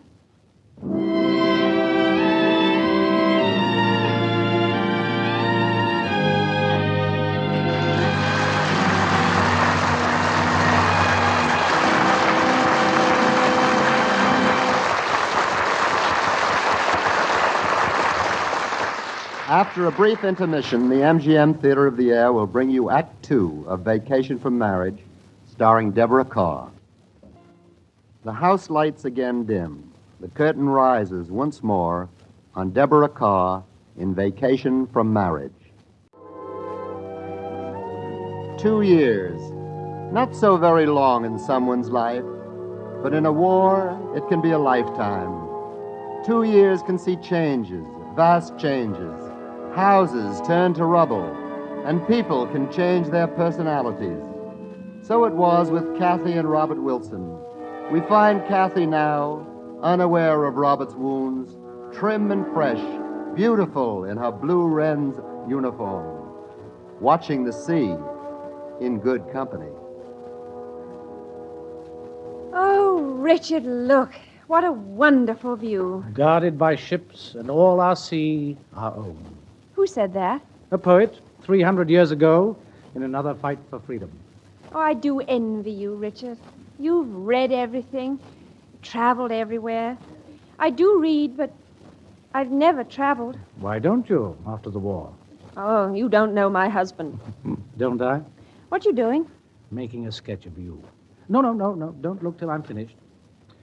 Your husband, I should say, is about 5'8", grumbles a little, doesn't drink, likes bicycling, and kept white mice as a small boy. Oh, I think you're being perfectly hateful. Keep still, don't move. My husband's devoted to me, and I am to him. He can't talk intellectually and spitefully like... Me. And I'm not saying he's Clark Gable, but he is dependable. A habit, merely. Oh, I don't know what you're talking about. You might have kept still another moment. Well, it's not bad. You can look now, if you like. It's not me. Who else? Oh, well, it's very lovely, but it's not a bit like me. It's exactly like you. I didn't know you could draw. No, nobody ever thinks a naval architect can. May I have it? I want to send it out to Robert. Oh, but I wanted it for my husband. You didn't know who it was. Why should he?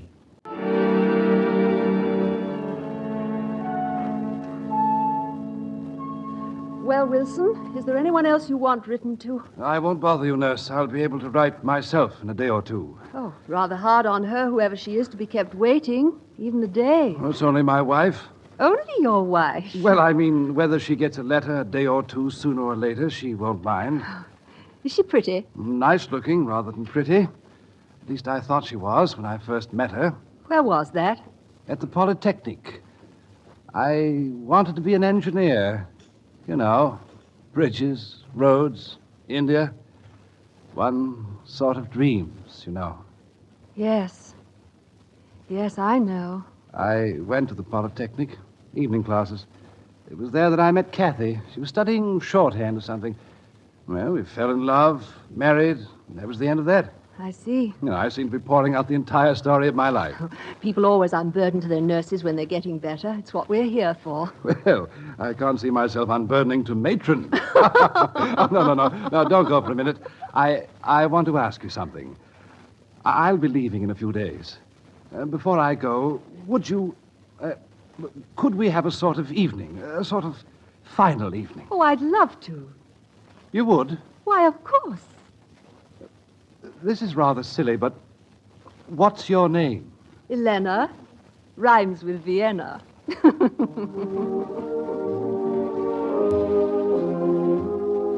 Elena from Vienna. That's so silly, but I like it. Good. You know, I've never met anyone like you before. Well, I could say the same of you. No, but it wouldn't be true. My sort are two a penny. So am mine. Now, look, not in my world. What exactly is your world? I'll tell you if you like. 87 Lennox Gardens, top flat, from 6:30 p.m. till 8:30 a.m. Hargrove and Company from 9 a.m. till 6. That's my world. Except for a fortnight once a year at Clacton-on-the-Sea. Poor Clacton-on-the-Sea. What's wrong with it? Well, there's nothing wrong with the place, just us. When you move a garden roller off a patch of grass, you know how yellow and flat the grass looks. Well, that's just how we look lying on the beach, getting our fortnight's sunshine for the year. We? Yes, we. Me and all the others. The groove is comfortable, Elena. So is a grave. Oh, I say, do I sound sorry for myself? Yes, you do. You ought to be proud of yourself and of the millions of others like you. They haven't done so badly, those people who stayed behind in their London offices. Grass under the roller. My husband used to say that grass is the toughest thing in the universe. I didn't know you were married. Not very observant, are you, Robert? You didn't notice my wedding ring. My husband used to say that to him the city of London was the most romantic spot on earth. I expect you've heard of him. Allingham, an explorer. Oh, yes. Yes, of course I know him. I mean, he's, well, everyone knows him. He was once a London office boy. Where is he now? He was killed in Burma 6 months ago. He was wonderful. He had a mind like a lamp. Then comes the war, and out. I'm glad we've known each other, Robert. Elena, please. No, I don't want to be hurt again. I must go now. Please don't come. Goodbye, Robert. Elena, Shh. Don't say anything. I'd like to kiss you goodbye. Goodbye, Robert. Funny. Elena rhymes with Vienna. But for me, the Naval Hospital in Tunis will always... Goodbye, Elena.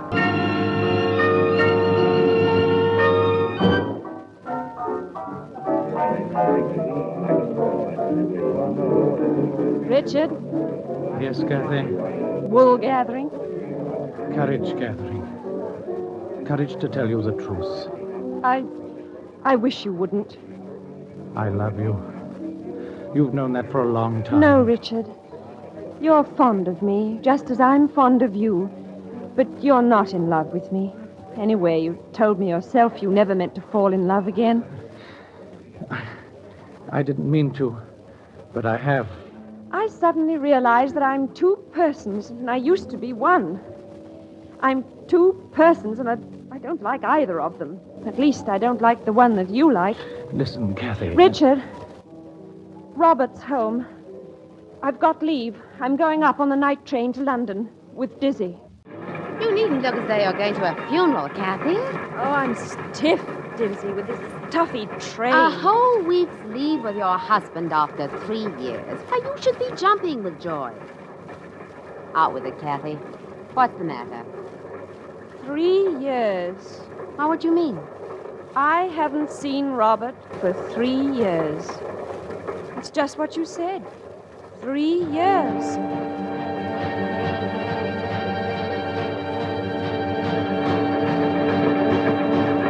It's a lifetime, Scotty. 3 years. I see what you mean. Mind you, I was fond of Kathy, and she was fond of me, but the one thing we had in common, our home, well, it was pre-war. And you don't want to go back to it? I do not.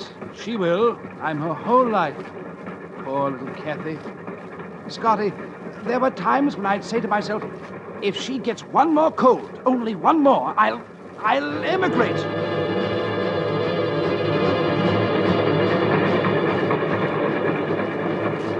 And there were times when I'd think to myself, if I hear the click of his latchkey just one more time, always on time, I'll set fire to the house.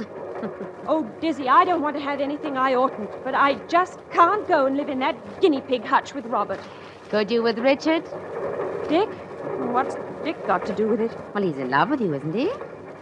Yes, I suppose so. And you? How do you feel about him? Well, I feel that whatever I feel, I must go back to Robert. Because you're married to him? No, because he can't do without me. Oh, Dizzy, he's such a poor, dear little man. If I went there to wind him up and start him off to the office every morning, he'd run down like a clockwork mouse. After that train, Dizzy, walking's a joy. And I've got to have a little more time. Time to figure this out. Time? What's that in a war? What? Oh. Well, here's the situation. Robert will never realize what utter strangers we really are unless I tell him. The point is, ought I to? Well, what I can't understand is why you feel he's a stranger. I haven't seen John since Singapore, but... John? You aren't married? Engaged. Oh, he's all right. I heard from somebody who got out. Well, you might have told me, Dizzy. Make me feel so small. You talk about 3 years dimming things. Why, Kathy, I can see him as clearly... What's the good of talking? He'll come back sometime. I can wait. I do envy you. You've got everything coming to you still. But I've been married for years, and there just isn't anything left to come. Looks like the missus isn't home yet. Say, Robbie, who's the barnacle on the mantel? That picture? No, been asked. That's me. Funny how photographs let you down. You know, this was quite a good shot of me at the time. Who's the lady? Kathy. Ah, no colored photographs in those days. Pity. I always say color helps a face. Those days, this snap was taken the year before the war. If a man can change so much in 4 years, what's the answer? I wouldn't like to say. Clear out. That's the only thing to do. I mean, it's for Kathy's own good. What's the use? She's a stranger to me. I'm a stranger to her. Scotty, I want to be myself. They've blitzed enough of London. Why couldn't they have blitzed this building, too? That's tempting Providence, Bob. Providence? Maybe. I don't know about that. But I do know Kathy's coming here to meet us. But, Kathy, that poor devil's home on his first leave. Yes, I know, Dizzy, but I just can't do it. I can't resume married life without any preliminaries. Don't fuss. I know what you mean. Yes, but Will Robert, Dizzy, we're here. Well? I'm not going in. Oh, don't be a fool. Oh, my knees are like cotton Go wool. on. Well, look, will you wait for me at the pub? It's the Coach and Horses just round the corner. I'll meet you there in about an hour. That do you? Yes, that's fine. Promise? Go on, you coward. I'll be at your Coach and Horses.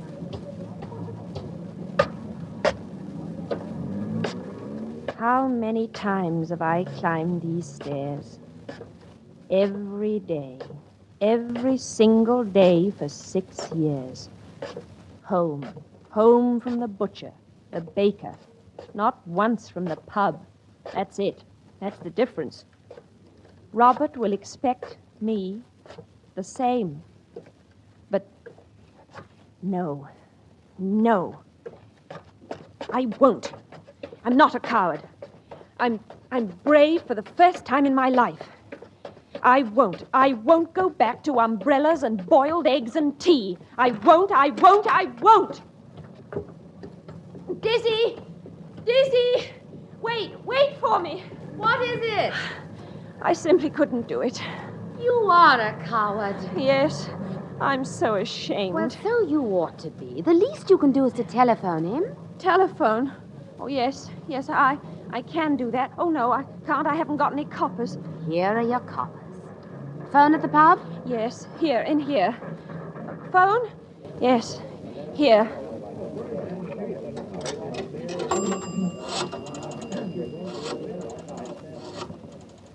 Hello? Hello? Who? What? What, Kathy?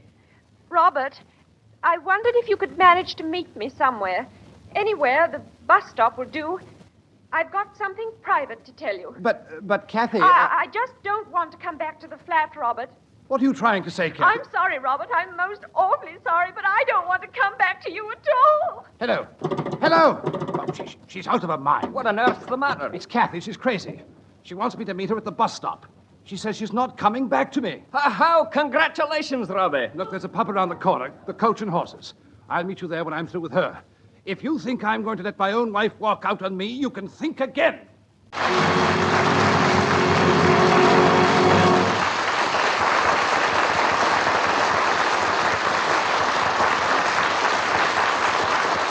We will continue with the story of Kathy and Robert in just a moment.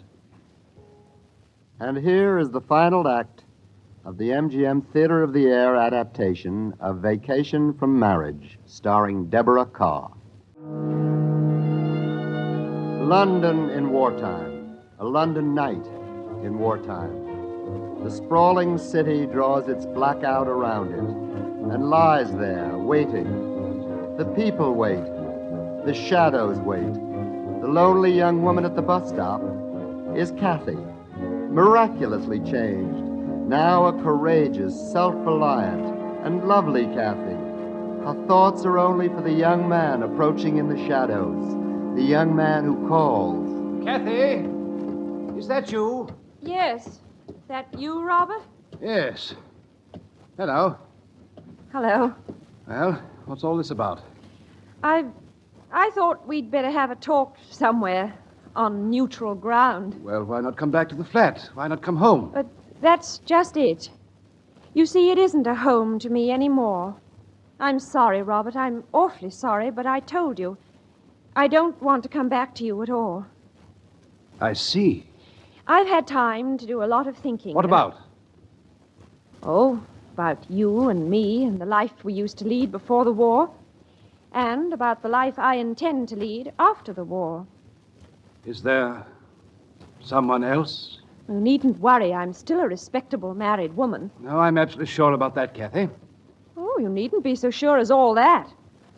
The trouble with me is that I have a conscience, and I know how much you need looking after. I lie awake at night wondering if it's fair to leave you to shift helplessly. Will you please realize once and for all that I'm perfectly capable of looking after myself? Oh, Robert, I had to wait on you hand and foot. You used to lean on me for everything. Lean on you? And when I had the entire responsibility, but the entire responsibility for our two lives on my wretched shoulders, I used to feel like a racehorse dragging a milk cart. A racehorse? You? A milk cart, am I? Oh, really, it's ridiculous to go on like this. Robert, I want a divorce. All right. Have one. You mean you agree? Agree? As a matter of fact, Kathy, by some remarkable coincidence, is exactly what I wanted too. Oh, you did you? Well, I'm very much relieved. Surprised, but relieved. Well, there's that. Now, what had we better do next? I suppose one gets a lawyer. No. I mean, right now, there's still a lot to talk over. You like a cup of coffee or a lemonade or something? Yes, I would rather. Well, you better go somewhere. Coach and horses? Yes. Still troubled with your head colds? Oh, nonsense. I haven't had a cold since I went away. You were sniffing like mad on the telephone. I was crying. Crying? Well, you don't say goodbye to your husband every day. You don't say hello every day either. Do you realize I haven't seen you for 3 years? Not that I can see you now. If it weren't for your voice. London in a blackout is darker than a destroyer's deck. Finally fought through the mob at the bar. Here's your drink, Kathy. Thank you, Robert. I'm still a little fuddled, Kathy. You. Pink gin. Why not? Well, now, what were we talking about? Robert, you do look very well. Solid, rather. Why wouldn't I? Navy builds up a man. You, too. Thank you. Navy builds up a woman. Now, getting back to the divorce. Now, don't you worry about anything, Kathy. You sue me. I'll give you cause. Oh, no, we'll stick to the truth.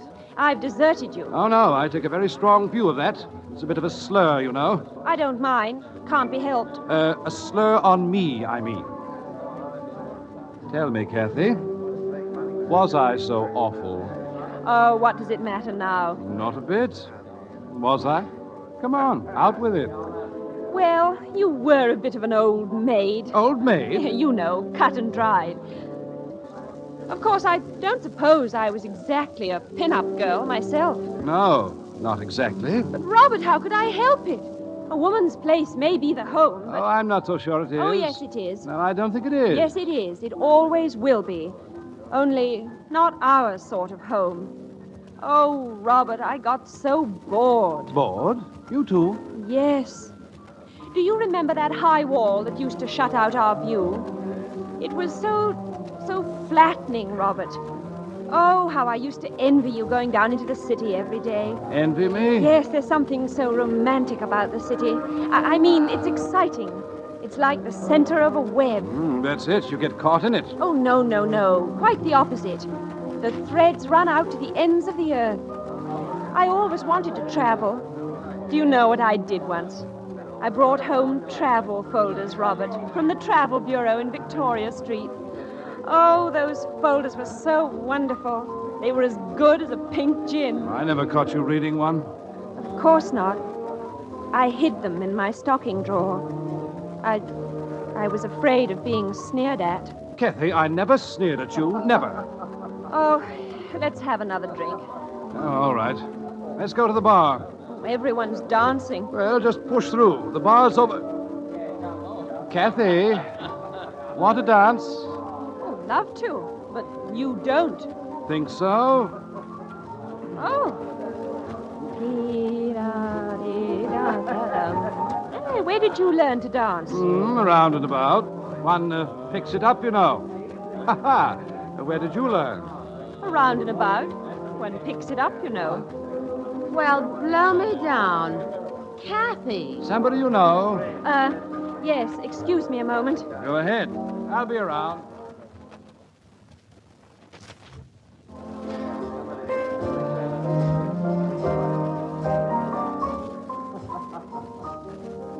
Dizzy. Well. Quick work. But what have you done with the other one? What other one? The nitwit, the old man of the sea, your husband, your Robert. Quiet. That is Robert. Oh, don't be funny. That's not the husband you're going to get a divorce from. That is the husband I'm getting a divorce from. Well, then all I can say is you must be insane. I don't know what you mean. Now, look here. You told me your husband... I don't want to hear what I told you. Come on, we have a table this way.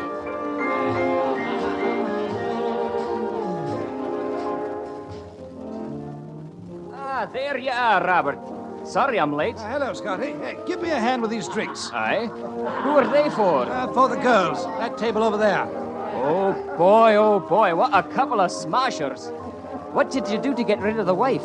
Beat her to death or something? Ah, I'll take that one on the right. That one is my wife. Your wife? Are you kidding? That's my wife and a friend of hers. Now stop looking like the Cheshire Cat and come along.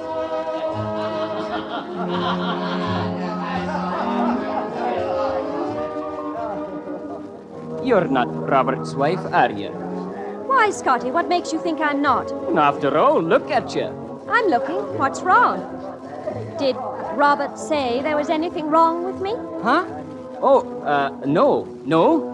Robert couldn't say enough about you. But somehow or other, I did not get the impression that you were a pin-up girl. Am I really? Aye, you're my idea of one. Husbands just don't think of their wives as pin-up girls. Oh, no. He always said how dependable you were. And about your being so delicate and always having colds. So you see, well, I was rather scared of meeting you. Oh, yes, I do see. I couldn't imagine you being so young. Oh, couldn't you? Scotty, if you're nothing else, you're honest.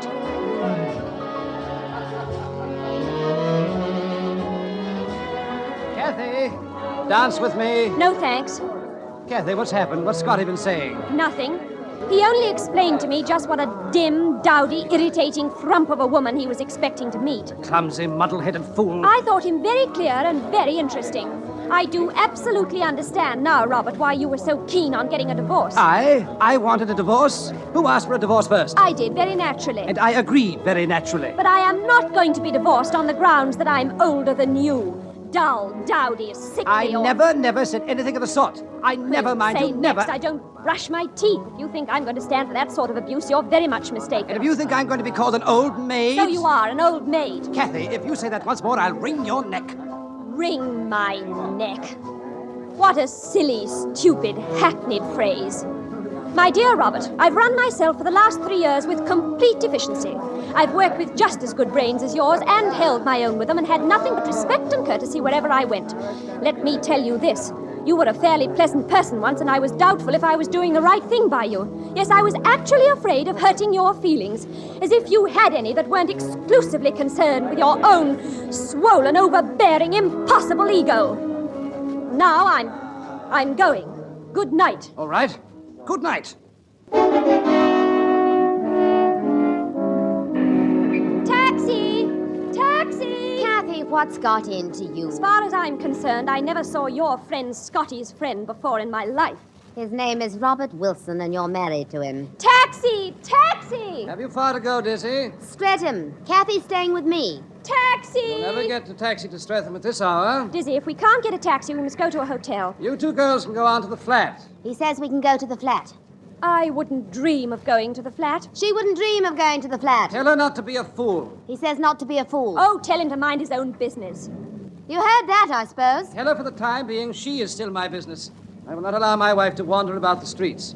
I'll go on to the flat. Here's the key. I have a key, Dizzy. I intend to wait here until I get a taxi. She has a key, Robert. She intends to wait here until she gets a taxi. No, all right. Then we'll all wait here until she gets a taxi. It would be very much better if they both went back to their drinking. We're perfectly capable of looking after ourselves. I'm going to see you and Dizzy into a taxicab or into the flat. I don't give a hoot in Hades which you do, but I'll not leave two girls standing on the pavement. Now, is that understood? Yes, Robert, and it's very sweet of you. I don't mind waiting. It's a very pleasant locality. It was before the Blitz. What used to be here? Very nice little shops, Dizzy. Paper shop here, just here, next door to the butcher. The laundry, Dizzy. The butcher. The butcher was opposite, Dizzy. The butcher was next door, next to the greengrocer. The butcher and the greengrocer were opposite. The paper shop, the butcher, the greengrocer were all on the north side of the street. The laundry was on the north side. The butcher and the greengrocer were opposite. Where's north, Scotty? There's north. I don't care where north is. If we only had a compass to convince the lady. Scotty, if all the compasses in the British Navy were to say that the butcher and the greengrocer were on the north side, then all the compasses in the British Navy would be wrong. The butcher and the... Oh, shut up, Kathy. Robert, please don't speak to me. Speak to you? My dear Kathy, I don't want to speak to you. Conceit. That's what's the matter with you. Blind, blithering conceit. You doll yourself up decently for the first time in your life, smother your face in lipstick, you frizz up your hair like a blonde gollywog, and then you expect me to speak to you. I'll never speak to you again as long as I live. Good night and goodbye. There. You see, Dizzy? You see, Scotty? That's what the war can do to a man. And he used to be the kindest, gentlest, most courteous husband. Quarrel? Why, he never so much as raised his voice. Nobody knew but me what a darling he was, and I adored him. It was my whole life. Did you hear the things he said to me? Yes, dear. Now, shall we go to your flat? We're all very tired. Conceit. It's not fair. And it isn't frizzed. Of course it isn't, darling. Come on, let's go. Will I see you safely home? No, thanks. It's just down the road.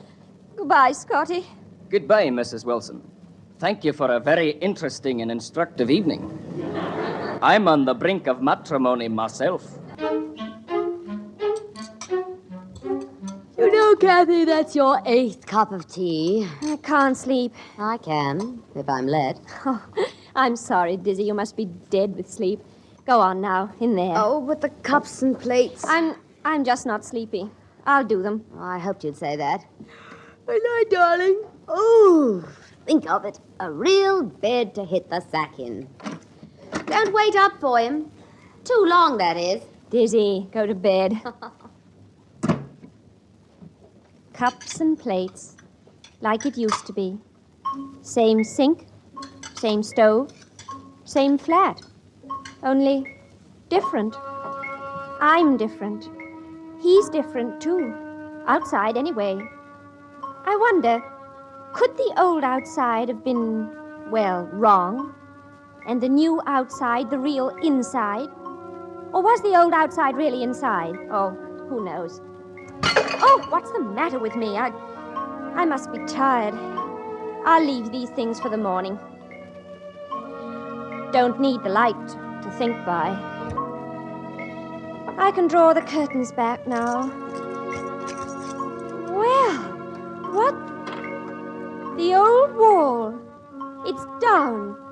The moon can come in here now. And the sun, too. Oh. Oh. I'm sorry. I didn't mean to bother you. I wasn't asleep. I just came for my things. Do you remember those high walls that used to make the room so dark? Yes. They've gone. Look, the window. Well, you've certainly got the view you always wanted. Miles and miles of it. But, oh, Robert, the desolation. Poor old London. Well, we've just got to build it up again, that's all. It'll take years and years. Well, what does it matter? We're young. We're young. We've a lifetime ahead of us, haven't we, sailor? Kathy. Oh, Robert.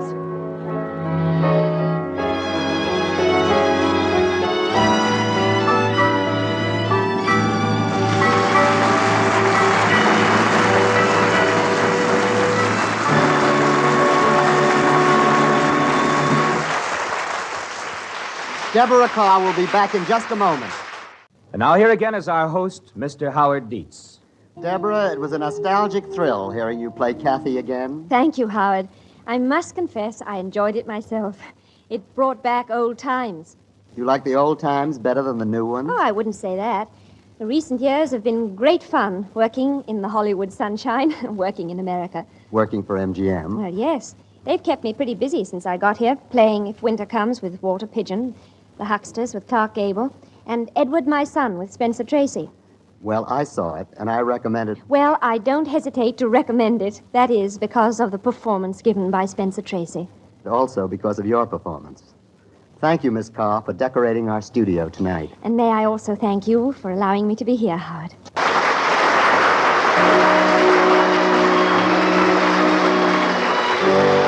Deborah Carr appeared by arrangement with Metro-Goldwyn-Mayer, producers of The Red Danube, starring Walter Pidgeon, Ethel Barrymore, Peter Lawford, Angela Lansbury, and Janet Leigh. Ivor Francis was heard as Robert. Original music composed and conducted by Joel Herron. The program was directed by Marks B. Loeb and produced by Raymond Katz. We're coming up on our 7th hour of the nighttime show. Dawn is not far off, and a weekend of clear sunny skies with temps in the lower 80s awaits us. I hope you've enjoyed the old-time radio shows we've rebroadcast for you tonight. We've got one more for you, Ned McCobb's Daughter from Theater Guild on the Air, which ran from 1945 to 1953 and adapted plays and literary works for radio. This story, which aired on December 9th of 45, is an adaptation of the 1926 Broadway play starring Alfred Lunt and Shirley Booth. There was also a silent film made in 1928 but it has been lost and no longer exists. A really captivating story about a New England woman, Carrie Callahan, who has to deal with a bootlegger, Babe Callahan, who just happens to be her brother-in-law. Settle back and enjoy. The United States Steel Corporation, 500,000 employees and stockholders, presents the Theater Guild on the Air.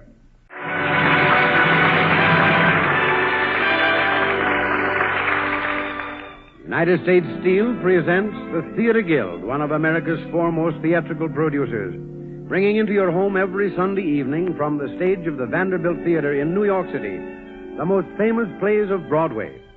Tonight we bring you Sidney Howard's comedy drama, Ned McCobb's Daughter, with Alfred Lunt, Shirley Booth, and Anthony Ross.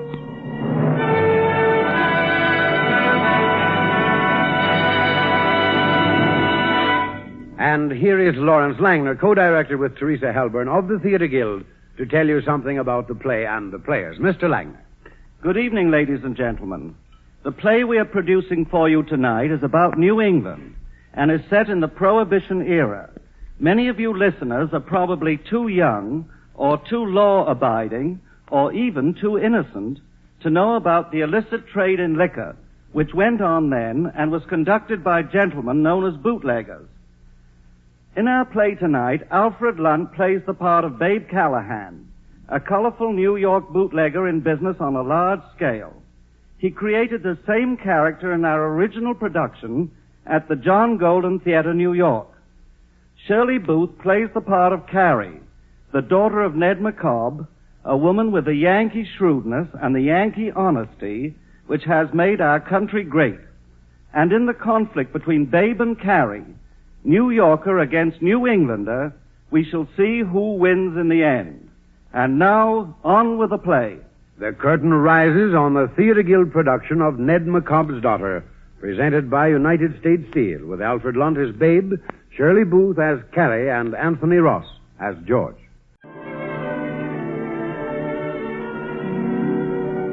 Our play is laid away back yonder in the tempestuous 20s, 1926 to be exact.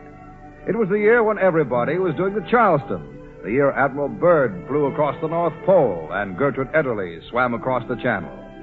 That year, too, America learned a new word, racketeer, from a new public character named Al Capone. All over the country, other young men who were ambitious and lawless were also discovering that Prohibition offered them unexcelled opportunities in a highly lucrative profession known as bootlegging. One such young man is Babe Callahan, the hero, or villain, I should say, of our story tonight. We first pick up Babe on a foggy June night somewhere off the coast of Maine, coming towards shore in a cabin cruiser which is loaded to the gunwales with wet goods, which he and his henchmen have received a short time before from a French ship lying at anchor out beyond the 12-mile limit.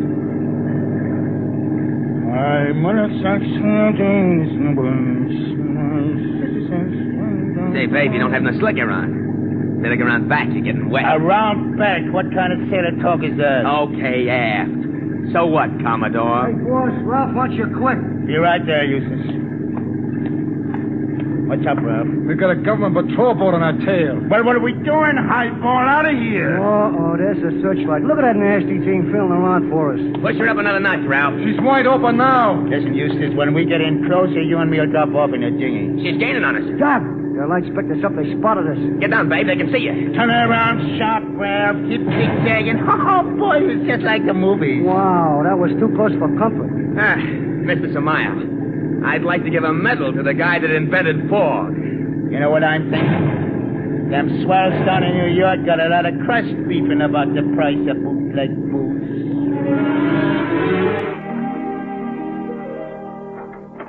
Roll a little faster, Eustace. Okay. Holy mackerel. It's blacker than black, ain't it? I only got one worry. Did Ralph get that liquor in safe? Here we are. Now, get out. Columbus wasn't no happier than me to get on dry land. Hey, what's the plan now, boss? We're laying low till daylight. What? Out here in this swamp? Oh, the mosquitoes will eat us alive. Well, which is it, mosquitoes or dicks? You forget we're hotter than a little red wagon. You ain't got that bad a memory. Now, relax. Now, have a butt and sit on that log. Yeah. I need a smoke. No, Eustace, I've been thinking. I got a brother living in a town up north of here. You don't say. Yeah, they tell me he married a native. Maybe I'll take the Stutz and drive up there till things cool off around here. While you're at it, case the joint for a new layout for us to hide this stuff. This being a clay pigeon every night's getting monotonous. Yeah, maybe I'll do that. Hey, ain't those murdering bloodsuckers biting you? I ain't noticed. Yeah, Sir Eustace. You know, it'll be like old times seeing my brother George again. You know, him and me ain't had a real visit since them good old days in the reform school. My mother sells snow to the snowboys. My sister sells synthetic gin. My brother sells tips on the ponies. So my, how the money rolls in. Hey, brother, where's this boy you fair him? Keep right on going. Get over that rise ahead and you can just about see it. Prettiest place in state of Maine. You know a guy named George Callahan? Yeah. Captain Ed McCobb's son-in-law? Sure. Keep right on past post office, son, till you come to a clapboard house painted green with a stucco addition. Can't miss it. Right near the ferry. There's a sign on the outside says Carrie's Spa. Come again? Carrie's Spa. It's what Carrie calls her soft drink parlor. Yeah, how does Carrie get into conversation? She's wife to him. To who? George Callahan. Ain't that who you're asking about? Oh, yeah, that's right. Well, thanks for the buggy ride. Happy to be of service.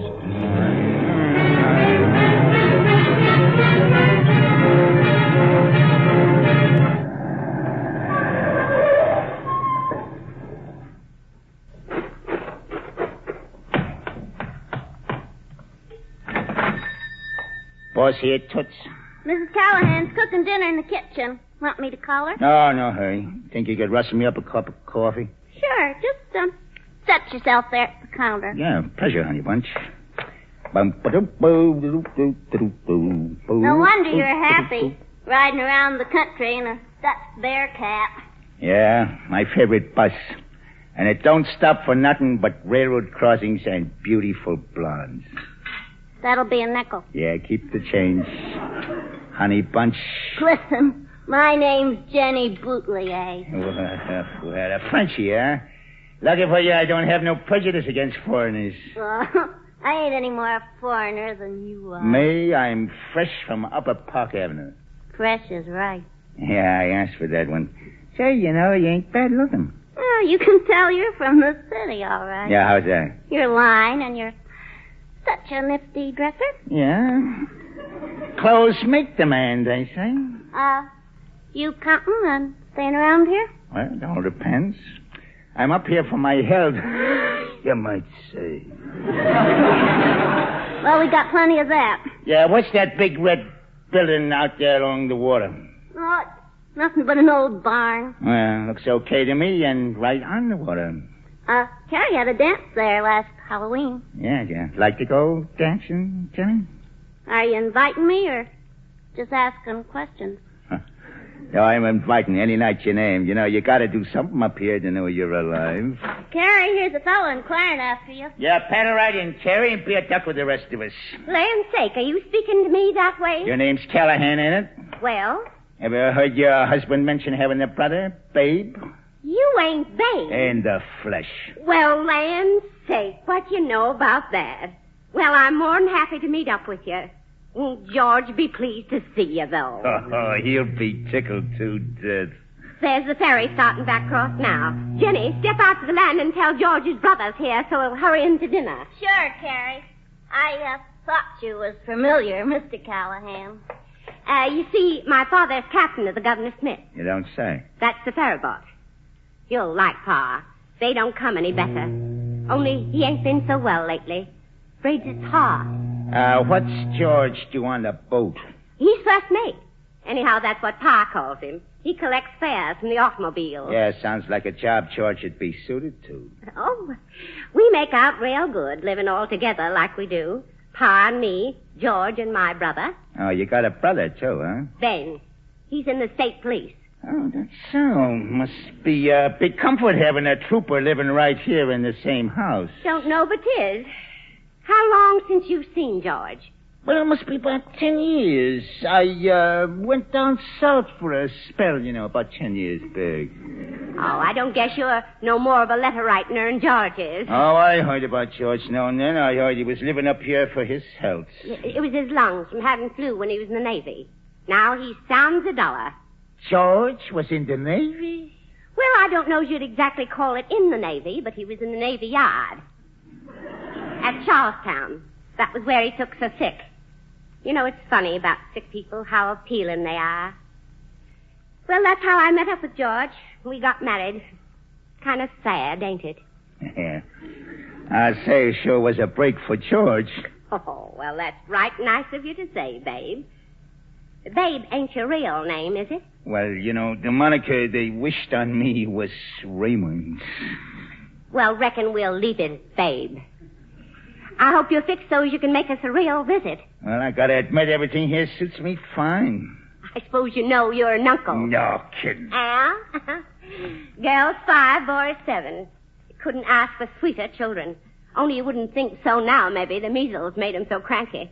If you ain't afraid of catching him, we could go upstairs. No, thanks, Carrie. No, I can't take no chances right now on getting sick. I got a big deal pending. Nat, shake hands with George's brother, Mr. Callahan. Babe, our local contractor, Mr. Glidden. Pleased to meet you, Mr. Callahan. What line you in? Well, real estate, you might say. There's plenty of opportunities up here for a young fella with his eyes open. Yeah, you took the words right out of my mouth. Can you start work on my new kitchen first thing Monday morning, Nat? Reckon I could. Seems like you're taking on a heap extra trouble, Carrie. I've got to take care of my children. To me, raising kids is about the only thing on earth worth any trouble. Not having them, mind, but raising them right once you had them. Only all this don't interest you, babe. Say, listen, there ain't a thing about this joint that don't interest me. Well, you don't say. Well, Nat, I'll look for you. By the way, Carrie, where are you getting that $1,200? What I ain't got and can't earn, I'm going to ask Pa to raise for me by mortgaging this house. Don't see as I can question that arrangement. Well, good day, Mr. Callahan. Yeah, I'll be seeing you around. Say, what you doing building a new kitchen here? I'm expanding the business. Ever since the bridge was voted through, folks have been dropping in to tell me, ain't it a pity Pa and George has got to lose their good jobs on the old ferry? And what'll I have to raise the children on? Well, I aim to board and room some of them bridge builders. I got plenty of room upstairs, and when you're cooking for a raft of hungry men, you need plenty of elbow room. Well, the ferry's docking. Jenny'll have George here in a minute. Well, all I gotta say is you're a great guy, Terry. Even the worst of us has some good points. Soon as you can. Come here, George. Right with you, Jenny. Hello, Jenny. How's hash slinging? Hi, Herb. Taking a truckload of clams to Portland for the Boston boat. Want to come along? you keep your mind on them clams. Oh, George. Benny, do you have to flirt with every monkey you see? What are you hanging around here for, anyway? Oh, Carrie sent me out to tell you, George. Your brother Babe's in town. See, that's all we need around here. He's some class, I'll say. I suppose you flirted with him, too. Say, I'm tired of you acting like you own me. I don't belong to nobody, see? Oh, Jenny, don't be that way. You know how crazy I am about you, but there's nothing I wouldn't do for you. Why do you have to treat me so mean? Look out, here comes the old gentleman. Oh, Captain Ed, Carrie's got your dinner ready. And I'm ready for it, Jenny. Well, let's go eat. Captain, can I speak to you a minute private? Certain, Henry, certain. Jenny and me will go ahead up the house, Captain. Tell Carrie I'll be right along. Well, Henry? Captain, you ain't took over a flashy dressed fella driving a big roadster last few trips, have you? Word's come up from my chief down at the cove to be on the watch. Now, look here, Henry Butterworth. I got all I can do keeping the Governor Smith on the course without helping you round up your bootleggers. Naturally, Captain. Only, if you was to notice a party answering that description on any of your afternoon crossings, I'd appreciate you letting me know. Well, I reckon I can manage that much for you. But you know my sentiments on this prohibition business. Don't hold with it and never did. Encourages lawbreaking. Between us and the gatepost, I got to agree with you, Captain, but long as Uncle Sam's paying me to nab hooch hounds, I got to make a stab at nabbing them.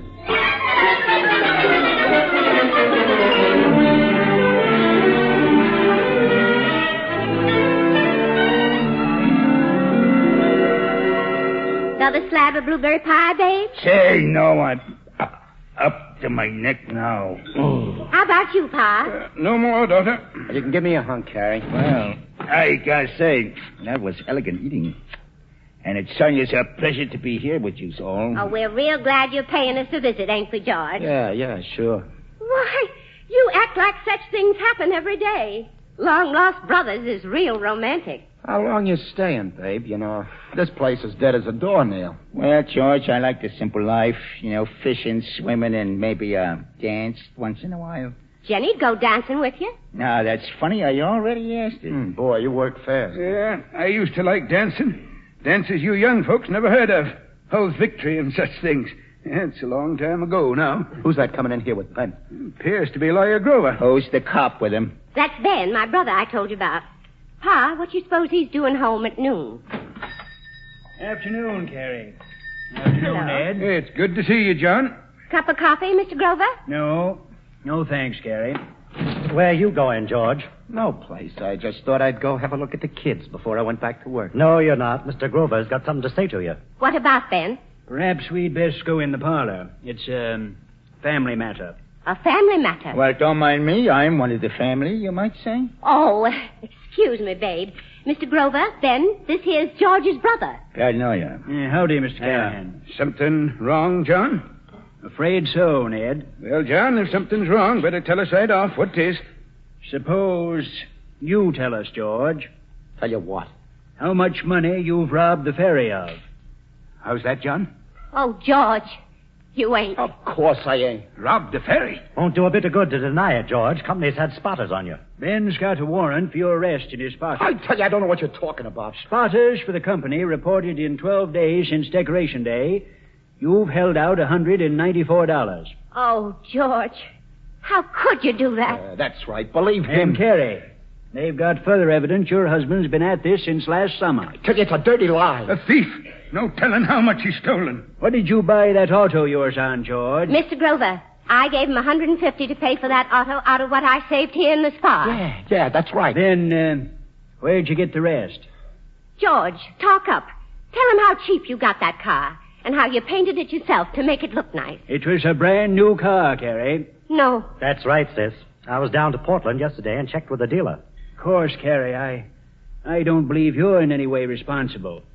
But with you planning expensive improvements on this place, well, I only want you to see how much you're all involved. Ned, when you asked the company to give your son-in-law a position of trust, did you know he came to it straight from a year in prison? Never heard that afore. No, Pa didn't know it. I never told him. George in prison? Daughter, why didn't you tell me? The company trusted me. I can understand what held Carrie back, Ned. She thought her husband had his lesson. I only wanted you to see how it looks to the directors. I've always been an honest man, John. I've always tried to be honest. I know that, and the directors know it. And now I'll tell you what they've decided to do. Out of consideration for you and your record, Ned, and for you, Carrie, the warrant for George's arrest won't be served if George can pay the sum of $2,000 by noon Monday. $2,000? Yeah. At which time the directors will accept his resignation, Ned, and agree not to prosecute. Thank you, John. Well, I guess that's all there is to say. It's a frame-up. I never took a dime. The truth ain't in you. You want to take your chances on proving your innocence in court? Sure. No, he don't want nothing of the sort, Mr. Grover. It was real kind of you to take so much interest. We'll have the money for you tomorrow, somehow. I hope so, Carrie. Good day, all.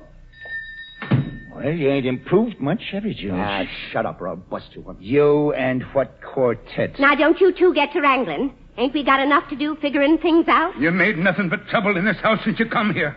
A disgrace to honest, decent folks. Quit hounding me, can't you? You McCobbs is all alike. Always blaming somebody. What made you steal? Answer me. Supposing I did knock down on him once in a while. Yeah, show me a collector who don't do a little graft. After all we've done for you, too. Maybe you'd like me to go off and not come back. Running away won't solve anything. You're Carrie's husband, and your children are my grandchildren, and for their sake... You can mortgage the house, Pa. I was aiming to ask you to do that from a new kitchen anyway. But George comes first, don't he? You wouldn't mind doing it, Pa, for such a good reason? Maybe. The company will give us more time. Maybe. Sure. What I took ain't a drop in the bucket to them. I won't have you making light of theft. Do you hear me? Ah, get off your high horse. You got the benefit of some of the money. Don't you say that. And them kids upstairs, sure. Sure, I bought a new car. Well, sure, who's been riding in it? I've been an honest, law-abiding man all my life.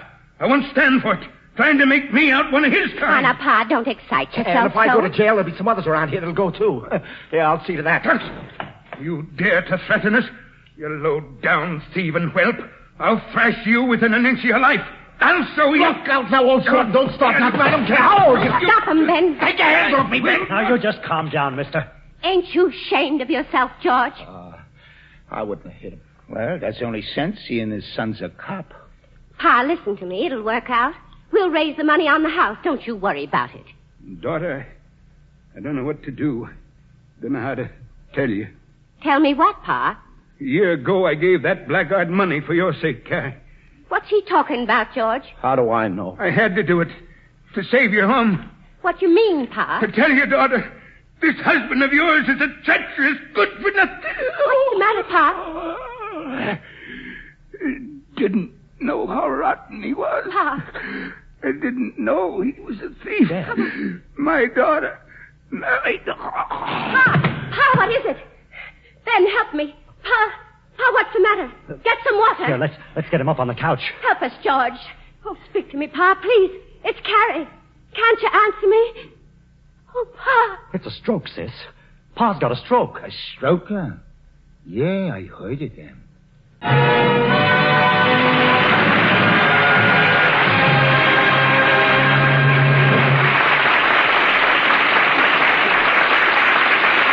In a moment, we'll continue with the second act of Ned and McCobb's Daughter with Alfred Lunt as Babe, Shirley Booth as Carrie, and Anthony Ross as George. Produced by the Theater Guild on the Air and presented by the United States Steel Corporation. And here, speaking for U.S. Steel, is the well-known reporter of the American Broadcasting Company, George Hicks. Good evening. You probably remember from your school days that most of the steel in the United States is made today by heating molten iron and other raw materials to terrific temperatures in furnaces called open hearths. But you've probably forgotten what those raw materials are and how their vast-scale production and transportation provide work for thousands upon thousands all over America, not counting those actually employed in making steel, almost 300,000 of them by U.S. Steel alone. So let's see what does go into those huge furnaces. There's iron, which has been smelted from iron ore, limestone, and coke, and then there's scrap steel. Depending on the type of steel desired, other ingredients are added which aid in the refining process conducted at a temperature of 3,000 degrees. To feed those hungry furnaces, thousands of coal and iron ore miners are kept busy working throughout the year. In great limestone quarries, rock is ripped from the earth to satisfy the insatiable demands of the furnaces. Steel scrap is collected from countless sources, and a small army of railroad and steamship employees spend most of their time moving these raw materials to the plants where they're assembled and made into steel. Yes, these raw materials are vital to the steel industry, just as steel in its many forms is essential to the production of all kinds of finished goods, from bobby pins and razor blades to structural steel and locomotives, essential to thousands of different industries using steel and employing millions of our fellow citizens. So next time you use any product of steel, from a can opener to an automobile, remember you're benefiting from the skills and energies of literally millions of men who have helped to transform the raw materials from the earth into the steel out of which come many things to make our lives more comfortable. We pause now for station identification. Captain Ned McCobb never regained consciousness after the altercation with his worthless son-in-law. The disgrace of George's theft brought on a stroke which proved fatal. It is now the following afternoon, and Babe and George are sitting near the plain oak casket in the parlor of the McCobb home. Yeah, you know, it's a funny thing the way people die. It's like getting the bum's rush out of a joint when you least expect it. Yes, sir, it's a funny thing, that is. Any way you look at it, George. Hey, don't go smoking in here. Take your feet off the coffin. I'd like to sit with Pa now for a spell, boys. Okay, Carrie. I'm going upstairs to see the kid. Now, don't be standing there looking at your Pa that way. You know, the best way to get through this is to put the old man out of your mind and think of something pleasant. I love Pa. I wasn't thinking, I was feeling. Seems folk don't reckon they think about much. Except money. 2,000 berries by tomorrow noon, that's enough to make anybody think. It ain't only that, it's the future, too, I'm worrying about. With what he's got against him, George don't stand to earn much now. You know, most women would have blamed George for what he done and took on terrible over it. I do blame him. But I never seen no good yet come of taking on. Oh, you got a wonderful character, Carrie. You know, that's what counts in this world, character. Now, that's George's trouble. He ain't got none. Now, take me, you know, I'm like you, not so good-looking as some, but, oh, boy, just full of character. There's a party on the phone out here, babe, asking for you. They wouldn't give no name. Now, who could that be, if you'll excuse me, Carrie? Maybe it's someone wanting a little real estate. Hey, it's, Lawyer Grover. Good evening, Mr. Grover. Ned McCobb, my dear old friend. I know him 40 years and more. Looks peaceful, don't he? He is at peace, Carrie. Ain't many men as good as he was. Not like others I could mention. You're a patient woman, Carrie. I tried to be, Mr. Grover, but I'm about the end of my rope. Trouble is, I know I can't raise money on Pa's estate till it's settled. I've just got to have more time. What part of your father's estate were you planning to raise the money on, Carrie? Why, on this house. That's all he left. But don't you know this house is mortgaged already? No, it can't be. He'd have told me. Your father came to me a year ago to arrange the loan. Oh, no. Why, I never knowed nothing about it. Well, as I recollect, he said the money was for you. That must have been what Pa was trying to tell me yesterday before he died. And, Mr. Grover, if I can't raise money on this house, where am I going to get it? It's the end of everything. If you take my advice, Carrie, you'll have your husband give himself up and plead guilty. He wouldn't be in prison as long as if he stood trial and was convicted. No, I can't let George go to prison. Children are getting old enough to ask questions. No, Mr. Grover. Them young ones has got to grow up respecting their father. I've got to find a way somehow. I just got to. Your deal, Eustace? I wish Babe would show up. He's on his way, Kibby. He's got a 30-mile drive. Phone him again, Eustace. Bushwa. I ain't waiting here all night. Too risky. Hey, it's the Babe now. Hi, Babe. Like you got a party going on. You certainly took your sweet time getting here. I left as soon as I got Manny's call. What's the beef? Babe, no kidding. We gotta beat it out of here. They got the truck and 50 cases of scotch this afternoon. That's hard line. And come within an ace of getting me, too. They fire at you, Kibby? I'll say they fired at him. You'll never know how close I come to those pearly gates. And, boys, you'll be tickled to hear I'm fixing so we're pulling out of this neck of the woods. Where we going? Yeah, I got a swell new spot all picked out for us. Where's it at, Babe? Oh, up the coast. A little joint water called Fairhaven. Say, what'll you lamp the layout I got? It's a natural big red barn right on the water. Them federal guys won't locate us there with bloodhounds. When do we start moving the hooch, boss? Well, tomorrow night, Manny, with luck. So, Ralph, have them launches full of gas and ready. I ain't exactly closed the deal yet, but, boys, don't worry, it's in the bag.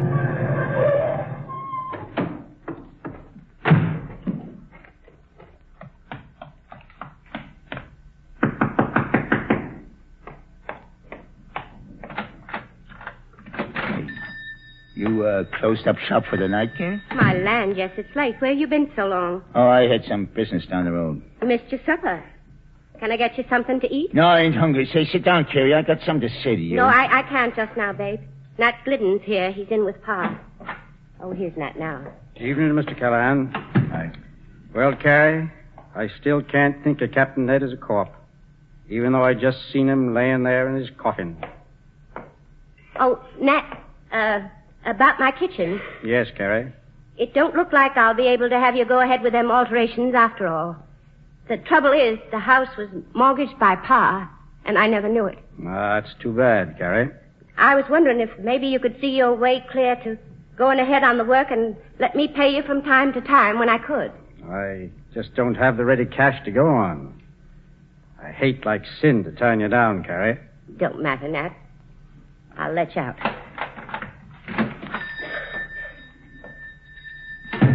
Boy, there's one thing about a Yankee. He got hearts as big as marbles. Now, that ain't so. Nat'd help me if he could. He's got his own problems. You know, Kay, maybe I could be talked into giving you this jacket, sort of. Would you loan George and me? Would you? Well, ain't I your brother-in-law? Why, it never come to me to ask you. Well, there's a couple of little conditions, though. How's that? Well, in the first place, you're too smart to swallow that hooey about me being in real estate. If you're running liquor, I don't mind. Pa and I never did hold with prohibition anyway. Very good. Well, now get this. I got close to $60,000 worth of liquor stored in that old boatyard outside of Gardener's Cove. Them federal lice already got some of it. And if I don't move it out of there quick, they'll locate the rest of it. Now, that's where you come in. Me? Now, you got a fine big barn on the back of this property, and you'd be the last person them local federal boys would suspect. Far as I can see, the setup was made to order for me. So them's your conditions. Now, I'm offering to lease this plant, lock, stock, and barrel for the sum of 2,000 berries. Now, that's my proposition. Take it or leave it. And if I was to get raided, what'd become of my children? Oh, well, you got to take your chances on that. See this roll? Full $500 bills. That makes it even $2,000, don't it? I never seen such big bills. I use big bills in my racket. Now, what do you say? Is it a deal? Thank you, but well, no, I couldn't. Well, you never get a crack at no easier, though. Maybe not, but you don't know what you're asking of me. Well, why shy away from a little bootlegging that may be illegal but ain't no crime? The spot you're in? Well, now I think twice. I can't think. I'm too tired. Okay, then I'll think for you. You know, you ain't got much to choose from. You can skip with George and spend your life on the watch out for the levies, moving here, moving there, no steady work, hiding like rats in the big town, or you can get another way out. Staying here alone without George and starving on what you can make out of this grease joint. With a mortgage over your head till the bank takes the old house away from you and the kids don't have no home. Now, I'm giving it to you straight, Terry. The best way is to play along with me. Now. Turn off the tears. Besides, you don't have to make your mind up right off. I'll let you keep the dough if you want. And you can give me your answer in the morning. Now, here, take it. No, I can't. I can't do it. Well, it's yours for the asking. 2,000 berries in the coin of the realm. I can't get mixed up in no such shady business, babe. I can't. Yeah, you mean you're going to let them poor kids go hungry and their daddy go to the pen rather than hurt your conscience? Say, use your head. You got one. Quit pushing me. I'm trying to do the right thing. I gotta hang on to something I believe in. Now, pipe down. Listen. I gotta have something left that's decent and respectable. Let me think, can't you? Just give me... Shut up. Somebody's out there prowling near that window. Who's there? Henry Butterworth, Carrie. Oh, yeah, I thought I smelled gas. You gotta get him. He's a government man. Holy cow. Must have found out about you. Else he'd never come here this time of night. Well, what's it going to be? You turning me over or helping me out? You need that money mighty bad, Carrie. Give me that 2,000. Ah, now you're talking my language. Open up in there. Someone's with him. I'm coming. Needn't bust my door down. Well, whatever you doing here, Henry, at this hour of night? I certain do hate to disturb you, Carrie. And if you ain't brought that partner of yourn with you. I don't know your name, but don't be standing there like you didn't have good sense. Come on inside, both of you. You'll have my spa chock full of June bugs. Well, Henry, what is it? Spit it out. The law's the law, Carrie. Guess I know that without your coming here to tell me. The liquor laws took a sudden interest in your house, Mrs. Callahan. My house? On account of that gent over there, Carrie. You think he's a rum runner? Well, I declare. Carrie, the authorities seen a fella they're suspicious about sneaking out of Gardener's Cove in a big car. You deny you're him, mister? Me? Well, you boys is sparking up the wrong tree. Come on, quit stalling. I'm beginning to suspect you don't know who this gentleman is. You call yourself government detectives, and you ain't heard he's George's brother come here to pay us a visit. Huh? He ain't. Yes, he is. Now, do you think my husband's only brother, Raymond, would be a liquor smuggler? Oh, I wouldn't want to think so, Carrie, but... You can take my word for him, can't you? Oh, I'd like to, Carrie, but the law... Did the law ever tell you to come intruding on a house of mourning, talking a lot of fiddle-faddle like that? No, it didn't, Carrie, but... An old friend like you, too, Henry. Do you think I ain't got troubles enough coming here at a time like this? Hey, I'm plumb ashamed of myself. Well, that's more like it. Took a mistake like this to make you almost human, Henry. I beg your pardon, Mr. Callahan. I certain do. Don't mention it, Mr. Butterworth. We all makes mistakes. Come on, let's get out of here. I should say so, for you're the laughing stock of the whole countryside. Okay. I'll thank you not to tell this on me, I promise, Henry. Thanks, Carrie. Night. Funeral's at 4 tomorrow. Oh, you sure done yourself proud, Carrie. Thanks a million. There ain't nothing else I can do. But don't you be thinking I don't see through you. You're taking advantage of me just the same as your brother took advantage of my pa. You two are brothers just the same as Pa and me's father and daughter. You're two of a kind, and Pa and me's two of a kind. You pairs got the pair of us licked. But I got one thing over Pa, though. Pa's dead of his licking, but I ain't dead of mine. Not by a long sight, I ain't. You just watch out, Babe Callahan. You just watch out. Oh, you certainly got character, Carrie. Yes, sir.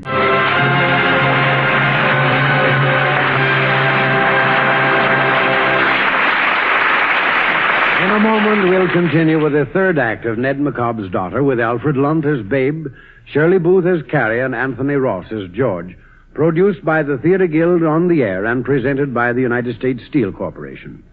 Here again for U.S. Steel is George Hicks. As I speak to you tonight, ice is forming on the Great Lakes.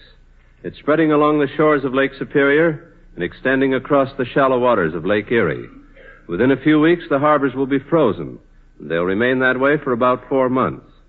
That means that the busy season of the year is over for the Pittsburgh Steamship Company, one of the members of the United States Steel family.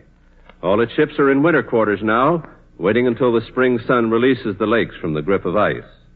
Only then will they be able to go back to their vitally important job of carrying iron ore and limestone from Minnesota and Michigan for the steel mills in Illinois, Indiana, Ohio, and Pennsylvania.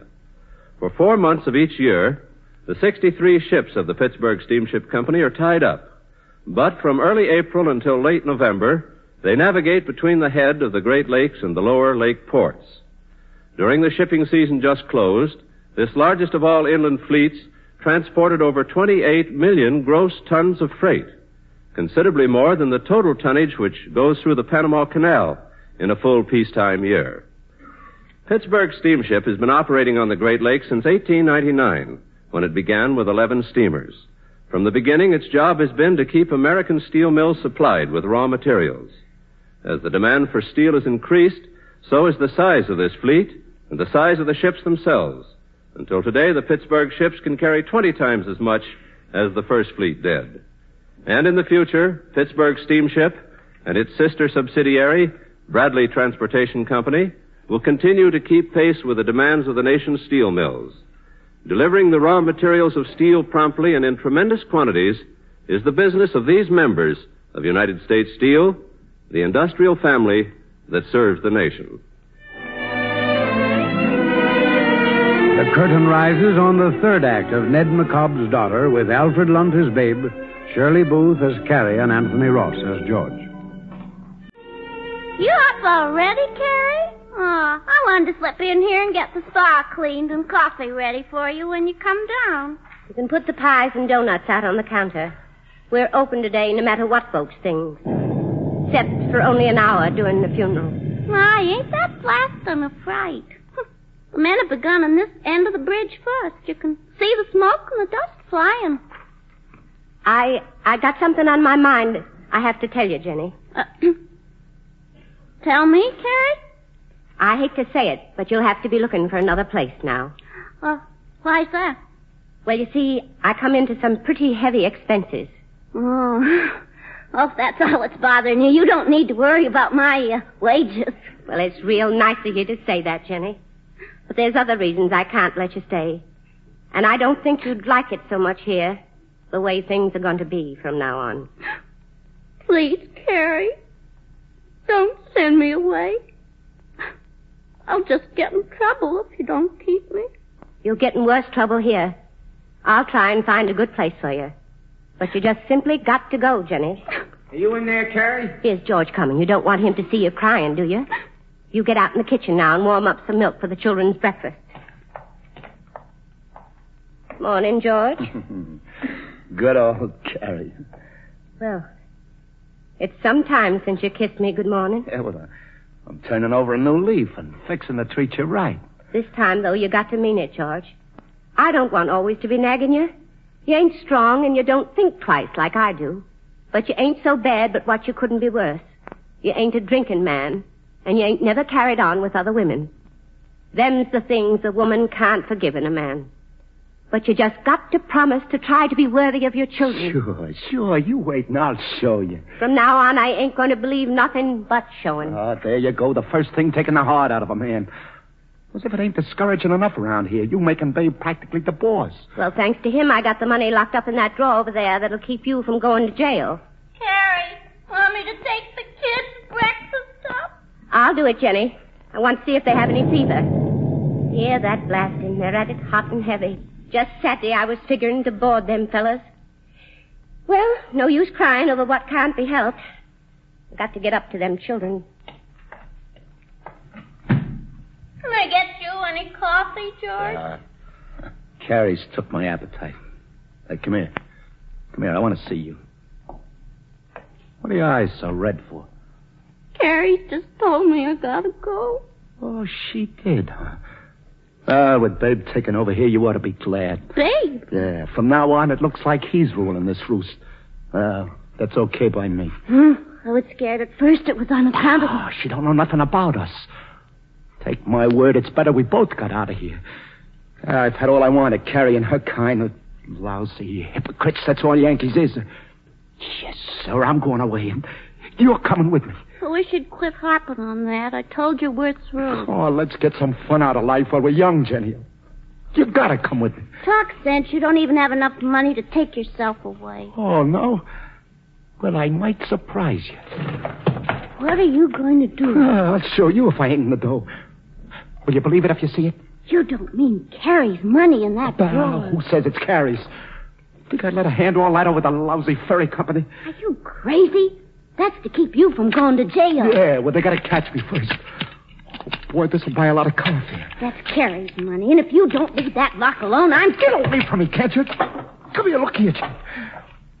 Boy, look at them greenbacks. Carrie! Shut up, little devil. You want to ruin us both. Let me go. I ain't going to be party to this. Carrie, help! Hey, Jenny, what's going on down He's got here? your money, Carrie. He's skipping off with it. George, give me that. Get away from me, Carrie. I'll make you wish I had. Hey! What's on the switches? Catch him, Babe. Get him. He's got Carrie's money. Oh, no, you don't. Keep away from me.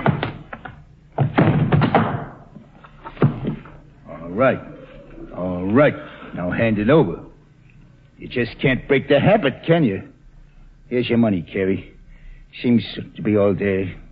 You can get up now, safecracker. Well, I'll get even with you. You wait and see. No. Behave, jailbird. Jailbird? Oh, look who he's calling a jailbird. And I suppose you ain't done time, too. Sure, I done time. 3 years, and not in any of these small-time lockups of yours. 3 years in Atlanta I done in the federal penitentiary, and that's class, if you ask me. I wish we was all there. Then I wouldn't have so much to vex me. Yeah, you've been so frank and open about me, Georgie. I got half a mind to tell Carrie a few things about you. Babe, there ain't nothing more you can tell me about George I don't already know. Oh, ain't they? Did he ever mention he was planning to run away a year ago and give the air to you and set up housekeeping with Jenny? I'll get you for that. Jenny? And George? Yeah, and he would have, too, if he could have talked Jenny into going off with him. You've been carrying on behind my back. All this time you've been carrying on. What Babe's saying, is it true? Answer me. Well, looks like the cat's got their tongue. I can't believe it. I can't. Get out of my house. Back up, both of you. Get out of my house. Get out. No. Take it easy, Carrie. They heard you the first time. So long, George, and stay out of jail. Now, don't get off that sofa, Carrie. We brought you in the parlor to rest. You know, you kind of been through the ringer. Ain't I right, Ben? You ought to be quiet a while, Carrie. I feel like there ain't nobody ain't been lying and lying. keeping things from me. Ben, will you take this money over to Lawyer Grover for me? It's got to be in the company's hands by noon. I don't feel up to nothing more today. Still won't tell me where this money come from, Carrie. She got it from yours truly. Where'd you suppose? You might as well know, Ben. I leased him the right to use this house in his business. He's running liquor, Ben. Why wasn't I told about this? We work while you sleep. And I don't like it no better than you do, Ben. But it's my one chance to get back on my feet. Naturally, I wouldn't make any trouble for you, sis. Only you'll understand if I don't go on living here. I understand, Ben. Now, please take this money and hurry. You can just make it. Yeah, get going. Lucky for you, it ain't up to us troopers to handle bootleggers. Yeah, Lucky is right. But boy, I won't mind seeing him pack his studs. You know, uniforms make me nervous. Well, my job now is to get in touch with the boys. The boys? Yeah, the mob, the boys that work for me. I gotta put them up here. Is that part of our bargain? Don't worry, I'll pay the expenses for feeding them. So I'm running a bootlegger's boarding house, am I? Yeah, you might call it that. Beginning tonight at supper. How many is there going to be? Well, say now, listen, I ain't one of your jitney operators. Why, you'll see nights this summer where I got as many as 30 trucks running over these roads with 2 men to each truck. All working for you? You said it. And all about your style, too, I reckon. My style? Well, Eustace, maybe. He's big time. But, wait till you see the rest of them. Couldn't maybe you wait 2 or 3 days before getting down to business? Yeah, what's the idea of waiting? Well, there's Pa's funeral.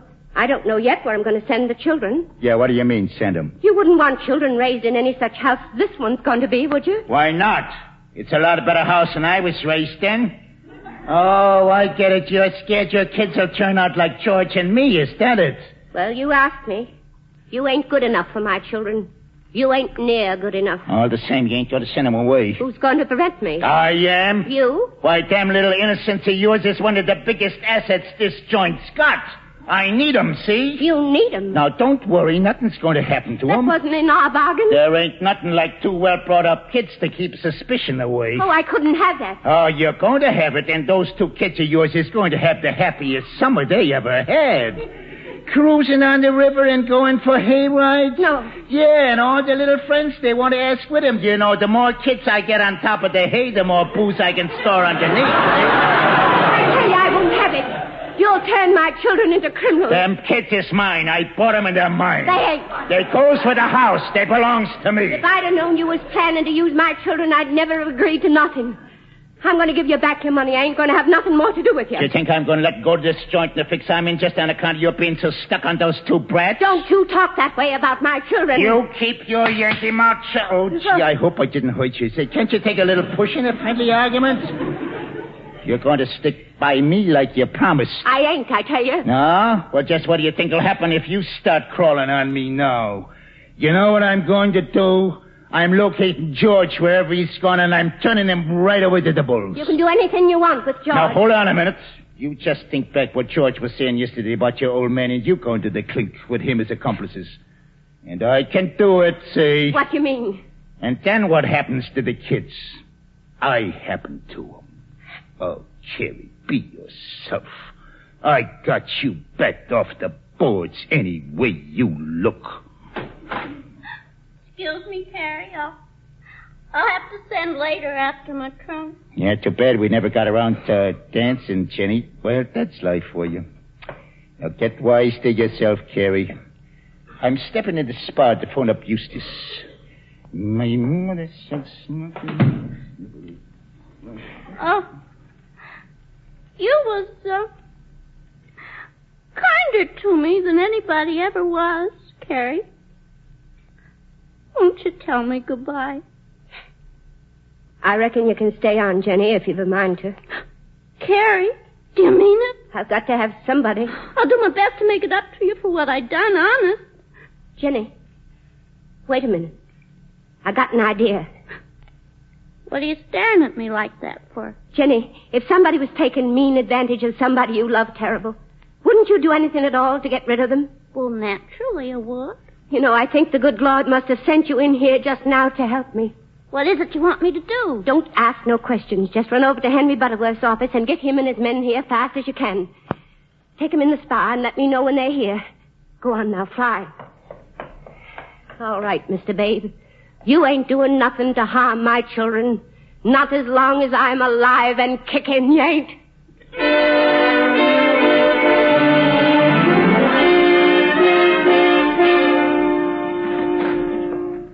Well, I can see that phone out there ain't going to be much use to me. But some long-winded dame's been blabbing away for the past 15 minutes. Babe, I was thinking just now. Yeah, you must have been. You look spunkier. What was you thinking? I was thinking how much better this place would be as a blind for your business if I could go ahead and build my new kitchen. You see, I was thinking how folks would notice your rough men hanging around here, so many of them, with things quiet in the spa like they are now, and how your men wouldn't be so noticeable if I was feeding all them bridge workers every day, too. Yeah, you already told her that. What do you know? And I was thinking, seeing as how I could make this place a sight more valuable to you by enlarging my spa, maybe you'd be willing to help me do it. Yeah, I'm all for that, as long as you're willing to play ball. Maybe you'd be willing to give it to me right off now, so as I could show Nat Glidden I got it and get him on the job first thing in the morning. Oh, you certainly work fast. I ain't got any time to lose. Ain't you planning to get your boys here tonight? Yeah, that's right. How much you need? Well, you heard Nat say $1,200's the best he can do. Well, it's cheap enough here, Carrie. Now, enlarge that kitchen to a little heart's content. Well, I'm going to try that phone again. Maybe that dame's tired again. Wait a minute. Don't go yet. I got something here for you. Yeah. What are you writing? It's my IOU for $3,200 in 12 months, payable at 6%. Oh, you don't have to pay me back. A McCobb ain't built that way. Pa, they'd never forgive me if I didn't return every cent with interest. I just need time. They're here, Carrie. Oh, well, give them plenty of hot coffee and donuts. All right. I thought you'd give Jenny the bum's rush. What's going on here? Things have been changing fast round here. That's why you got to take my IOU. Because our deal's off. Hey, what are you trying to get away with? We're finished. And now I'll thank you to leave. Only I wouldn't advise you going through the spa because you'll run smack into Henry Butterworth and them Federals. What do you think you're pulling? And don't try to start nothing, neither. One word from me and they'll... Why, you little... I hated to do it, but you didn't leave me no out. Now, look here, sister. You don't think I mean it? Morning, boys. Howdy, Henry. Morning, Carrie. How are you? Just stick close, and I'll let you know in a jiffy. Don't go away. What's the matter, Carrie? Nothing yet. Just enjoy yourselves. I'll let you know if I happen to need you. Now, do you believe I mean business? Carrie, you ought to be in my racket. You'd make $1 million. Never mind, no compliments. You just kite out through the garden patch. Yes, sir. I'll have to hand it to you. Babe, mind, if anybody was to keep some of their liquor in that old barn and I didn't have to see nothing of them, 'twouldn't hurt me none, I reckon. So long as they keep away from my kids. Yeah, thanks. Well, I didn't tell you to take care of yourself. Well, so long, Carrie. I always told you character was your long suit. I'm glad he's getting away. Blast away, darn ya. You don't scare me now. I'll be starting my kitchen first thing in the morning, so blast away, darn ya. Oh, excuse me, Pa.